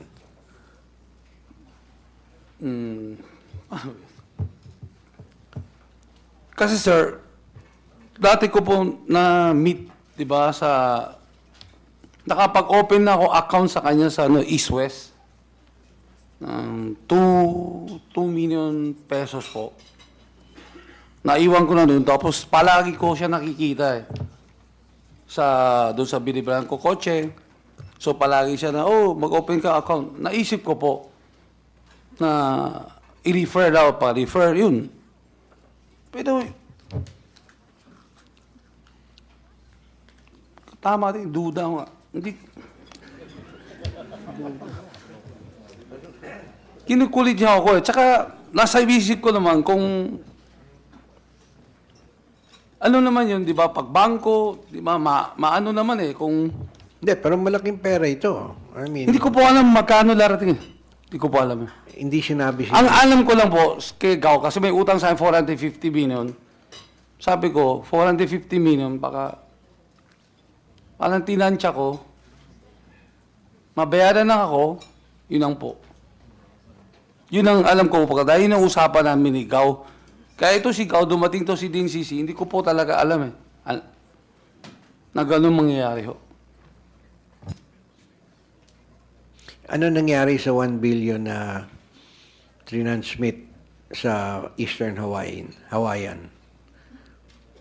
Yung 1 million ho, kasi may humahawak po yun eh. Yung 550 ho, dinaro po. Sila po yung nagipag-ayos po. Yung 450 ho, yun ang inano ko po. Nagbayad po ako sa bangko, tsaka nagbayad po ako sa... So, pera ito ni Gao. Pero, hindi, bayad ko sa utang ni Gao. Teka muna. Opo. Yung $81 million, pera ni Gao. Yun ang sabi. Pero sabi ni Gao, si Ding ang mag-invest. Through Gao po. Si Gao kasi ang kasosyo ko talaga eh. Okay. So, kung pera ni Ding, ba't mo kinuha kaagad yung 450? Sabi ho ni Gao, kaya nagpa-transfer ho siya ng 1B sa Eastern Hawaii para mabayaran ro ang utang. Si Randy yung Ding utang nag-usap. na siya 450 lang. Bakit? Hindi, may mga player ho siya magdararo doon. Kasi si Gao sama na yung regular, mga- opo. Si sama Gao, na yung mga player. opo, opo. Pero hindi mo alam na aabot ito ng $81 million. Hindi lang po, sabi niya, marami pa. Kaya hindi ko alam. Basta sabi ko, pag nakita ko po. Sabihin mo nga sa komite, paano niya sinabi malaki? Sinabi ba niya in excess of $100 million, sobra sa $200 million, sobra sa 300? Anong More sinabi pa raw niya? Kasi ang... More pa. Kasi ang usapan namin ni Gao ho, ang beberan po niya sa akin, pagbenta niya lupa niya sa... Hindi, maliit yung 450. Huwag na natin Hindi po. pag-usapan yung Hindi ko 450. sinasabi ko 450 ho. Kasi meron po siya, ini-expect na 600 million ariminpe. Kasi may transact na sila sa China yung lote niya. Teka muna. Opo. All I'm asking is how much did Mr. Gao indicate to you was gonna come in through RCBC? Kasi sinasabi ho malaki. Sabi ko, pakita mo na pera pag dumating na lang. Tsaka ako na lang ho. Hindi, sabi mo, mas malaki sa 100 eh. Opo, sinasabi nga ho niya. Mas malaki sa Nag-uusap sila ni Ding, tapos sinasabi sa ni Gao, malaki raw. Sabi ko, pakita mo na Mas pera. malaki sa 200. Opo, opo. Or mas malaki sa 400. Hindi ko po na tinanong. Yung gawa 200 pa, sabi ko, pakita nyo muna para makita ko. Hindi ko po nakikita eh. Okay. Abot ng 1 billion. Hindi ko po alam. Kasi palagi nila sinasabi, ang dami. Sabi ko, totoo ba? Parang sini na to. Miss Digito, did you have an idea of how much dollars were going to be remitted to those 4 or 5 Sir, accounts? Your Honor, wala po. Hindi mo alam. Hindi po. Okay. Pero naka-encash kayo up to 400. Saan ninyo nakuha yung 400 million? Who delivered the 400 million? Because 400 million was delivered to Mr. Kim Wong and Mr. Wai Kang Su in cash. Sir, I Where don't did you have... source, where did you requisite the 400 million? Sir, hindi ko po alam yun sa 400 million. Hindi, wala po akong alam din sa cash delivery nila. Okay. Pero ikaw nagdala ng 20. Sir, wala po akong dala sa Soler. Yung sinasabi ko nga po kanina, I've answered that already. Baka po na-confused kasi si Mr. Wong. Halos kasabayan ko po kasi pumasok yung messenger ng PhilRem sa Soler. Hindi po ako may dala-dala nung ganun. Wala po akong dala sa Soler, but I was there. What did you do there if you didn't bring anything? I mentioned po kanina, we were supposed to meet po kami ni Mr. Wong nung February 4 pa. I have a text message on that, but I begged off po kasi I had to pick up my daughter sa school. So sabi ko po sa kanya, kinabukasan na lang kami magkikita. So nagkataon lang po talaga yun. So anong pinag-usapan ninyo sa Soler? Wala ka naman dineliver.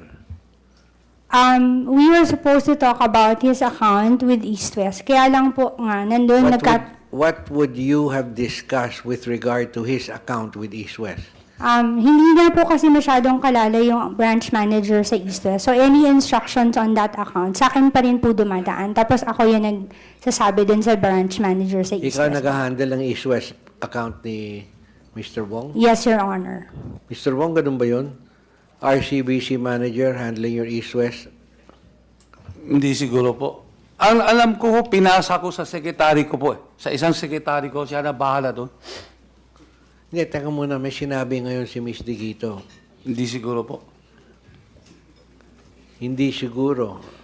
Kasi wala ho kami, dati pa ho, pinipilit niya, sabi niya po sa akin, yung nasa ISOS mo, ilipat mo na sa RCBC. Sabi ko, ang hirap pumiwan, dami-dami pipirman. Iwan na yan doon. So sabi ko doon sa sekretary ko, ikaw na bahala tumingin doon, bangbok doon. Okay. Opo. So hindi lang ako namin pinag-usapan na ho yan. Kinukulitan niya ako, pero sabi ko ayaw ko. Tama ba yun, Miss Digito? Basta po yung February 4 nga, we were supposed to meet. May text message naman po ako on that. We were just supposed to talk about it. Whether or not nandun yung sekretarya na hindi ko po alam. Okay, I'm not talking about the date. Let's agree that it's February 5. I wanted to find out, for you to tell the committee why you met with Mr. Kim Wong on February 5. After all, you had no deliveries to make. Yun nga po yun, sir. He asked me to go there ng February 4 and I promised him that I would just go there February 5. Kasi nga we were supposed... What were you supposed to discuss on February 4? Yung account nga po sa East West Bank. Yung account niya sa East West Bank. Yes, sir. You were going Sir, to I cannot go into details po kasi dahil kabilang bangko yun and syempre I have yung under bank secrecy law dun sa kabilang bangko naman yung account niya. Kasi. Ito naman may-ari ng account eh. Nandito may-ari ng account and one of the exemptions on disclosure is to get his permission, di ba? Anyway, hindi naman namin tinatanong sa inyo kung anong detalya sa account. We're not asking you how much is there. We're asking you what was the topic that you were supposed to discuss. At tama po ba yun, Mr. Wong, na kukulitin ka uli nung February 5 kaya dumalo siya sa Soler? Hindi po siguro. Kasi matagal na ho yun eh. Hindi, alam ko matagal na. But Hindi, I want to know ginagalaw, what is the kasi... reason why you met on February 5. Hindi po, sir eh. Kasi matagal na ho yun eh. Hindi ka namin butang ko na po yun eh. Anong matagal na yung February 5? Yung account sa East West ho. Hindi, alam ko matagal Opo. na yun. Ang usapan ho, magkikita ho kami dito sa Sulepo para yung paano ho, hindi ko alam po kung sino kausap niya sa money changer. Kung paano paano kay Gao ho yung ano. Kasi nung dumating ho sila, nandyan sila Gao sa likod. Opo.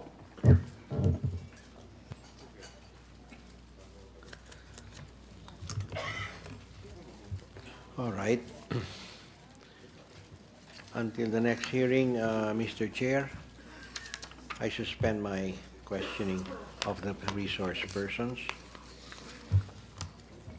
Okay. Senator Osmeña, you're requesting for the subpoena of the accountant of PhilRem? No, we just invite the accountant. We subpoena the one who didn't turn up after he'd been invited twice. What's his name? Palmares. Mark Palmares. Mark Palmares. Your accountant? Your accountant, you can pick which accountant you want to bring here. We just want explanation on the taxation, on the... Okay, I By then see. you will bring next Tuesday? I hope so, Your Honor. I mean, because they might not want to come with me. What do you think? Well, would they Your rather would they They'll rather be scared. be arrested? No naman. No. It's okay. I will. No, we don't like to arrest people and put them in jail, but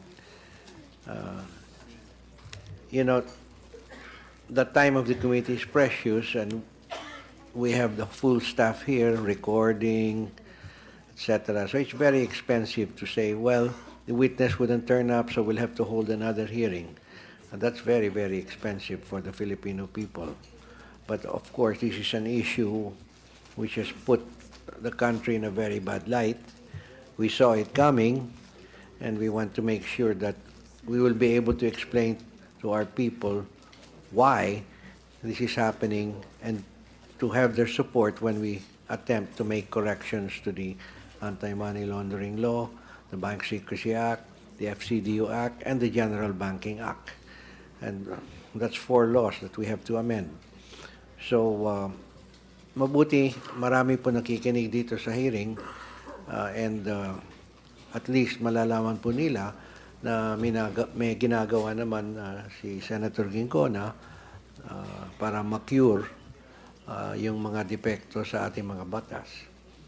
So having said that, Mr. Chair, I would like to thank the committee. Mr. Chair. Yes, before we recognize Senator Aquino, I think Commissioner Hinares wants to say something. No, I just wanted to manifest about the comparison of the signature. Go ahead. It's not signed by the same person. It's not signed by the same person. No. Why do you say that? That's The our way expert. it is written, it's not.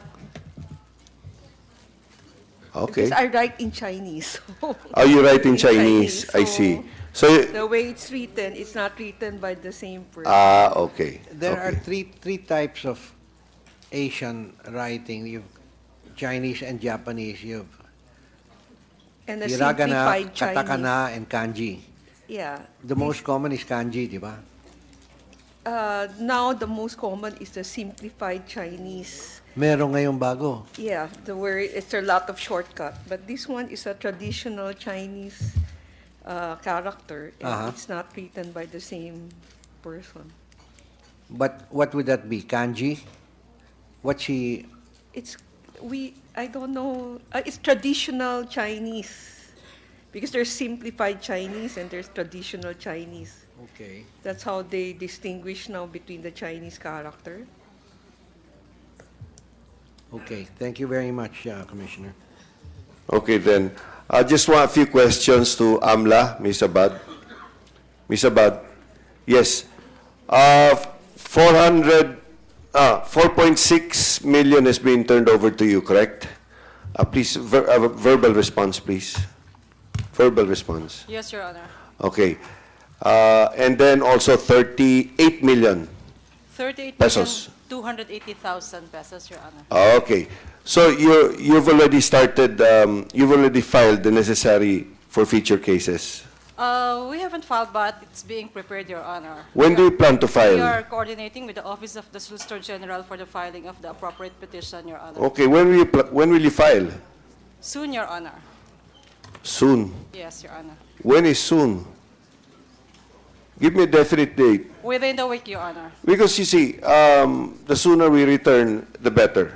Yes, Your Honor. So let's act with dispatch on this within the week. Yes, Your Honor. Okay. There's also the other matter of 107 million that's with Soler, that's frozen, and also the 1.3 that Soler has.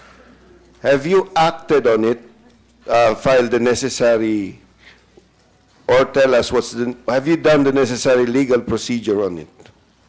We are leading to that, Your Honor, the filing of appropriate petition for civil forfeiture also. So Civil we're- forfeiture We are also. considering consolidating everything, Your Honor, in just one petition, if that's possible. That's why it's taking us quite some time. But I commit to file the same with very soon, Your Honor. If it's going to take quite some time, then might as well do it on installment. As well, like I said, the sooner the funds get back to its rightful owner, the better for all of us. I think you agree with that. We will take note of that, Your Honor. Okay. Senator Aquino? Yeah, Mr. Chairman, actually, those were also my questions for AMLC. I'd just like to ask Attorney Aguilar and Attorney Escanio, because I asked this last week. Attorney Aguilar, you mentioned earlier, hindi pa tapos yung accounting ninyo, no? But you'll have it by next week. Yes, Your Honor. In a week's time, Your Honor. From Attorney today. Escanio, were you able to complete your accounting of the 903 million? Good afternoon, Your Honor. We've actually submitted our report to the committee, and we've furnished more than sufficient copies, I think 10 copies. We will be accounting for the 100 million that was... sorry. Sa inyo yung 100 million? Kaya Yes, Attorney Mr. Aguilar Chair. yung 900 million? Yes, Mr. Chair. Yes, Your Honor. Yes, please. Go ahead. Your Honor, if I may be allowed, in order to better understand and evaluate what happened to the 100 million, if I be allowed to briefly discuss how a junket works. It'll be up to the chairman, of course. Yes, of course. Go ahead. Go ahead. All right. Do you want to do this now, Mr. Chairman, or in the next hearing? He can do it now or the next hearing. This will be very brief, Your Honor. Okay, please. Okay. When we talk about a junket system, it is a system where junket operators market a specific casino from abroad, particularly in China. They bring in players into the casino, into a specific junket room to play high roller style, okay? And they operate with junket agents who are the ones who invite these high rollers from abroad. Now, when a junket agent comes into the Philippines, let's say into the Soler Casino and a specific junket like Gold Moon, they deposit a certain amount of money, like for example 100 million. Now these 100 million are converted into what you call non-negotiable dead chips. By non-negotiable dead chips, it is meant that these chips may not be encashed. The only way for you to deal with these chips is to play with them and to lose them in the casino. Now, you probably would say, well, if I'm going to lose them, then why would I want them? When a player plays in a junket, for example, he bets 1 million, he puts in a non-negotiable dead chip of 1 million. If he loses, the chip is taken by the bank. But if he wins, the dead chip is returned to him, and his winnings are returned in terms of cashable chips. So what happens is that the player would try to accumulate as much cash chips. You, attorney. So that means, yung puhunan na non-negotiable, nasa inyo pa. I'm going to that. Okay, Mr. go ahead. Chair. Go ahead. So, having said that, as far as Gold Moon Junket is concerned, on February 10, the Gold Moon Junket account was credited by Soler 100 million worth of non-negotiable chips. Now, representing the deposits of junket agent Ding Zichi and Ding Haibin. We must stress that Gold Moon did not receive any cash, but merely non-negotiable chips. Now, the foreign junket agents now went to Gold Moon Junket and opened an account. Before junket players can play in the junket, they have to have an account, okay, where all the transactions are recorded. Now, Mr. Ding Jise and Ding Haibin, through their junket players, identified as Mr. Wang Xin and Mr. Ting Pan Pan. These are players duly manifested with Soler, played at Gold Moon using Gold Moon non-negotiable chips. And they played for 3 days, specifically February 10, February 11, and February 16. Now, at the end of 3 days, the total cash chips that were withdrawn, meaning cashable chips, was pegged at 34,200,000. The total amount cashed at Gold Moon, meaning chips that were converted and withdrawn as cash, was 7,540,000. Now, there was around 67 million worth of dead chips. They were taken from the cage of Gold Moon by the players, and they were not returned. We don't know where they are. Now, in the 3 days that they played, the players actually had aggregate winnings. They won 8,740,000. In other words, pesos, Mr. Chair. In other words, they actually won instead of lost in the casino. So that is our report and accounting as to the 100 million. And if you need clarification, Okay, attorney, so may natira bang dead chips sa inyo? Wala po, kasi Wala. po everything was withdrawn from the cage. Okay. So they withdrew 67 million pesos worth of dead chips, which they cannot use anywhere else except your junket operator, right? Yes. Yes. Would you be able to track those chips if they are used again in your casino? Or you cannot track that anymore? Well, I believe there would be some difficulty because the chips, although specific, do not have any tracking Markings. So wala mang, I mean, it's what we There imagine a are chip to be. markings, but you have to understand, they don't have any RFID or anything Exactly, of that yeah. sort. Yes. May serial numbers ba yung chips? I have not entered their junket. Yes. So that can be tracked, technically speaking. So maybe the first thing is, can we get your cooperation that if these chips are used again, that they will be held? No, I mean that's the first. You don't have to. To the best of the ability of my client. Your Okay. So yun yung una, 67 million that was withdrawn. That won't ever be used again except in your account. So technically, you still have 67 million in your bank, in your account, because they were converted to chips. No, Your Honor, because as we mentioned, there was no cash involved. There was only a credit of non-negotiable chips. Yes, The but physical, a physical chip, meron ka bang gayang pera, di ba?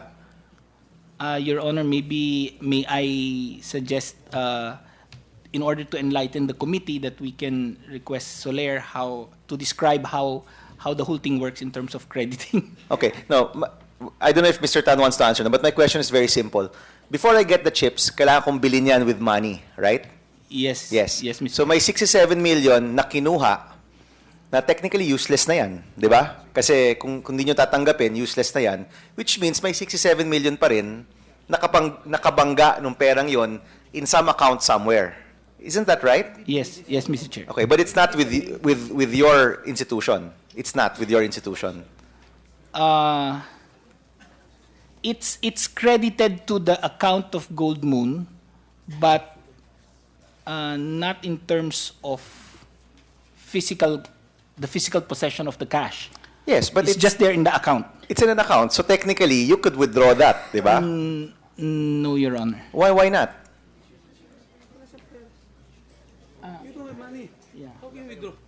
It's not the money, Mr. Chair.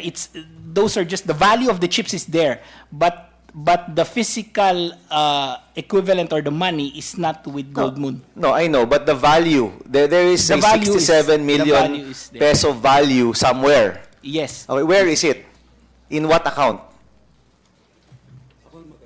Oh, sige, Mr. Wong, go ahead. Sir, when they buy the chips, they buy in the main case of Soler. So Soler will issue the non-negotiable chips. So Okay. they will play it there. So Okay. when they go back, they back to the Soler. So nasa Soler po yung You can ask 67 million value, Attorney Tan? Is that right? Your Honor, the chips were purchased from Soler. Yes. So yes, we're responsible to pay for when the chips are returned to us. In our books, the 100 million was deducted and transferred to Gold Moon. So nabili na, in short. Yeah, that's correct. where are the chips? And to answer, Your Honor, yung question whether the chips can be tracked, the non-negotiable chips ng Gold Moon is the same as the non-negotiable chips that they also issue to many of their other players. So we will not know which of the chips were given to the Ding Group as distinguished from other junket players ng Gold Moon kasi the chips are the same. Nasabi ho, attorney, na merong serial number yung mga chips. There are security features, Your Honor, but we don't keep track. When they're given a bundle of chips, which is the same as other bundle of chips that are given to Are there others. unique numbers in the chips, or there are no unique numbers in the chips?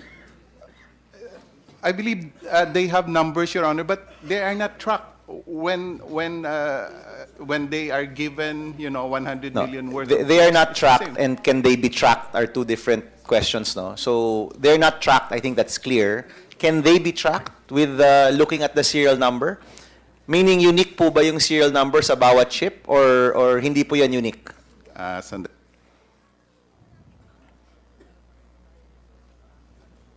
Your Honor, I was informed they cannot be tracked. Kasi walang unique markings per chip. Yes, Your Honor. Okay. Now, this goes back to my question in the previous hearing, no? Kung sila po ay part nitong hacking or this theft that happened, they withdrew that, they could actually just sell that to other people and let them go back to the casino. Is that right? And we wouldn't know anymore.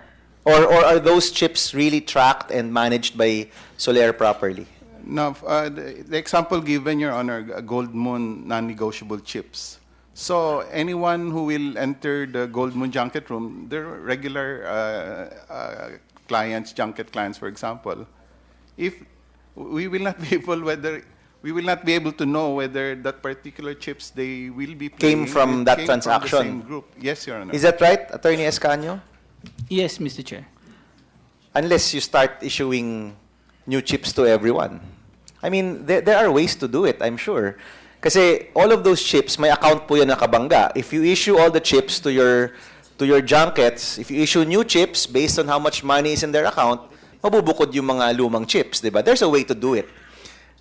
Kasi it's so hard for me to accept na wala na, di ba? Parang that's what we're saying eh. Wala na, it's good as gone, no? When in fact, maybe with a little more effort, we can still track it.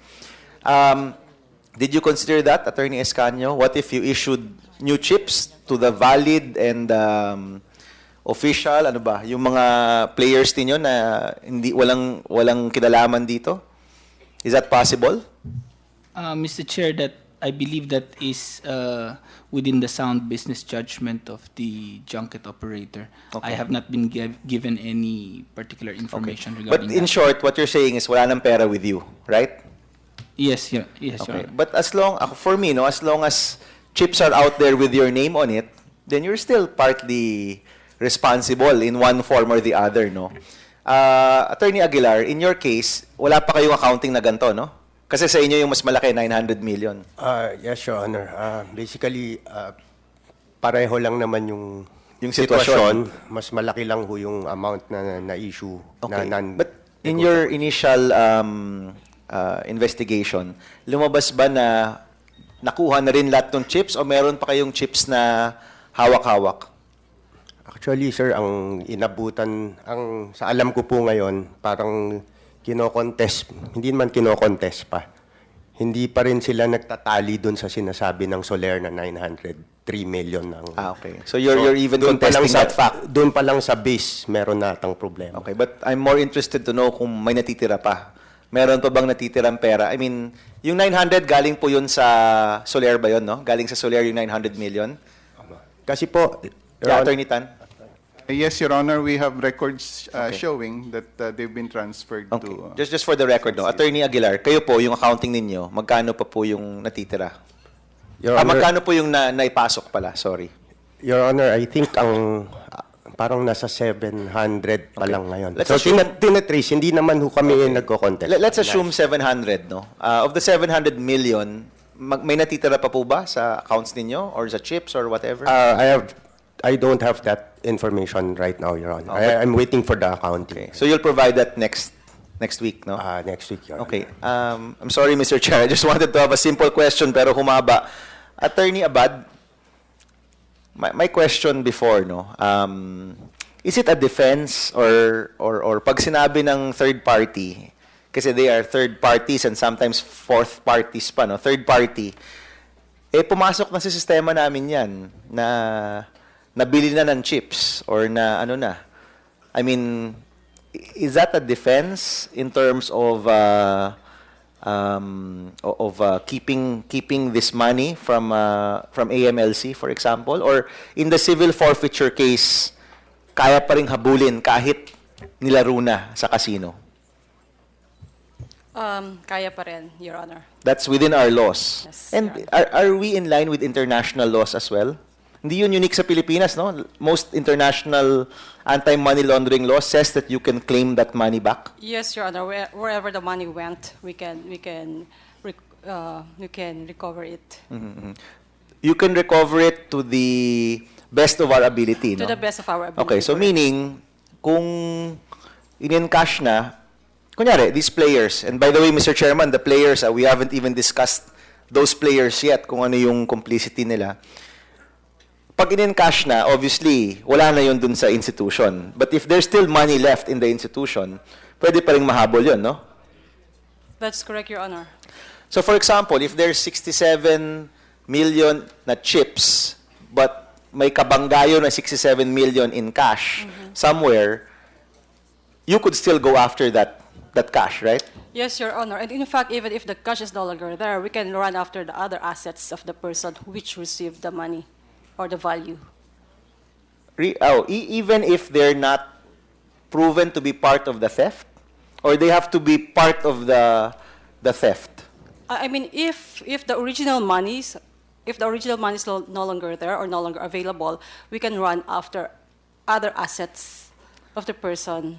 Or institution? The equivalent value. Okay, but, sige, hypothetically, kung wala ka namang kinalaman sa pagdanakaw, mahahabol mo pa rin ba yung ari-arian ko just because dumaan sa akin? I also don't know the answer. I'm very interested to know. Well, if it can be proven, Your Honor, that the money was received by that person, it came to his or her possession, then that can be recovered, Your Honor. That can be recovered, whether may kinalaman siya dun sa theft o hindi. Yes, Your Honor. Okay, so meaning if these institutions, and of course, kung talaga namang wala silang kinalaman, you're saying that pwede pa ring mahabol yung pera sa kanila? Yes, Your Honor. Okay, so, and as you mentioned to Chairman Gingona, you'll be filing these cases soon. Kasama po itong civil forfeiture case. That is what we are filing, Your Honors, a petition for civil forfeiture. Okay, Within the apart week. from the charges on the violations in the Anti-Money Laundering Act. Apart for criminal complaint against other persons who have been involved, Your Honor. Okay. Can we file charges of theft, for example? Or because it is not Philippine money, we cannot file charges na theft yung kaso?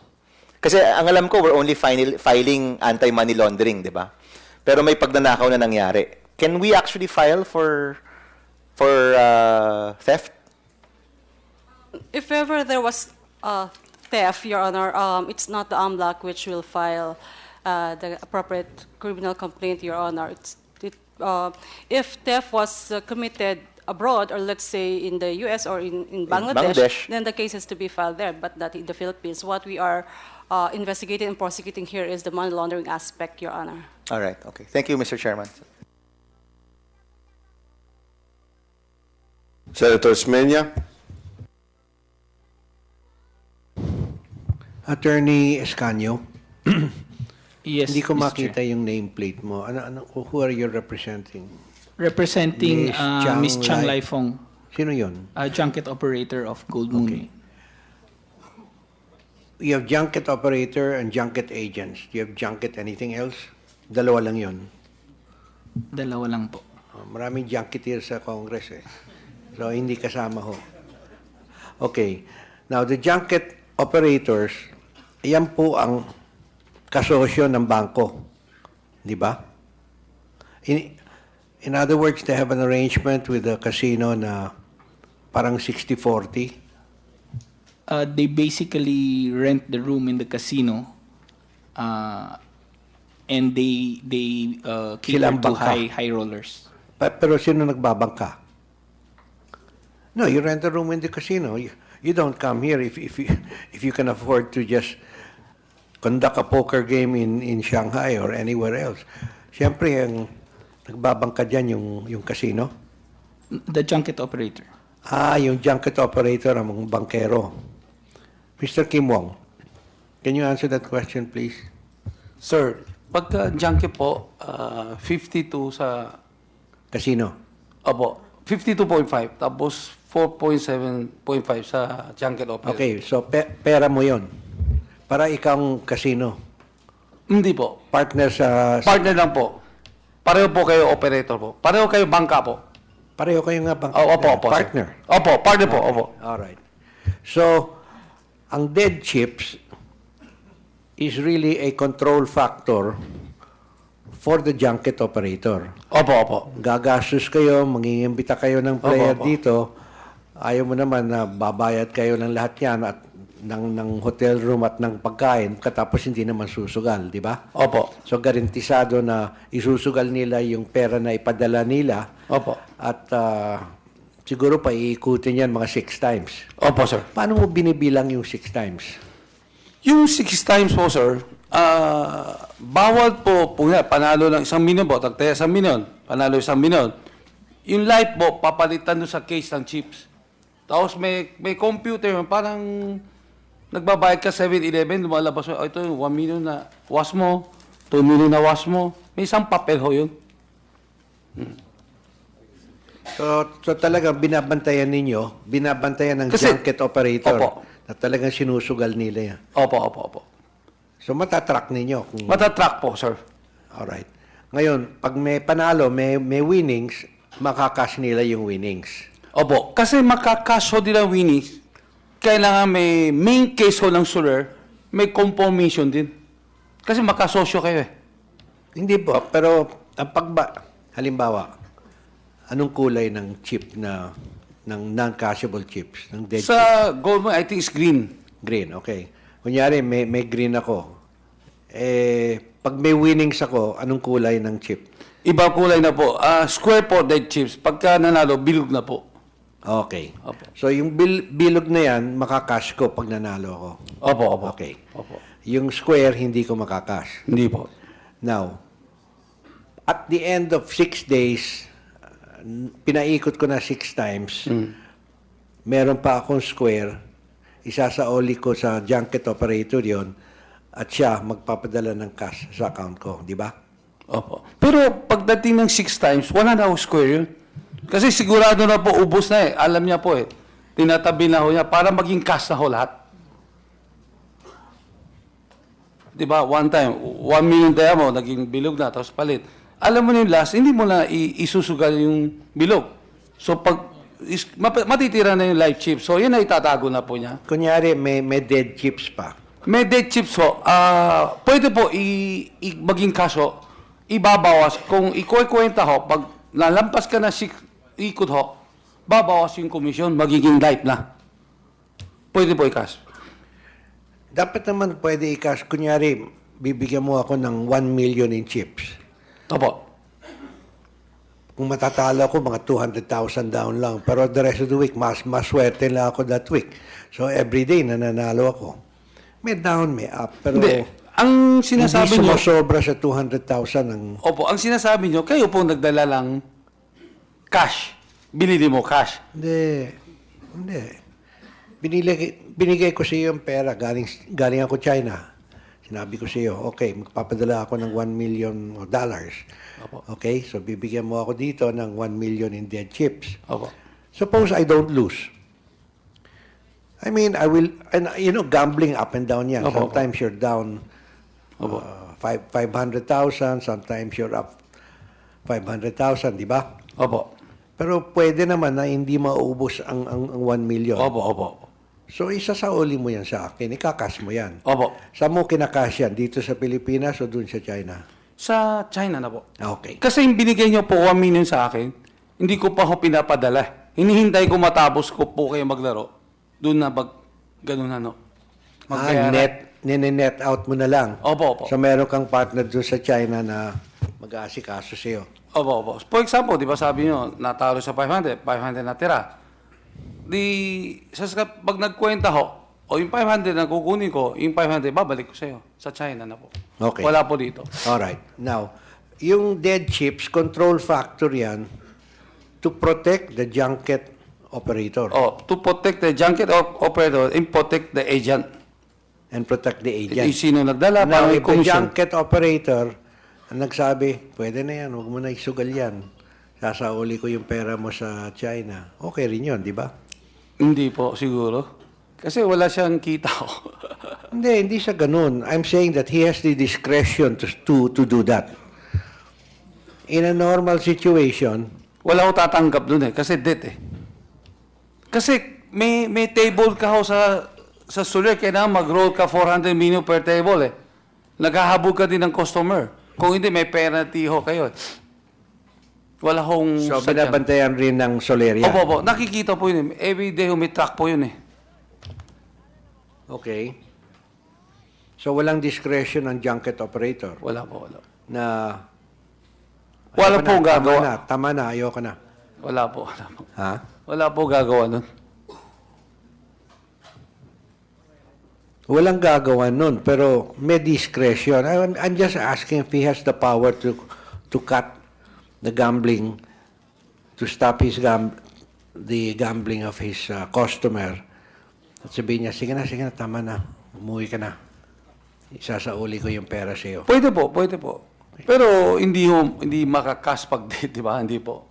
Pwede ho, kung gusto Hindi, niya maglaro. papadala ko, ibabalik ko dun sa Shanghai. Opo. O saan mo diniposito yung Opo, pera, di pwede ba? po. Opo. Okay. Kaya tinatanong ko yan. Opo. Because if the money was the stolen money, pwede magpipretend, basta kasabot yung junket operator, pasok dito, sige na.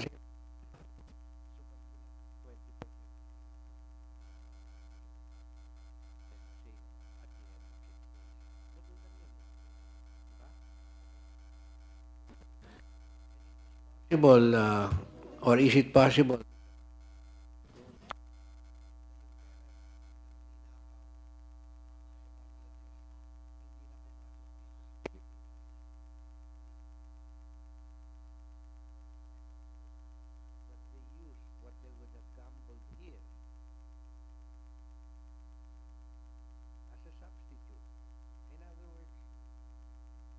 Na yung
saying that it's possible to do that.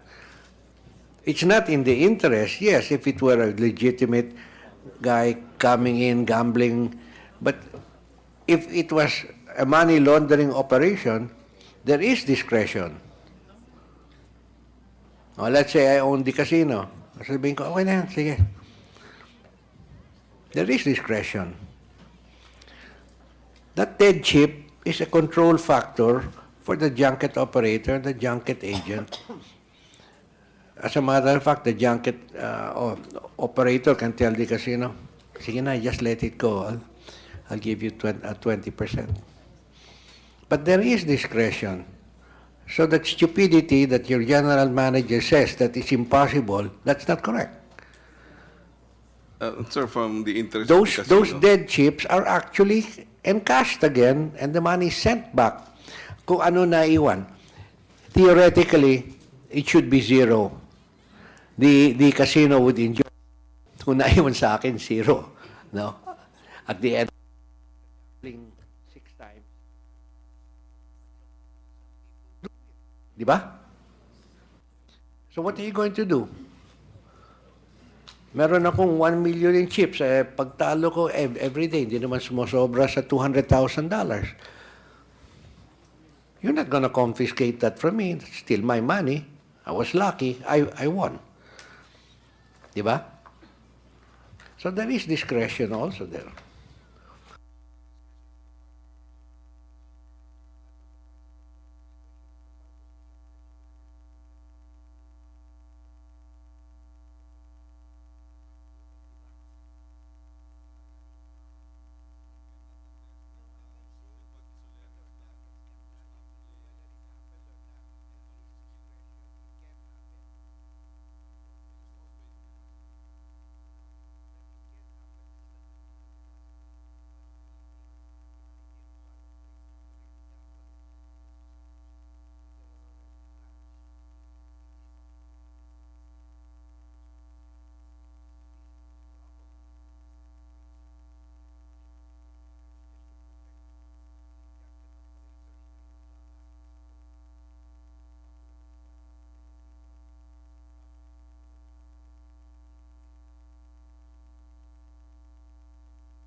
Okay,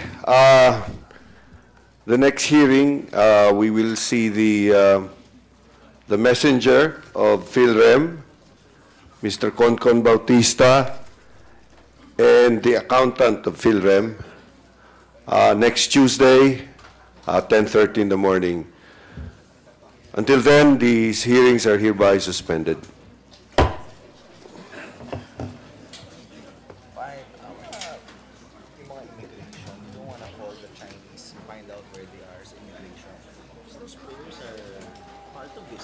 Kausapin mo si Kimbo.